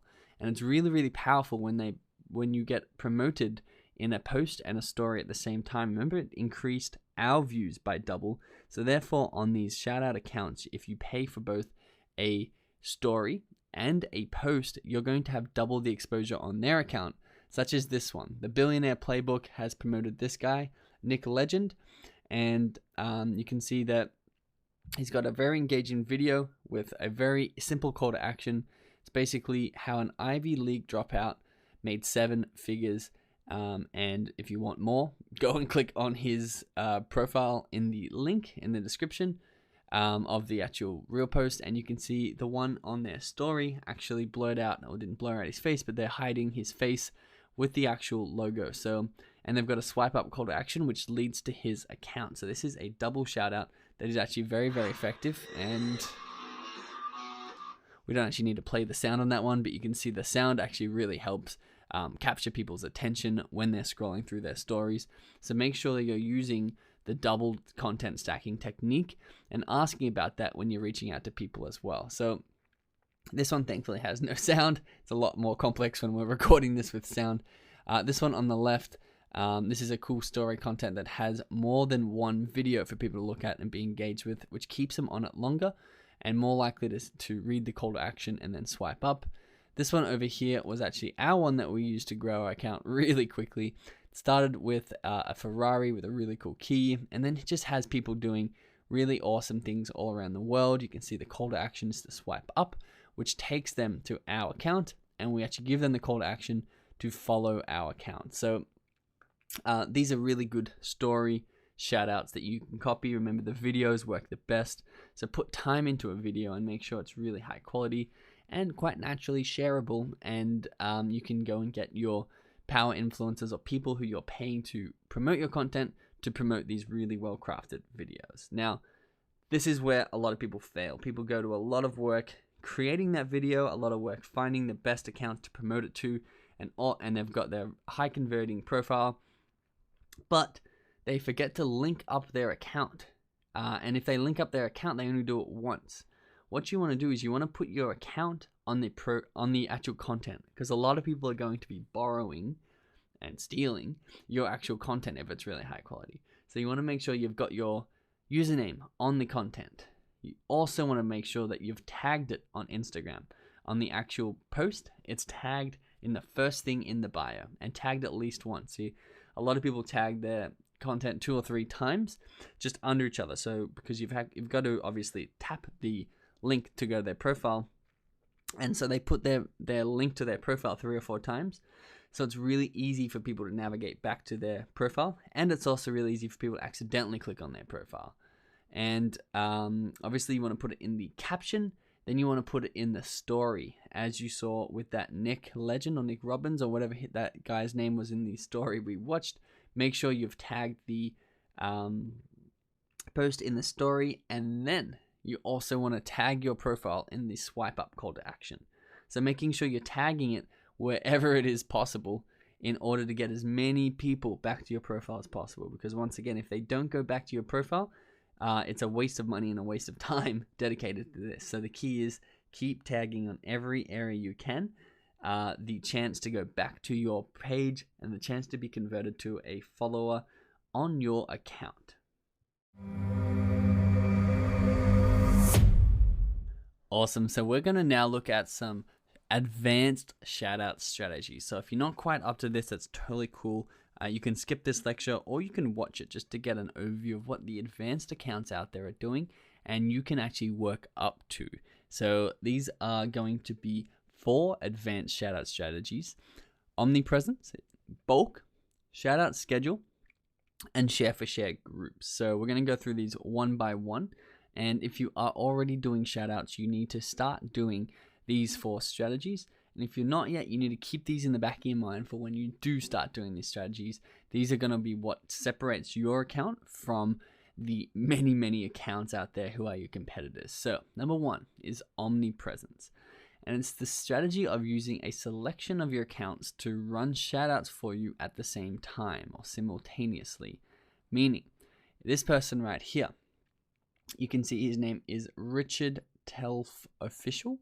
And what he's done is he's gone and reached out to multiple influencers in his niche, and he's actually scheduled them to post at the exact same time the same ad. Therefore, people following across these accounts, which is a lot of people, in a niche, people are going to follow a lot of different people. If they see this come up at least once in their newsfeed, if they see it come up 2 or 3 times, and you can see he's done it, you can see in people's tag posts actually when they do this, he's done it a lot of times at once. People are going to be much more likely to click on it because they've seen it more than once. It's given more social proof, and he's going to get a big rush of followers all at once by having everyone doing this at the same time. So you can use omnipresence and making sure that when you schedule these things and when you get people to shout you out, that it's one big push, and that will really give you a great kickstart for your new account if you do have a new account. Now, when you buy shoutouts, it's strategy number 2, which is just bulk buying. Never buy just one, because what you should do is you should buy more than one shoutout from an account, as long as you've done the research and you know that they're a good account to get shoutouts from. and it's going to be much cheaper for you. So, oh, sorry, I didn't know that would go to that next slide. Let's just jump back. It's going to be much cheaper for you to actually buy 3 shout outs of say $350 instead of a single one for $150, because not only are you getting a cheaper price per shout out and therefore a cheaper price per new follower that comes and follows you, but you're actually building more trust with the other person's followers because they've seen you more than once. And if they don't follow you on that first shout out, they may actually follow you on that next shout out and come back and follow you and then buy your stuff just because they've had more exposure to you. So the next thing is you want to make sure you tell the accounts who are actually shouting out your content when to post. And a really cool thing that people do with the big advanced accounts do is they set them up. So say you've bought an array of shoutouts. Say you can see below they've got A, B, C, and D. There's 4 accounts we've bought shoutouts from, and throughout the week we can have them post one day after another. So this is sort of similar to Omnipresence where they all post at once, but they all post on a different day that week. Meaning, if you're following multiple ones of these accounts, every day that you log in, you're going to see this person's account being promoted by accounts that you follow. It's going to build so much trust. You can have them post the same content or new content, and they're just going to learn so much about you and be very likely to go and follow your account. Now, the 4th one is what's called a share for share group or a shout out for shout out group. And this is really, really high power, high leverage, sort of like the DM groups.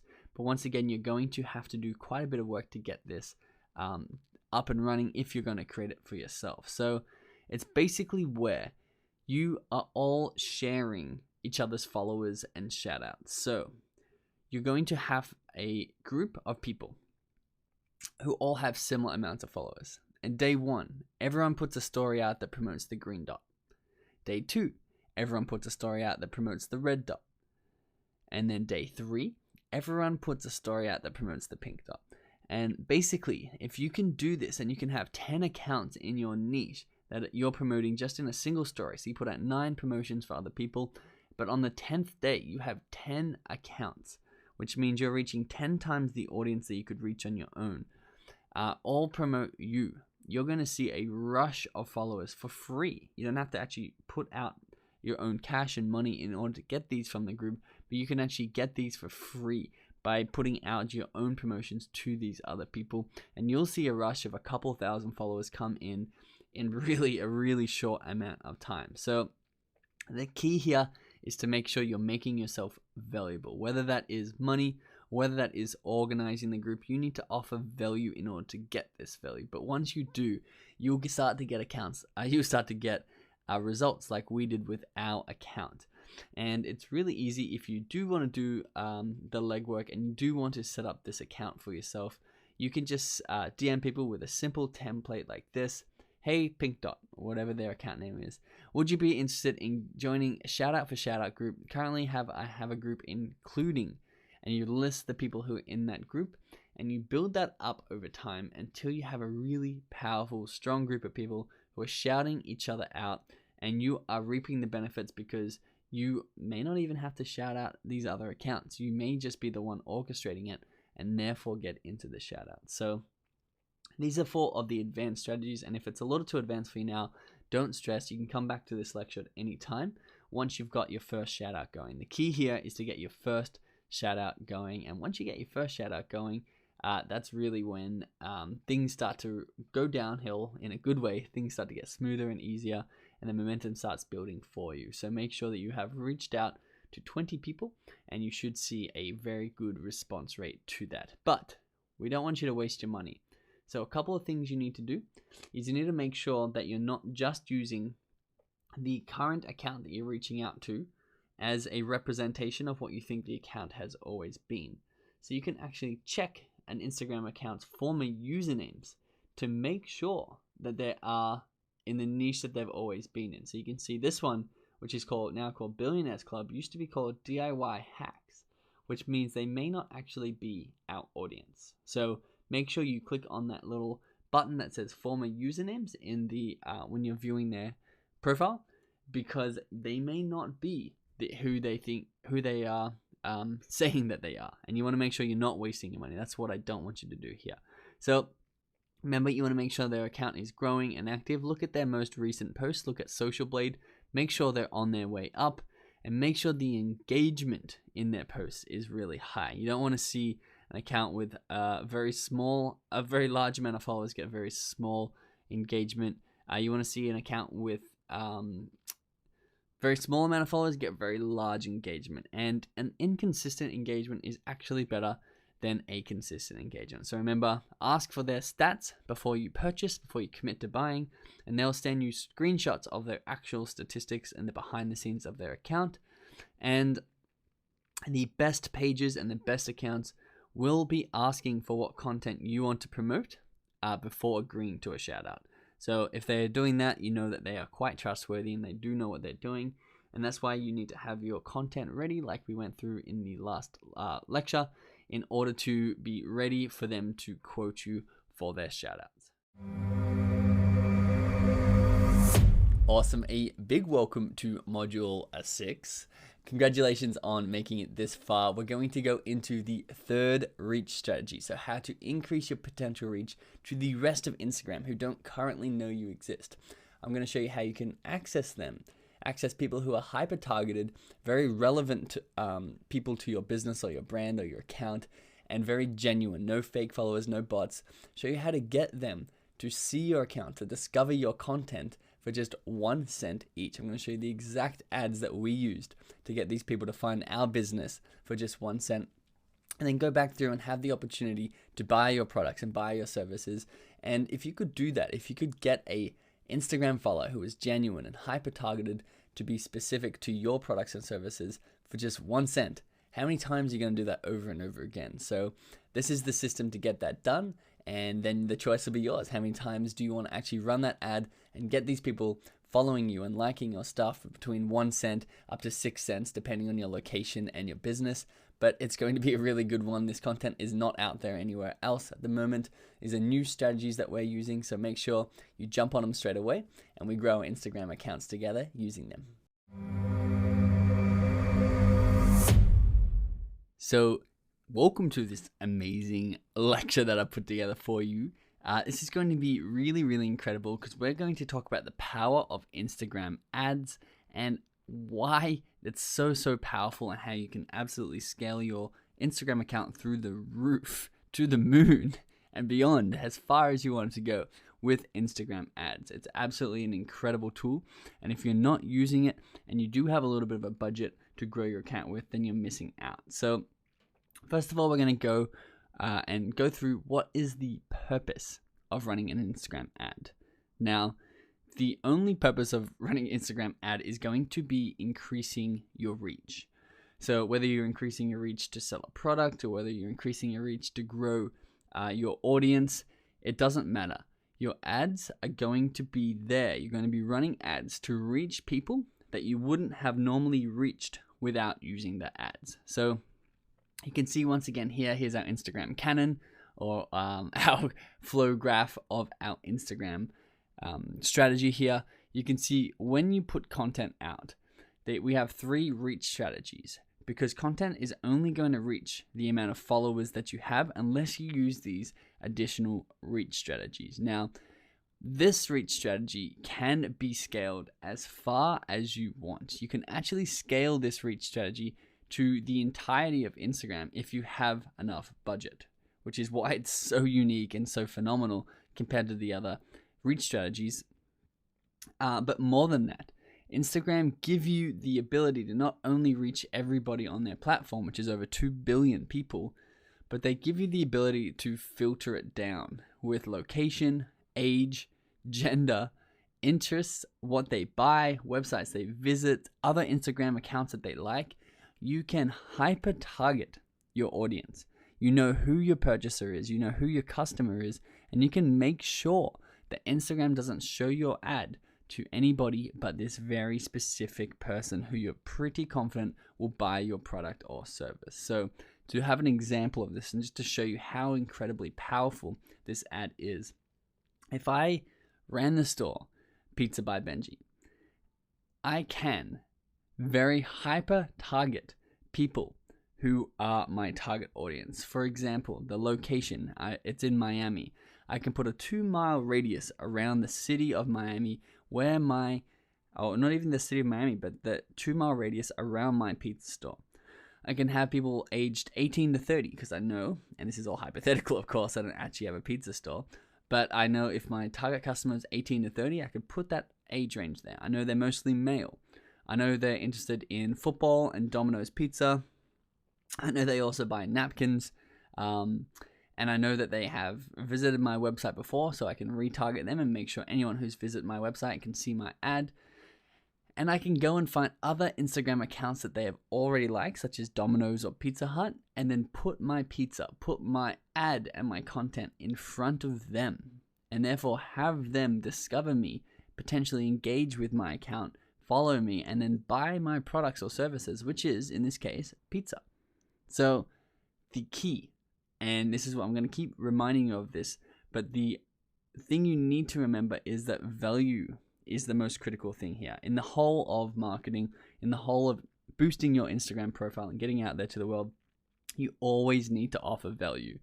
So the ads are a megaphone. And all these strategies in this course are a megaphone. Meaning if you have something of value, we can run that animation one more time if you missed it. If you have something of value and you put it to a megaphone, you're going to reach happy people. If you have something that people don't like and you put it to a megaphone, you're going to make people unhappy and not actually buy your stuff. So what you have to remember is that you need value and the megaphone, and then you're going to make people happy. Now, ads in a nutshell, the 3 best thing about these ads, and the 3 things we're going to go through in this lecture together, once we have something of value. Remember, that is the key. I'll keep reminding you, but just write that down if you're taking notes, right? Key, draw a photo of a key and this, right? You need to offer value in every single step of this process. So once you do have that down, you can then go and hyper target your audience. You can get them really cheap. I'm going to show you how to get them to 1 cent, and you can scale these to the moon. You can absolutely have no limit to the amount of people you reach. And remember, once you've got value there, and then you've hyper targeted your audience, you can do it for cheap and you can reach as many of them as possible. You're going to be making a lot of money and growing your account by a lot of followers. Awesome. So a really important lecture, and why it's so important is because we're going to go through the different types of Instagram ads that you can run. But more importantly, and surprisingly enough, there's actually an ad type out there that is 60 times cheaper than the other ad types. And that's the one that I need you to know about. That's the one I need you to run on your account in order for you to grow as fast and as cost effectively as possible. So you have to understand there's 2 main types of Instagram ads. One is a feed. Obviously, it appears in the news feeds and it appears in on people's profile pages. And the other one is a story ad, which is going to appear at the top of your Instagram account inside other people's stories. So the story ads are things like this.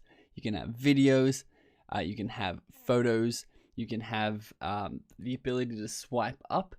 These 3 here are all examples of really good story ads, and you can tell they're story ads because of the word sponsored under their username, and because most of the time you're not actually going to be following these accounts. But you can see that they are quite eye-catching, and they're very well put together. So these are the top types of ads from really big accounts that spend a lot of money on advertising. And this is why you want to go through your ads and see what you see. And I want you to make sure that you're not copying all ads, but you're copying ads that actually work. So you need to make sure that these people have really strong ads in order for you to replicate that for yourself. But these story ads are going to be seen in the story section of Instagram, where you can swipe up and you can have a direct call to action to their website or to their profile. And we'll go through that in just a second. The other type obviously is a feed ad, which will come in the news feed on your home screen of your Instagram app, and it'll come through as a sponsored post like this example here. You can come through as a photo. could also come through as a carousel where you can swipe across the images and you can see the different images that this person is promoting. For this one, they're promoting different items in their store in a carousel.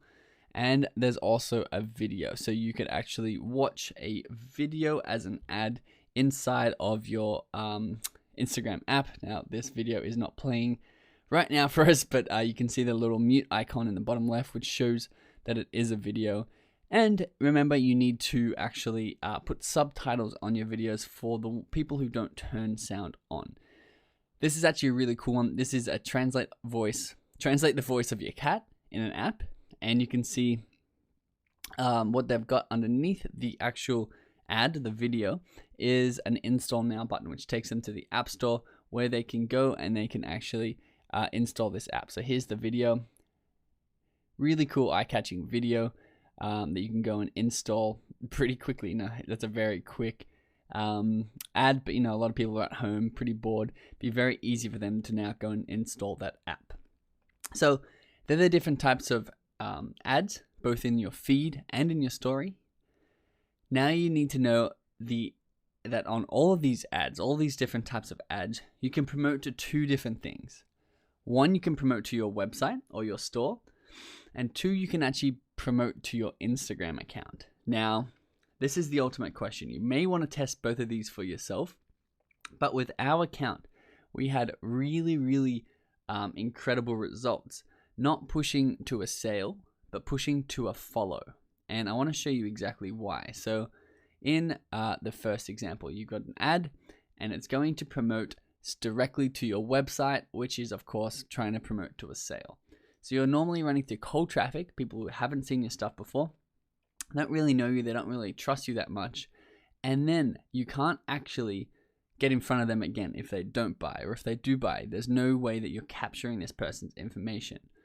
The better way to do this, and the success that we had with our account, was to run an ad, push to a follow, then build trust with our content, and then get a sale. And remember, if they don't get a sale, they still follow you. You still have them getting updates on your information. You can run more ads to them. You can put out organic content to them, build the trust, and then get a sale later on. So this is why we always try to push not to a product, but back to our Instagram account first. So whether that is a feed or a story, remember at the start of this lecture, I said that one ad is actually 60 times cheaper than the other for us. So we ran both these ads in order to push back to a follower.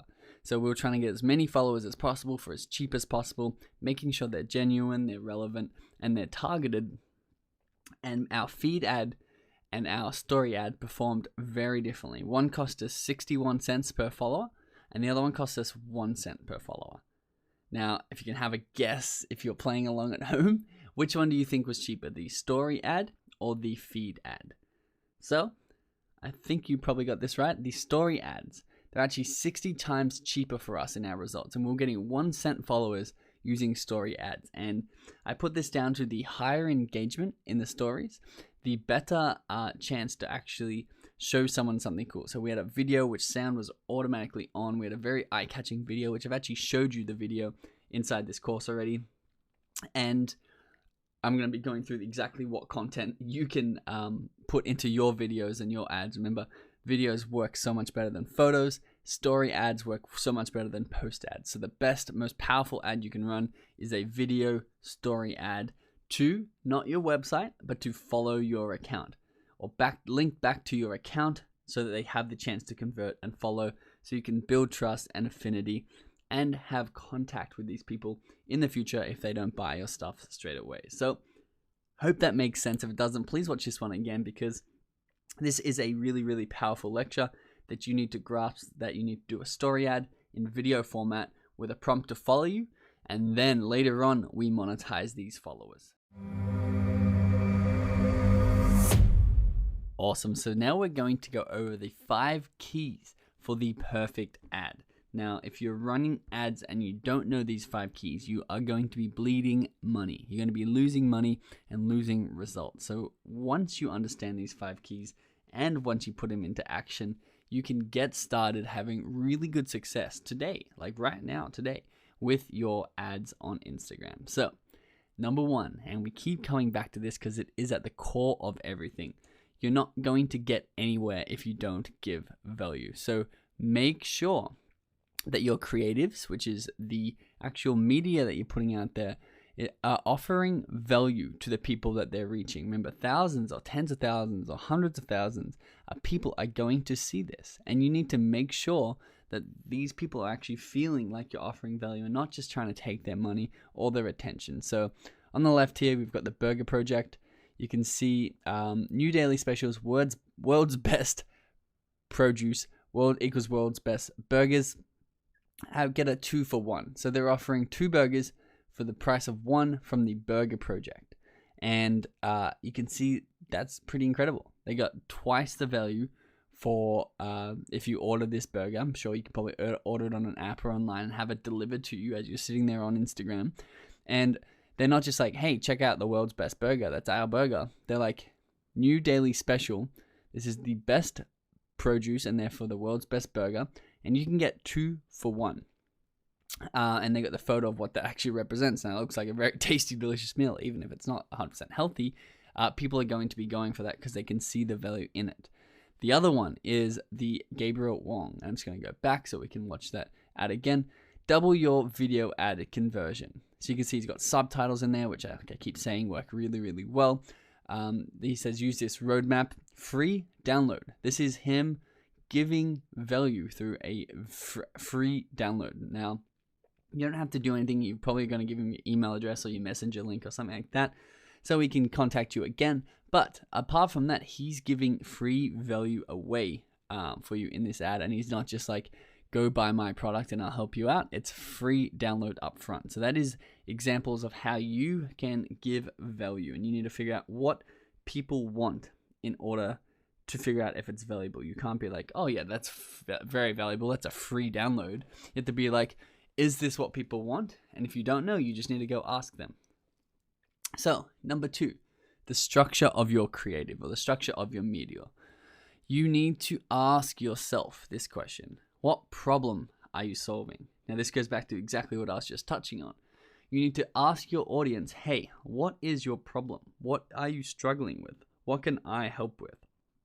And if it's something simple like, I'm hungry, cool, we have the world's best burgers. I'm going to solve that problem with the world's best burgers. That is the problem you're solving. You're solving hunger and you're very convenient because the problem might also be, I don't want to go get something. So you can get our app and get our burger delivered to you in 20 minutes. That is the problem you're solving. You need to be very clear on that and have it simple, streamlined, and customer focused. So their problem is they're hungry and lazy. Your solution is, we'll deliver you a delicious burger in 20 minutes. So because you're solving that pain point, because you're addressing that problem, they're going to pay you, say $20 or $30 to get that burger delivered. That might be a little bit high for a burger, but say $15 or $20 to get that burger delivered in the next 20 minutes. And you're going to be making money. And that's the value that you're offering. So you need to make sure that whatever the value is that you're offering, you've got it streamlined. Meaning, we do Amazon FBA. And there's 2 ways that we can actually sell it. We can say, we help you make $10,000 a month working from your laptop. Big tick there, big check mark. That's what we want to be doing because that's what people want. The problem is they don't want to go to work. They want to work from their laptop or anywhere they are in the world, and they want to make $10,000 a month. You know, they don't want to be poor. And the wrong way to say it is we are going to use Amazon FBA, which this is all true, the stuff on the left. It's the same thing, but it's just too detailed. It's not streamlined enough. We're going to use Amazon FBA, YouTube, Instagram, and other platforms to help you choose what best suits your lifestyle. We're then going to show you how to build a business on that platform and outperform your competitors until you are financially free and can live anywhere in the world that you want to, basically. And that's too much. Like, people don't know what that actually means. The end sentence is pretty good, but the start of that's confusing. It's not streamlined. There's not one way to do things. It's we help you make $10,000 a month working from your laptop. That creates the curiosity in the ad. That creates people wanting to click through and learn more. You just need to grab their attention in the ad, and you can explain how you do it in the next step. Which, remember, a good next step is actually to go follow your Instagram account, and then you can educate them from there. So number 3 is a very, very simple one. Use Facebook Ads Manager. Don't use ads on Instagram. Don't push the boost post button on Instagram, but log into Facebook Ads Manager. Now, if you don't know what this is, it's worth finding out about. Go and use Facebook Ads Manager, not Instagram's actual boost post manager, because you'll get much, much, much cheaper rates and much better targeting on Facebook Ads Manager. So that's a quick tip for you. Number 4, make sure you know who your ideal demographic is. Now, everybody's is going to be different, and the cool thing is that once you set what your goal is, you can then work backwards from there, and it's very easy for Facebook ads and Instagram ads, because you're going to be using Facebook Ads Manager for Instagram because they're owned by the same company, and you can promote your Instagram content on Facebook using Facebook on Instagram. You can target anyone you want. So whether you want to target a global audience, which means they're going to be very cheap, 1 cent per each. They're going to have lower conversion to both following you and to buying your products. But because they're so cheap, you can run a whole lot of these ads and get a high social proof. You can get the first 10,000 followers very, very cheaply using these strategies. But you have to realize that they're going to have a lower conversion for buying your product and engaging with your content. Otherwise, you could use local, which could be moderately priced people. So people who are actually interested in your stuff, people who are actually living in your local area or local country, wherever it is you are, they're going to be very high conversion. They're going to be more expensive and less social proof because there's going to be less of them, but you're going to get a really good return on your money there. And you need to know, is your goal social proof? Is your goal to actually sell products and build a big, highly engaged audience? You need to make that decision. That's tip number 4 before you run your ads, and have your ads reflect that. Number 5 might be the most important tip out there. You need to come from the mindset that every ad that you're running is just a test. Nothing is final. Don't be perfect. Don't suffer from analysis paralysis, but go out and get actual data and information behind your ads. So you need to know it's impossible for you to know which ad is going to perform the best for you. This is Alex Becker above, and this is his Wolf Mug ad, which absolutely made him millions and millions of dollars for looking like this. Very, very cheap, very simple, but it resonated with his audience. So you don't know what your audience wants until your audience tells you that you want it. Otherwise, you're just making it up. It's in your head. It's just all thought experiments. Stop waiting to put yourself out there and start putting yourself out there and using people's feedback in order to perfect your message. So this is really important, and I want you to do this because this will make this will get rid of a lot of friction that you may be having around actually getting started. You need to go and create 5 creatives, 5 ads. They can be similar. You can just change some photos, some words around. If you're doing photos, you can do 3 creatives, but go and get 3 or 5 creatives done. Then target 5 different demographics using your Facebook Manager.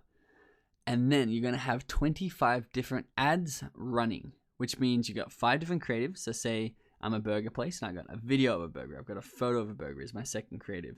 I've got a really high value 2-for-1 offer is my third creative. My fourth creative is I've got me eating a burger. My fifth creative is I've paid a model to eat my burger. And we've recorded all those on video. So we have 5 different videos. We then need to go and test those 5 different videos to 5 different demographics. So our demographics may be, we have 40-year-old people, we have 30-year-old people. It could be the second demographic. We have males, we have females, we have doctors. And you find 5 demographics, and then you show 5 of those ads that you've created to each of those demographics. They will give you the data that you need. You can put $2 to $3 on each of these, and you want to go see how many followers came from each creative and each demographic. And all you need to do is pause the demographics and creatives that aren't working, put more money into the demographics and creatives that are working, and you've got something that is insanely scalable. And this is how we blew up our account so quickly. We just doubled down on what's working and paused what wasn't. So to give you a little bit more of a foundational structure before you go and start making your creatives, this is what we use. This is what a lot of big accounts are using to really get low-cost, effective ads out there to grow their account and then monetize them, that new audience from their account. These are the structures that you can start copying, and you can start innovating on your own. Once you get these working for you, you're going to find what your audience wants the best. So, what are the characteristics of high-performing Instagram ads? Now, there's this thing called a 4-step story, and I'm going to walk you through these 4-step stories together. So you can see here, this is a Instagram ad that me and Evan put out for our Freedom Formula account. Now, this is a video we took in Bali. It was basically a easy video shoot that we did, and we had colored smoke bombs basically. But you can see in the video format, it was a 4-step story. So these are the 4 steps in the story. Step number 1, learn how these 25-year-old guys. Number 2, make 7 figures on Amazon. Number 3, while traveling the world. Number 4, the call to action, swipe up. And this is a 4-step story that really helps people break down your ad into digestible frames, where you have a long-running video, but you put text in 4 different areas. And we can watch that ad one more time together. You can see there's a lot of different video behind this, and you can have whatever video you want behind it. But there's only 4 steps in the actual text that we put on here. And it keeps people's attention. It makes it really easy because the video actually holds people's attention, and the text just keeps popping up on top in the 4 steps, which eventually end people up at, don't know if that's exactly the right way to say it, people eventually end up at a swipe up call to action where they can go and learn more, which means they get linked back to our Instagram account where they can follow us. So another way you can do this is just talking to the camera. So let me see. I don't actually know if that one's going to play for us. That one's not going to play for us, but that was Grant Cardone literally just turning on the camera and talking to it, telling them what they need to do. There's a caption you can see down there that says, "You'll never be rich." And people are like, "Oh, I'll never be rich. What does that mean?" They listen to whatever Grant Cardone says. You can see there's a learn more swipe up where you'll go to his account and you can follow him, or you can go to his website and buy one of his products. This one here was our ad, and I remember showing you this ad, and we can upload it separately if you want to see this ad again.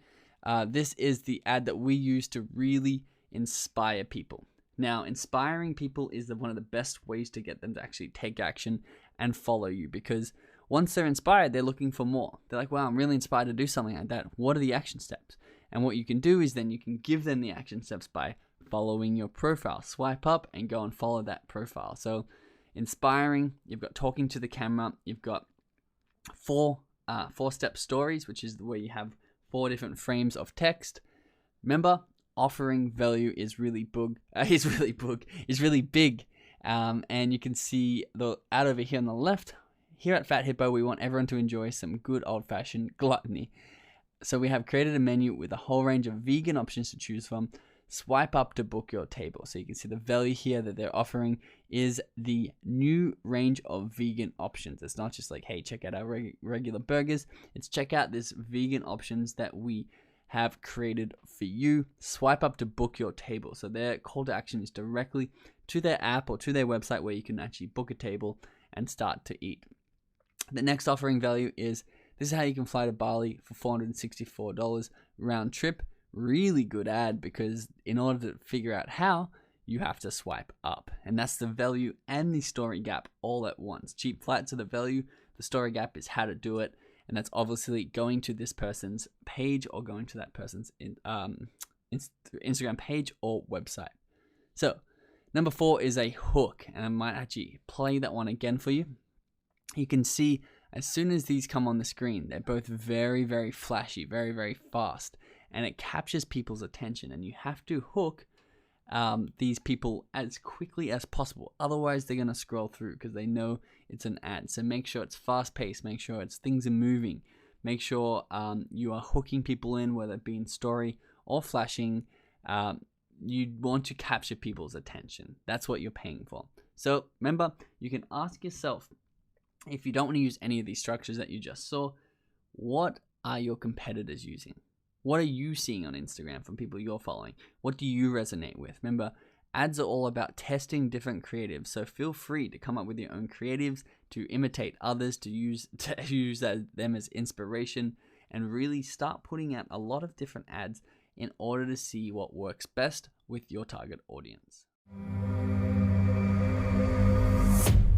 Also, so once your Instagram ads are up and running and you're starting to test them, you really need to do the things in this lecture. This is going to be a nice short lecture for you in order to maximize the results that you're getting from them. So the steps are, you want to make sure you monitor and check in on your ads every 3 to 4 days. And you want to make sure you're keeping your objective of your ads in mind. So the objective is we want to maximize our Instagram followers and minimize our ad spend. Remember, the best objective is to go for followers and not sales straight away.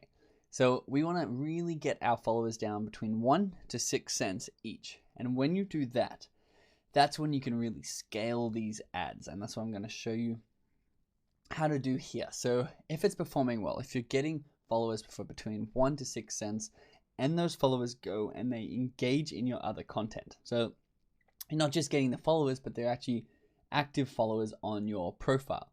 You know that the ad is then performing well.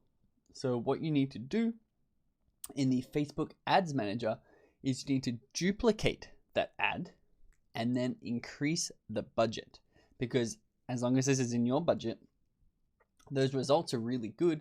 You want more of those results. You want to grow this account.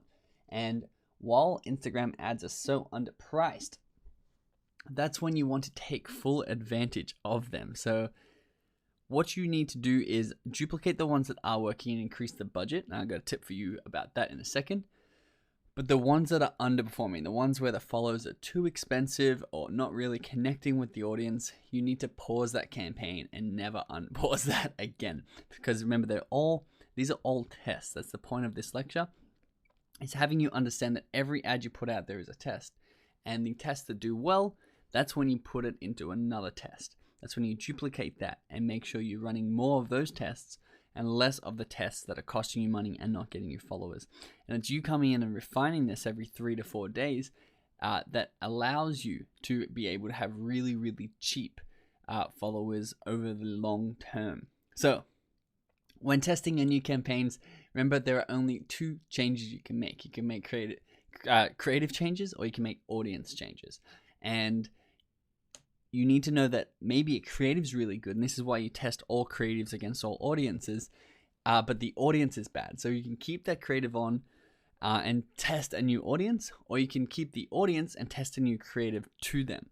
And basically you just keep tweaking your creatives, you keep tweaking your creatives and keep tweaking your audience until you hit the perfect combination that, like we were saying before, you want to scale. So you duplicate them and increase the budget. But the key here is that you never increase your budget by more than 20%. This is a cardinal sin of running Facebook or Instagram ads.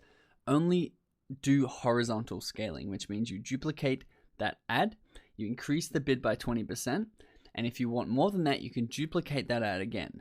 But don't duplicate your ad and then increase the bid by 200%, and don't pause the original ad. Just have these ads running in tandem. So make sure you duplicate the existing working ad and then change the budget in the new ad, because you don't want to lose your best performing ads. But if you're not up to this stage yet and you've just watched this lecture, that's totally fine. This is a good mindset to have with your whole Instagram account. So whether you're just putting cool content up there and you're seeing what's working, you want to double down on that stuff that's working, whether you're putting ads out there, whether you're doing shout outs out there, whatever it is that you're doing to grow your Instagram account, make sure you're measuring it, because when you measure it, you can see where the high quality likes and follows are coming from, and you can do more of that stuff. But if you're not measuring it, then you don't have any insights. You don't have any way to increase the results that are coming in.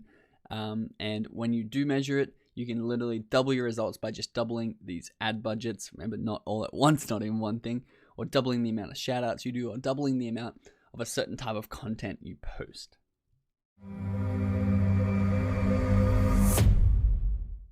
Awesome. Welcome to module 7, and congratulations also on making this far. Not many people do. So Congratulations once again. I hope you've been enjoying this journey we've been taking together. In this module, it's going to be really cool. We're going to go through all the secondary features, all the additional features that Instagram keep adding that you can use to compound this growth that you're getting on your Instagram account. So we're going to go through things like how to get verified, which is going to increase your conversion rate, Instagram TV, Instagram Live, any other features that Instagram are adding into their platform. We're always going to come back into this module and we're going to update them here, making sure you can make full use of every single feature on the Instagram platform to make sure you're getting as much growth as possible. And then of course, converting that growth into trust and affinity, and converting that trust and affinity into sales of your product or service. So not going to waste your time here on this intro. Let's jump into the actual content.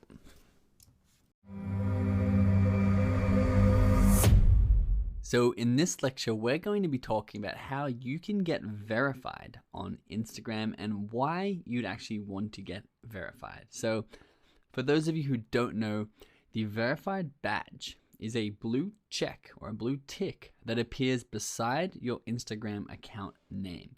So you can see here as an example of Nike with their blue check mark. And then of course, Air VaporMax is not Nike's official account, so they don't have it. And basically, the badge exists to confirm that an account is the authentic presence. And it helps identify basically Nike from anybody else out there in the world who can create a lookalike Nike account. So it's based for businesses and celebrities in order to make sure that people looking for them can find them and not get confused with everybody else's version of their account, such as this Air VaporMax. Now, before we understand why people want to get verified, in reality, like this is why Instagram verify accounts, but people actually want to get verified because being verified on Instagram means you're going to increase your conversion rate on everything you do. You'll have more likes, you'll have more engagement, you'll have more followers, you'll have more purchases because you have this blue check mark, which is just Instagram's stamp of approval. So if you can get this check mark, which I'm going to show you how to get it if you are eligible to get it,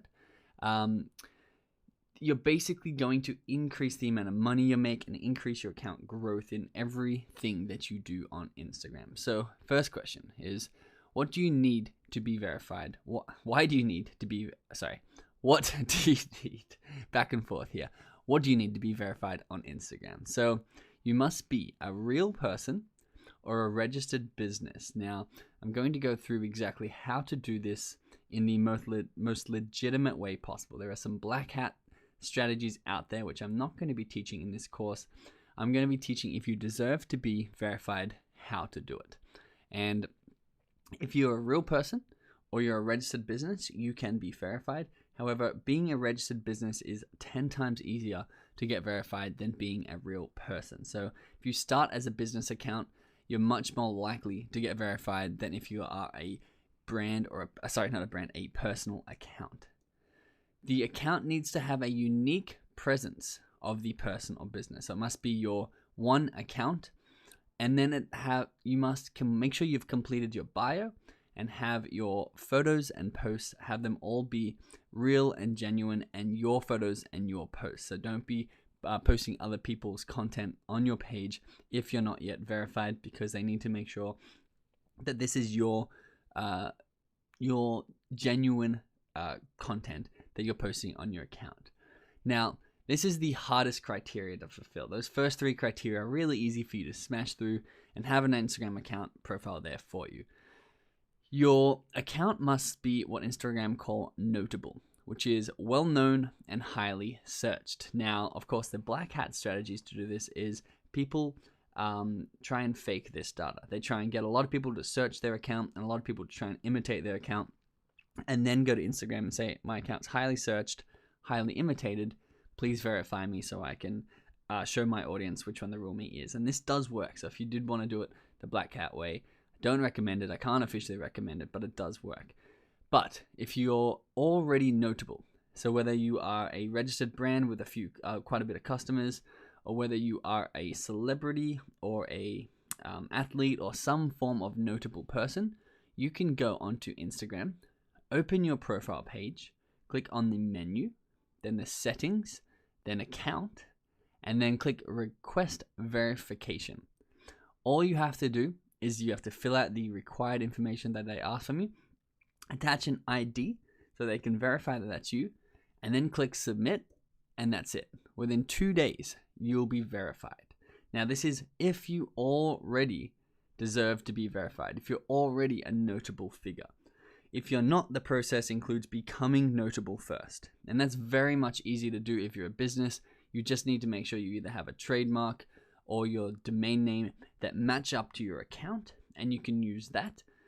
But once again, you have to be highly searched on Instagram. So remember, I keep saying these black hat strategies because if they reject your offer to be verified, you then need to go and make sure that you're getting more searches. So you may just come back in 3 months after you apply the other strategies in this course and say, look, now I'm a bigger business and now I'm highly searched. Please verify me now. Or you may go and use those black hat strategies, which I'm not going to teach. So please don't ask questions about the black hat strategies about getting verified. It's against Instagram's terms of service. So I will be actually not entertaining that in this course, but they're out there if you wanted to Google it for yourself. A little wink, wink there for you. Now, Instagram will alert you once they review your request. And remember, submitting the verification request does not guarantee you'll be verified, but it guarantees that they'll tell you why you weren't verified if you weren't. Now, if you are struggling with this and you can't get verified, instead of getting the verified badge straight out of the gate, wait a few months. But the other ways you let everybody know which account is yours in the meantime. You can link your Instagram account to your official website or blog page, YouTube or other Twitter or Facebook or other social media pages, so that they can click through and see that it is actually you and not an imitator. But a lot of you are not going to have this problem. A lot of you are just going to want to be verified to increase your conversion rate and your social status in the Instagram world, which works really, really well.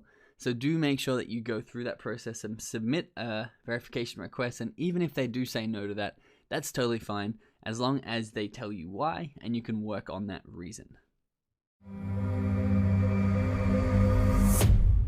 Awesome. So now we're going to talk about Instagram TV. Now, what is Instagram TV? It's a relatively new addition to Instagram, and it's actually a really amazing way to build trust and affinity with our followers.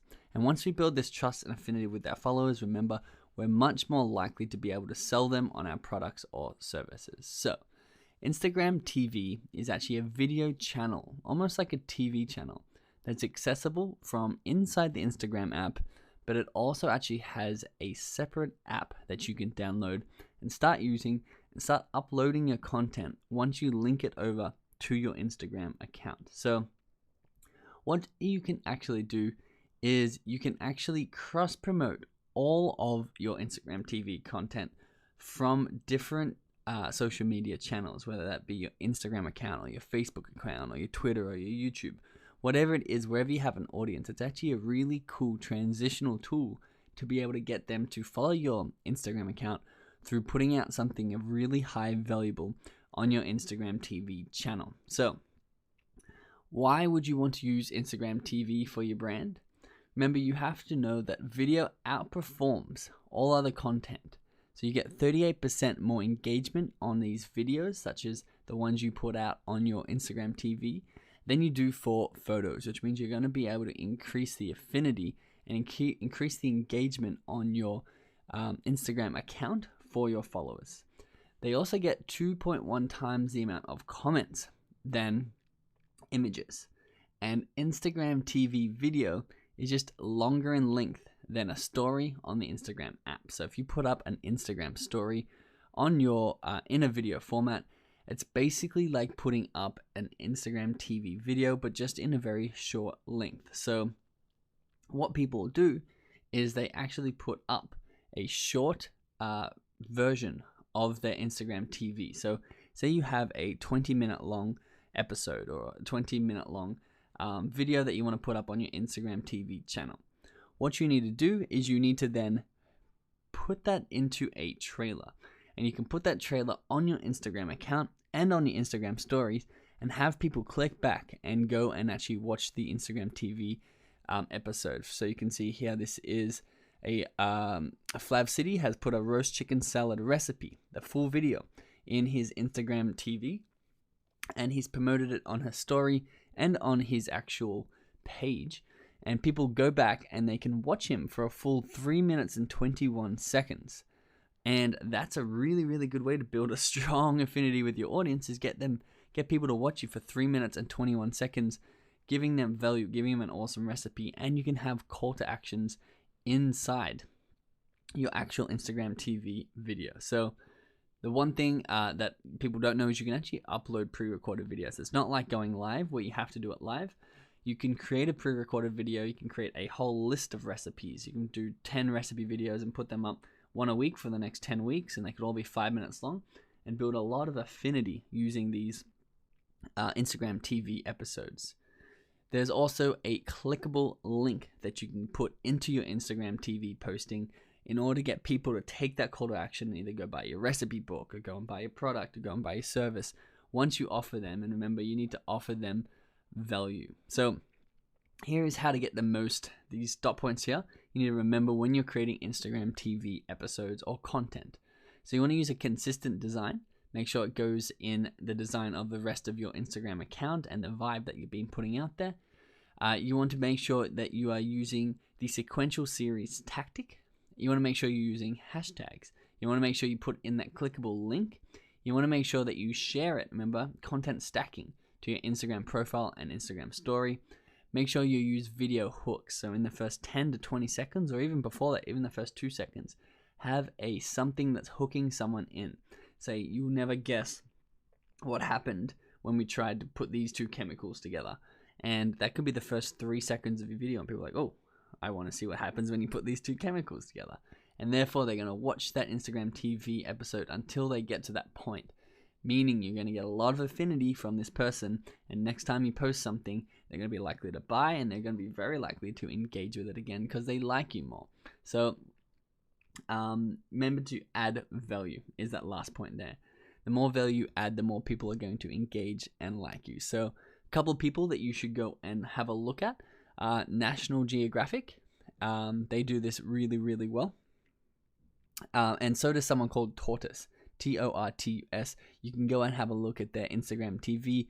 They're using it really, really well. And you can see down the bottom there, when you are watching Instagram TV, you can go and you can actually click on recommended Instagram TV channels that come up down below when you're watching that Instagram TV. And this is where you can find other people doing it well, but also remember, this is where your Instagram TV channel can be promoted when people are watching other people's Instagram TV. So to end that, I would say the biggest thing you can do is go and put out there your first Instagram TV video, and then you can go and you can check the analytics of how people engage with it, how much people liked it, and you can use that to make a better, stronger, higher engaged video for your audience the second time, and put it up and keep testing these things. Keep putting up these videos and make sure that people are engaged with it, liking it, and you'll be shocked at the amount of affinity and trust you can build with your audience that you can then sell them to your products and services. Awesome. So I want to introduce you to a really powerful tool for increasing your engagement, increasing your followers, increasing the amount of money that you make on Instagram. And it's Instagram Live. So it's a feature that you can use on your profile that allows you to stream a live video to your followers. Now, why would you want to do this? So the biggest reason and the best reason for you to actually start doing these Instagram Lives is to increase your engagement with your followers, to increase that affinity, build that relationship, have them love you, have them trust you, have them see you in a very authentic light, very relaxed and very easy light, in order to drive more engagement into your posts, drive more leads in. People are going to discover you through these lives. Instagram can promote this for you if you have a highly engaged live. And of course, ultimately, increase your sales of your service or your product. It's actually the most cost sorry, I've forgotten how to speak again. It's actually the most cost-effective way to produce content, because all you really have to do is grab your phone, turn live on, and start talking in a really authentic, genuine way. You can show them behind the scenes somewhere. You can show them where you are. You can do question and answer sessions, and it's a basically free way for you to get extra content out there. It's also really easy to track how engaged your viewers are for that live, so you can improve on the next time you do it. And even better than that, you can actually save this to your profile and have people come back and see it and build affinity and trust with them by replaying this for them. But also you can cut this up and use this as story content, use it as post content. You can use this content over and over again in order to engage and reach more users. So how do you use live for your business? Have you used live yet? I highly recommend that you give it a try. If you are not, if you are camera shy, I totally understand. You can do different types of live where you're not actually on the screen. You can do things where you give them a tour of your factory or a tour of a new shipment that's arrived and just talk behind them. But you really should, if you want to get the best results out of this, you really should just rewire your brain to start enjoying being live, because that's when people can see you and people can trust you and people can actually understand who you are a lot better in a more transparent way. That's when you're really going to excel on Instagram and have that affinity and trust built really high. So you can do questions and answers on live. You can do product launches and flash sales and announcements for really important events or promotions that you're doing that you want a lot of people to interact with.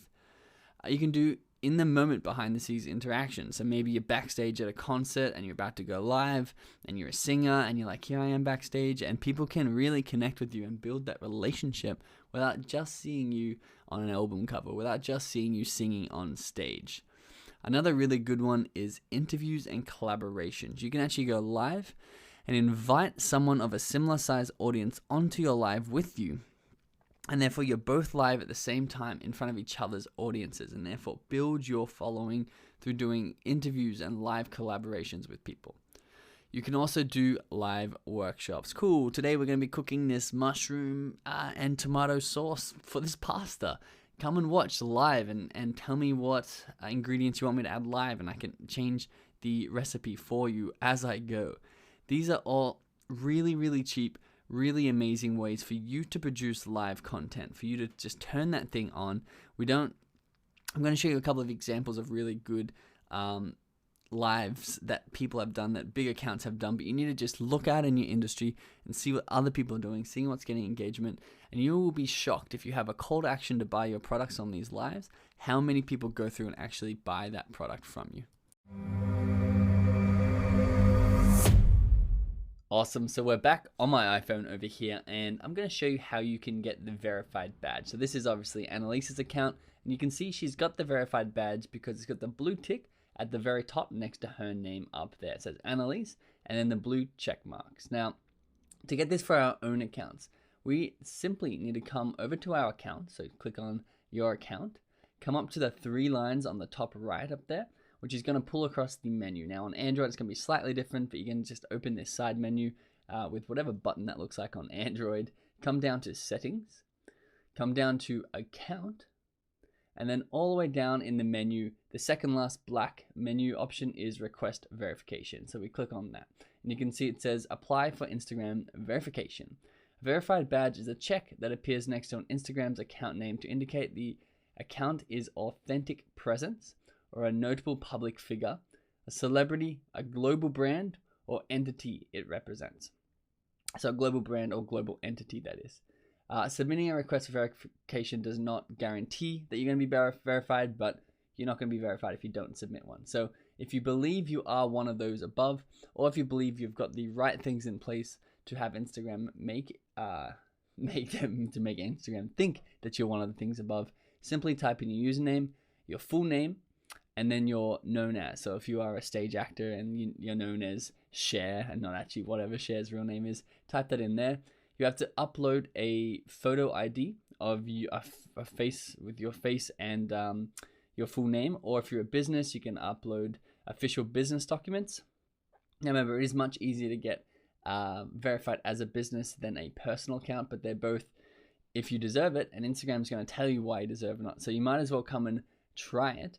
And if Instagram reject you, they'll tell you exactly why they have said that you don't deserve or don't fit the requirements of the verification badge just yet. And you can work on that reason and then come back and get that verification tick, because it's going to skyrocket your conversion rate and really just boost a lot of things on Instagram that you're working towards. Your growth is going to get boosted, your conversion is going to get boosted, your sales are going to get boosted, your social rep on this actual platform is just going to be skyrocketed with that blue check mark. Plus, it feels pretty cool to have it.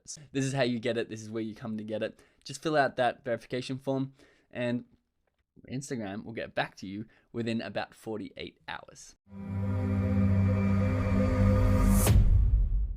A really big congratulations and a really big welcome to module 8. So this is one of the best modules in this course, because we've grown this audience, we've built trust with them, we know how to manage them, and we know how to automate and systematize that growth for your Instagram account. So you should be building beyond 10,000 followers, up to 50,000 followers, up to 100,000 followers over the next few months or so. But what you really need to know is how to effectively monetize these followers, because if you don't monetize them and all you have is this growth from people you don't actually connect with and people that don't actually want to buy something for you, then you're probably wasting your time in the long term. So we want to make sure we're converting them into paid clients for whatever it is that your business or service sells. It doesn't actually matter. And if you don't have a business or service and you're just creating sort of a meme account or a themed account on your Instagram, we're also going to show you how to monetize that in the best way possible in order to maximize the amount of money you're making from your account. So what we're going to do is we're going to talk about the importance of long-term relationships with your Instagram followers, how to avoid one of the mistakes that I made to treat it really short-term, like a short-term cash grab, and how that's going to actually make you less money. We're also going to talk about shoutouts, how you can be giving shoutouts if you do have a themed or memed account, or even if you have a personal account and you believe in one of these products or services, how you can get brand deals, how you can sell your own products, or how you can actually make money on physical or digital products without owning any of them. We're also going to go in depth in this one. We're going to talk about webinars and upsells and downsells and cross sells.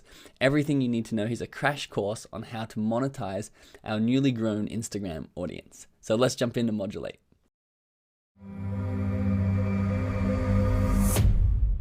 So before we go into actually monetizing our account and the best strategies for you to do this with, like starting today, you can start making money today with this new Instagram account that you've built up. You need to understand that Instagram is all about building relationships. You need to be building long-term relationships with your audience, and that'll allow you to build a long-term sustainable business from your Instagram account. Now, I've made this mistake where I have basically abused an Instagram account that I built up, and it really just ended up killing it. And it was cool while it lasted. I made quite a bit of money over a short period of time, but I would much rather still have an Instagram account that's building over the long term, that is making me money still today. And that's why we restarted with this Freedom Formula account, because it goes hand in hand with our brand and we can build a long-term relationship with it. So you need to also understand that failure to build this relationship will just be turned into a short-term cash grab, because right here, our content and our profile is where we're pushing the sales through. So we need to make sure that we are not only having really high quality content and really high quality profile, but we need to be having high quality sales call to actions and only promoting our own products and offering really good customer service and offering really amazing products when we do offer them. And that's what's going to keep people loving us and our growth continuing, extending throughout time forever. And a good way to do this is not to be too pushy. And this is where I say having a good balance of content and types of content is really, really key. So remember we were talking about the different types of content. You have engagement and reach, which is shareable and educational, things around your niche. Then you have trust and affinity. So this is more educational stuff and some behind the scenes things and some personal things that you really just, and testimonials and things like that. You're really pushing a relationship, a strong, trusting affinity with these people. And then the 10% of that is when you can leverage that into actual sales. So this is what we call the trust line. So we need people to love our to love our content, and then we can interact or DM the customer. Now, interacting with, it could be just liking their stuff, or they could like your stuff, replying to their comments, just having some form of personal interaction. Or the next level up is to actually DM the person, especially if you know they're interested in your topics. You can do customer service, all sorts of support in the DMs.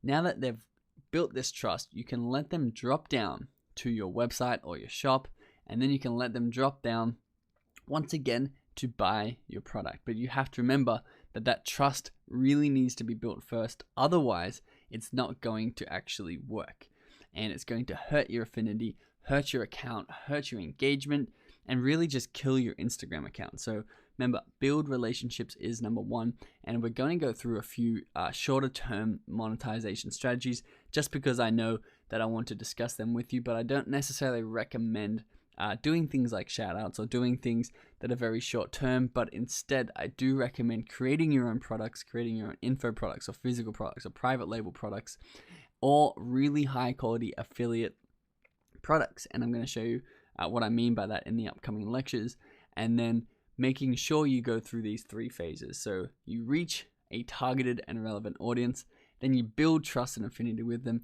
then you convert them to sales, and that's how you get the best results. And this is a really good example of that. So same account, both got 1,000 followers. You don't need more than that to start making sales. On the left, you entertain, you inspire, you have testimonials, you educate them, and then you sell them. You're going to have increased affinity with everybody who's watching your stuff, plus about 50 sales, a 5% ratio of sales.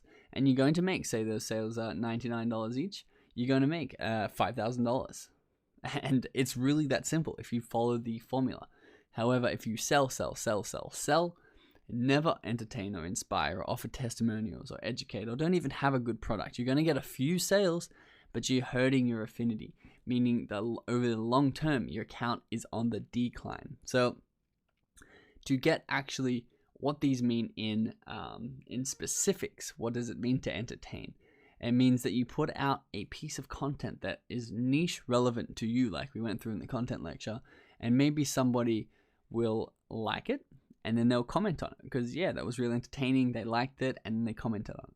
Then you inspire them. So they like your second thing and you can DM them and you can say, hey, thanks for the DM.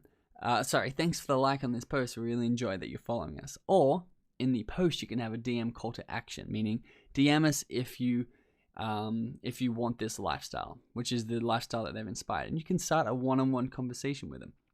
When you have that one-on-one conversation, your affinity goes through the roof.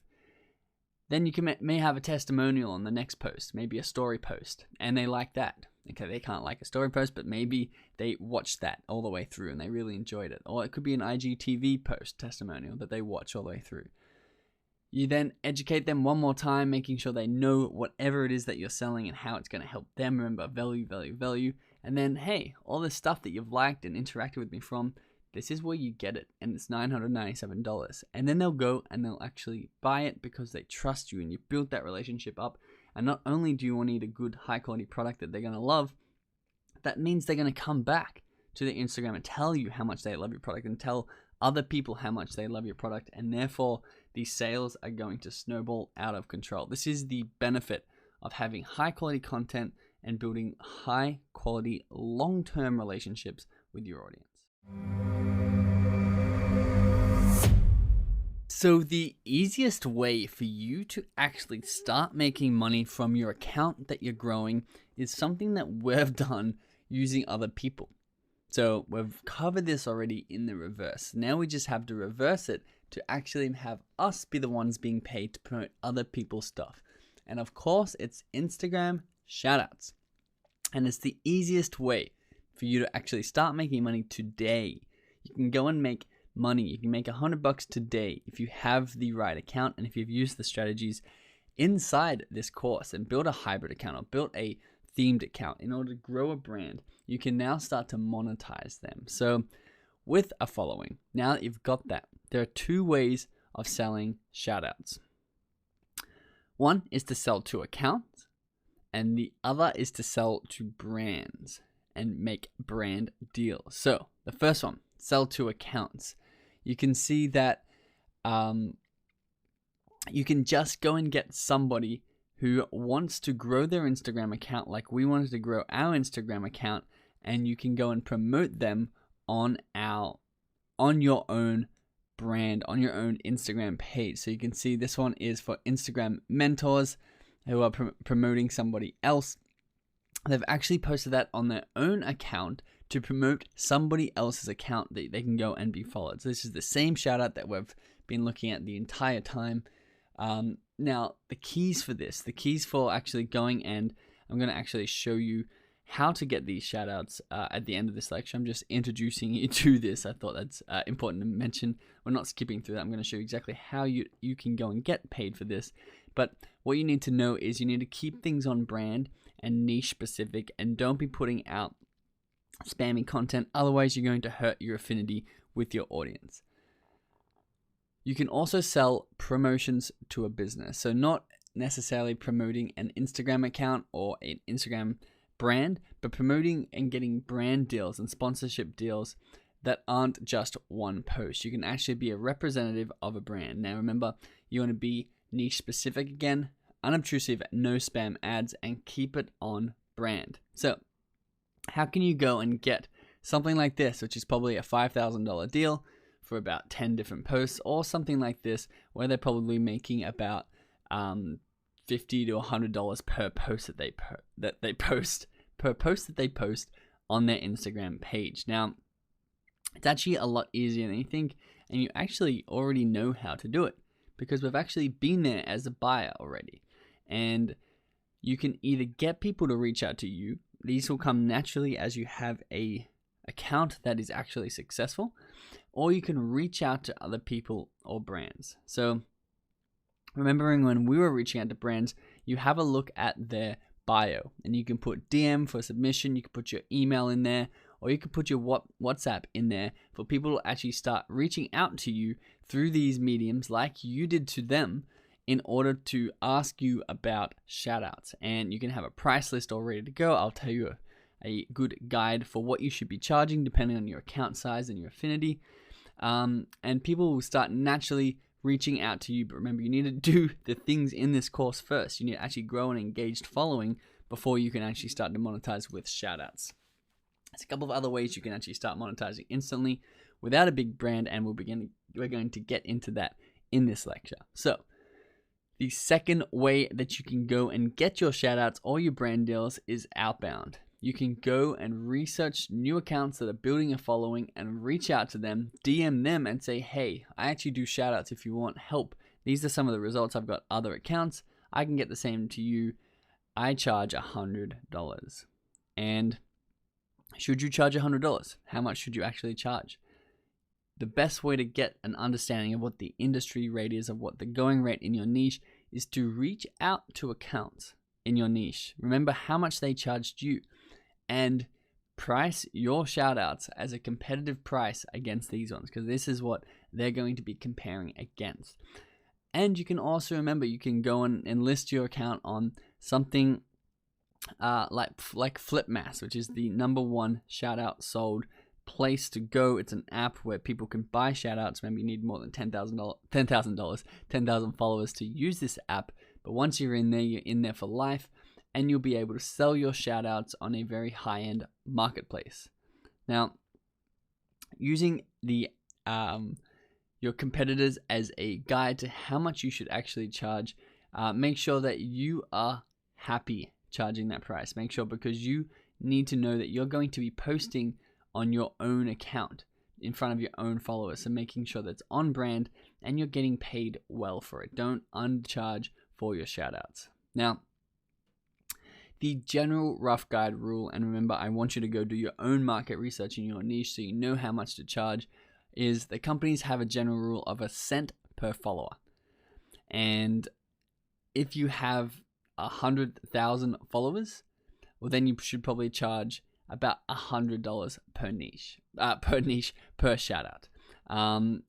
But once again, it depends on the niches. If you've got 10,000 followers, you probably make between $30 and $50 a shout out, which is pretty cool. Like 20 seconds of work in order to get someone else's ad in front of your audience, and you make 30 to 50 bucks. And obviously the price goes up the further up you go up this ladder. But once again, if you're building a brand, you don't want to be doing this. This is just a quick way that people can monetize themed accounts. And you want to really make sure that you are not hurting your affinity with your brand and your audience.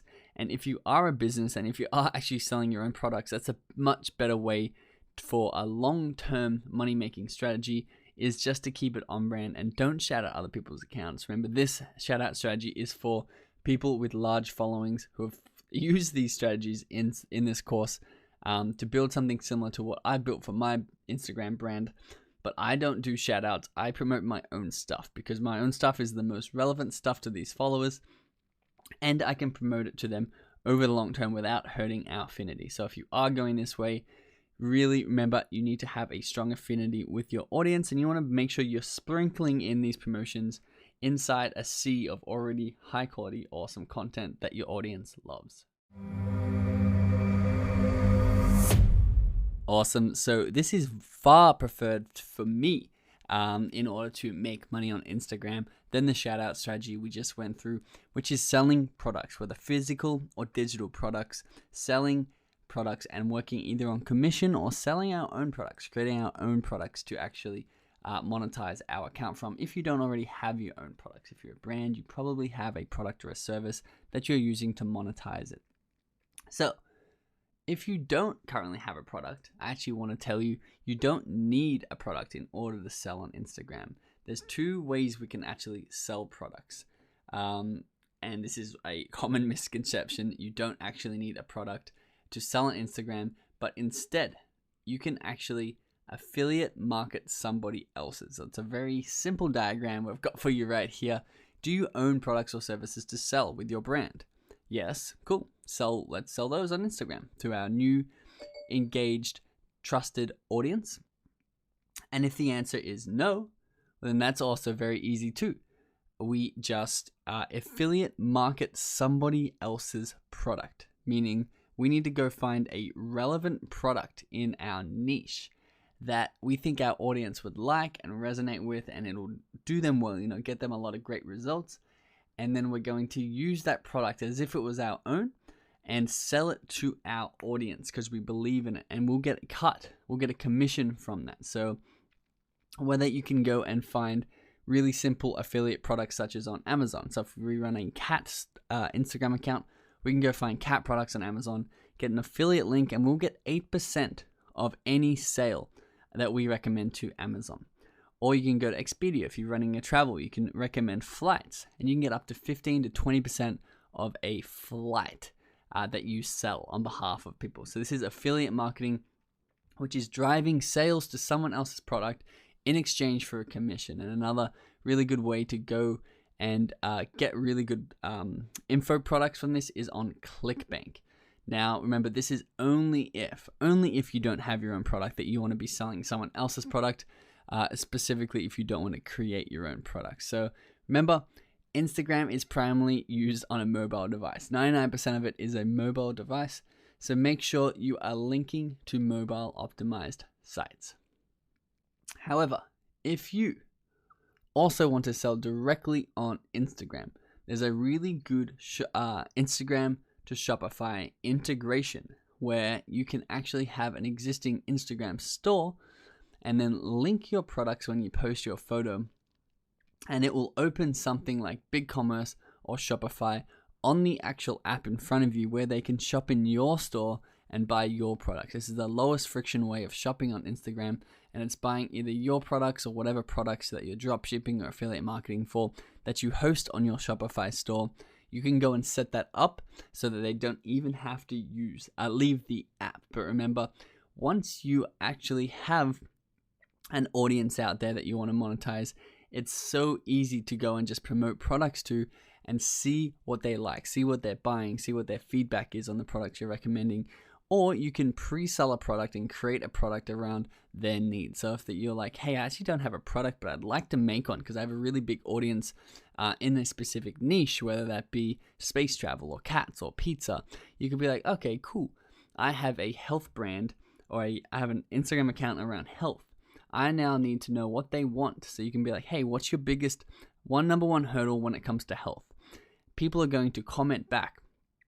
I have trouble losing weight. I have trouble losing weight. I have trouble losing weight. And you can then be like, okay, cool.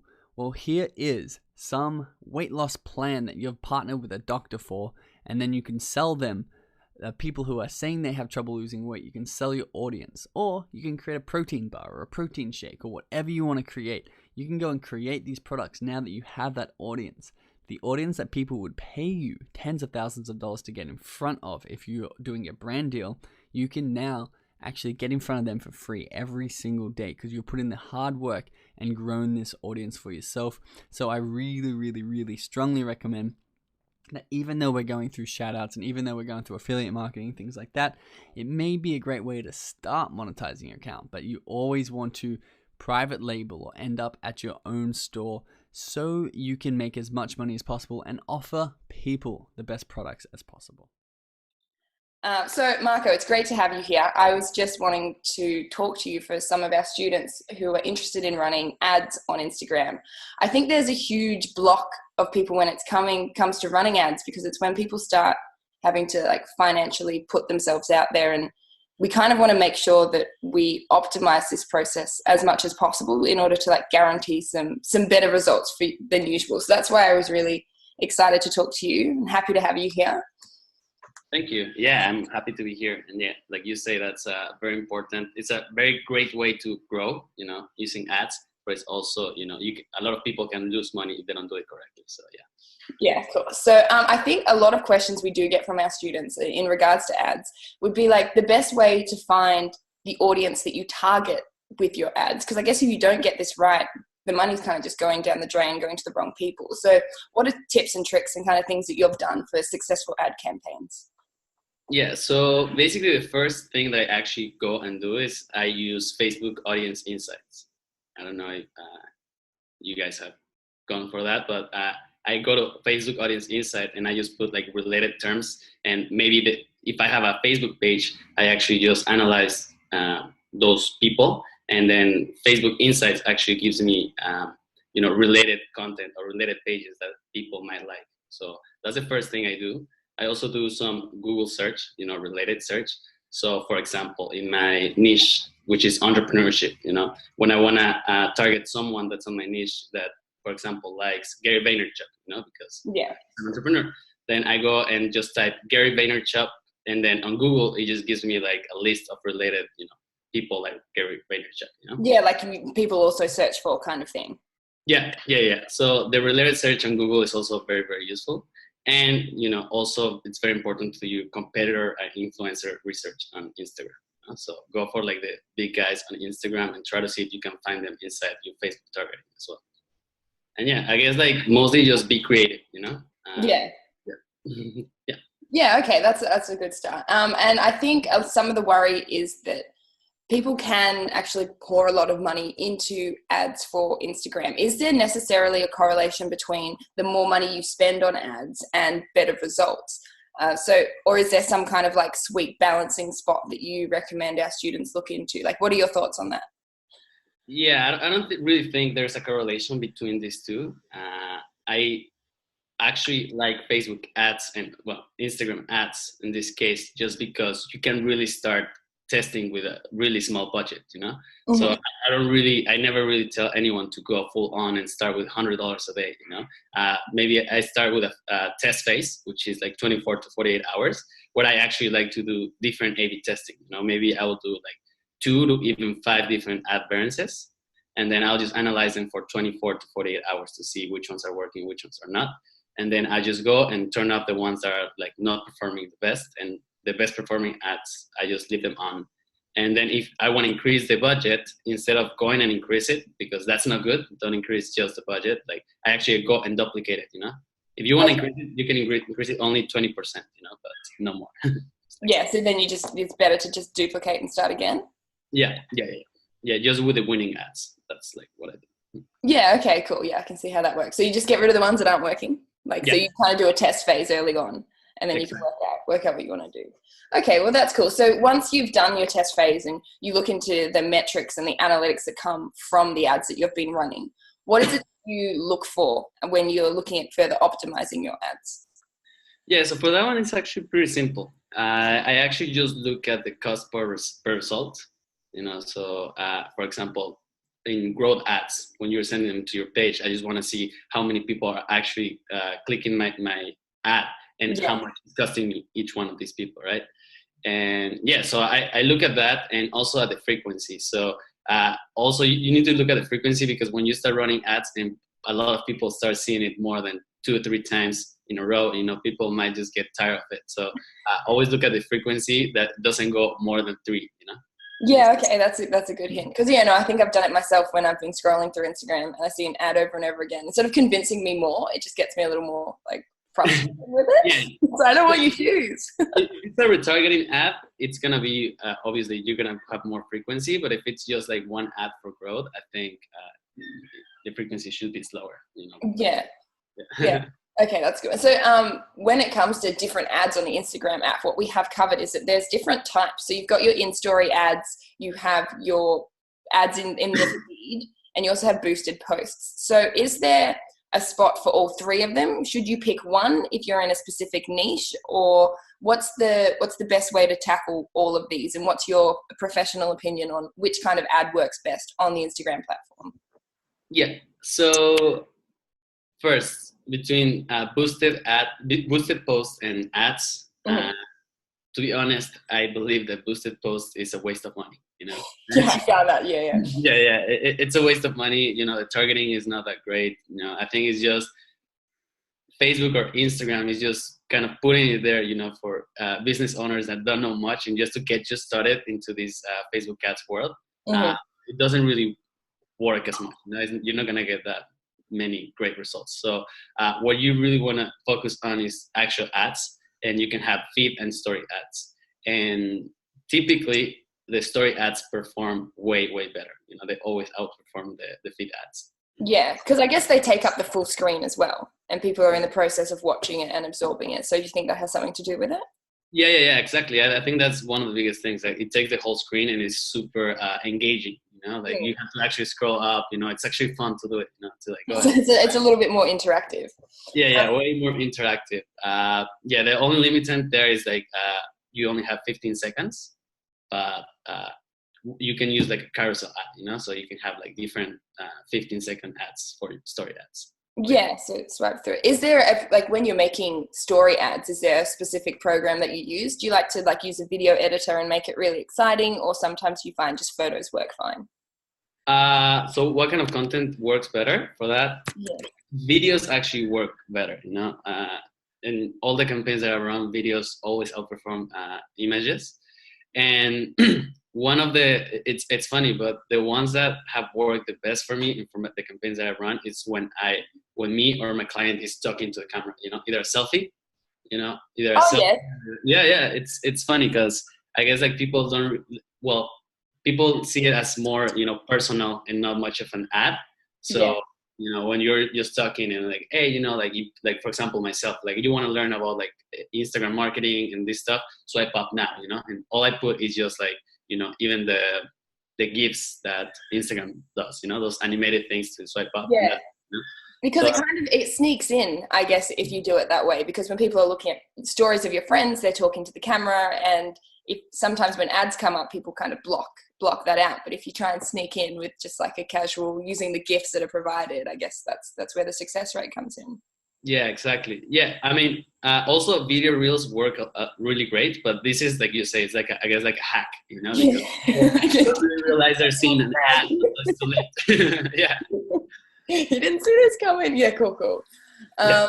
And as for feed ads, I guess they are worth investing in, but I think if you're trying to channel one, you're saying that stories are the best way to go. Yeah. I will honestly just focus on stories because that will give you like the best results talking about like money wise. Mm-hmm. So there's like also another strategy that you could do is like run feed ad, because it can be longer, it can be all to 1 minute, and then just run ads to the people that watch that video. It's a little bit advanced, but yeah. Then you run the story ads to people that watch that video, and your conversions are gonna your conversions are gonna go to the roof. You really get them again. You're like, I'm back. Swipe up this time. Yes. Okay, so when it comes to running ads, do you find that there's a time of day that's more effective that you try and target, or is it all really coming down to the audience that you're targeting? No, this really depends on your niche and your audience. So it really depends. If you're a local business, in North America, it's not going to be the same as your local business in Australia or something, right? So it's just, you got to analyze your audience and see when they are. Yes, when it works. And I guess that comes from running in those 24 to 48 hour windows you were talking about, of like testing things, seeing if there is specifically a difference if you put more focus in one area, especially times of day and all that kind of thing. So some of the questions that we've had people write in is there a specific wrong way to set up an ad? Like, what are mistakes people make? Do you have any suggestions on that? I guess I use like general suggestions. So I think like just follow the policies, because especially right now, Facebook, it's been super active with that. They're blocking a lot of accounts. They don't want you to break the policies because they got in so much trouble at the beginning of the year. So actually go and look at it. Look at every single policy, and when they flag one of your ads, make sure to actually talk to them and figure out before you start running again, because a lot of people are getting this blocked. So just follow the Facebook policies and the formatting, length and the formatting, and don't use too much text. I know it's just Facebook telling you, oh, you're using too much text, and we don't believe it, but it's true. The more text we use, you get less conversions. Yeah, and I think especially in this day and age, it takes a lot of effort to read things sometimes if it's not being told to you or shown to you. So I guess that's a mistake people do make. And that's in the Facebook policies, isn't it, when they say you can't just put too much text in. So I guess that helps you as well if you do stick to those things. Yeah, definitely. For someone coming in, I've got a question here. Someone coming in, they want to start an ad for the first time. What's a realistic expectation for someone's first ad? Okay, so for that, it really depends on the industry, right?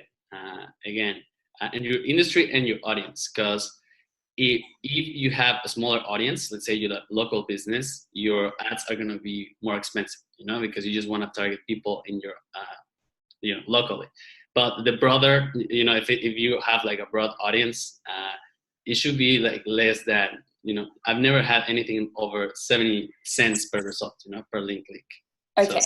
So like that. For local ones, it might even go sometimes to like $1.50, but I think that those should be the expectations, but it really depends on your audience. The bigger your audience, the cheaper it's gonna be too. Yeah, okay. So just try and find as many people to try and target before really specifying getting down to that. Yeah, exactly. But also don't make it way too broad, because then you're gonna end up attracting people that are not really interested. Yes, so there is like a sweet spot there. So okay, that's. Yeah, you need that balance. And so I think you see a lot of really good ads on Instagram at the moment. Is there anything that you look at in these good ads as inspiration, or should the students try and just start from the beginning and work on this themselves? Yeah, no, that's definitely what I tell my clients and students. Always replicate success. You don't have to reinvent the wheel. Pretty much go and see what's working and how can you do this. Normally, I tell my students or my clients to do it competitor or influencer research, right? So you do your whole competitor research on Instagram.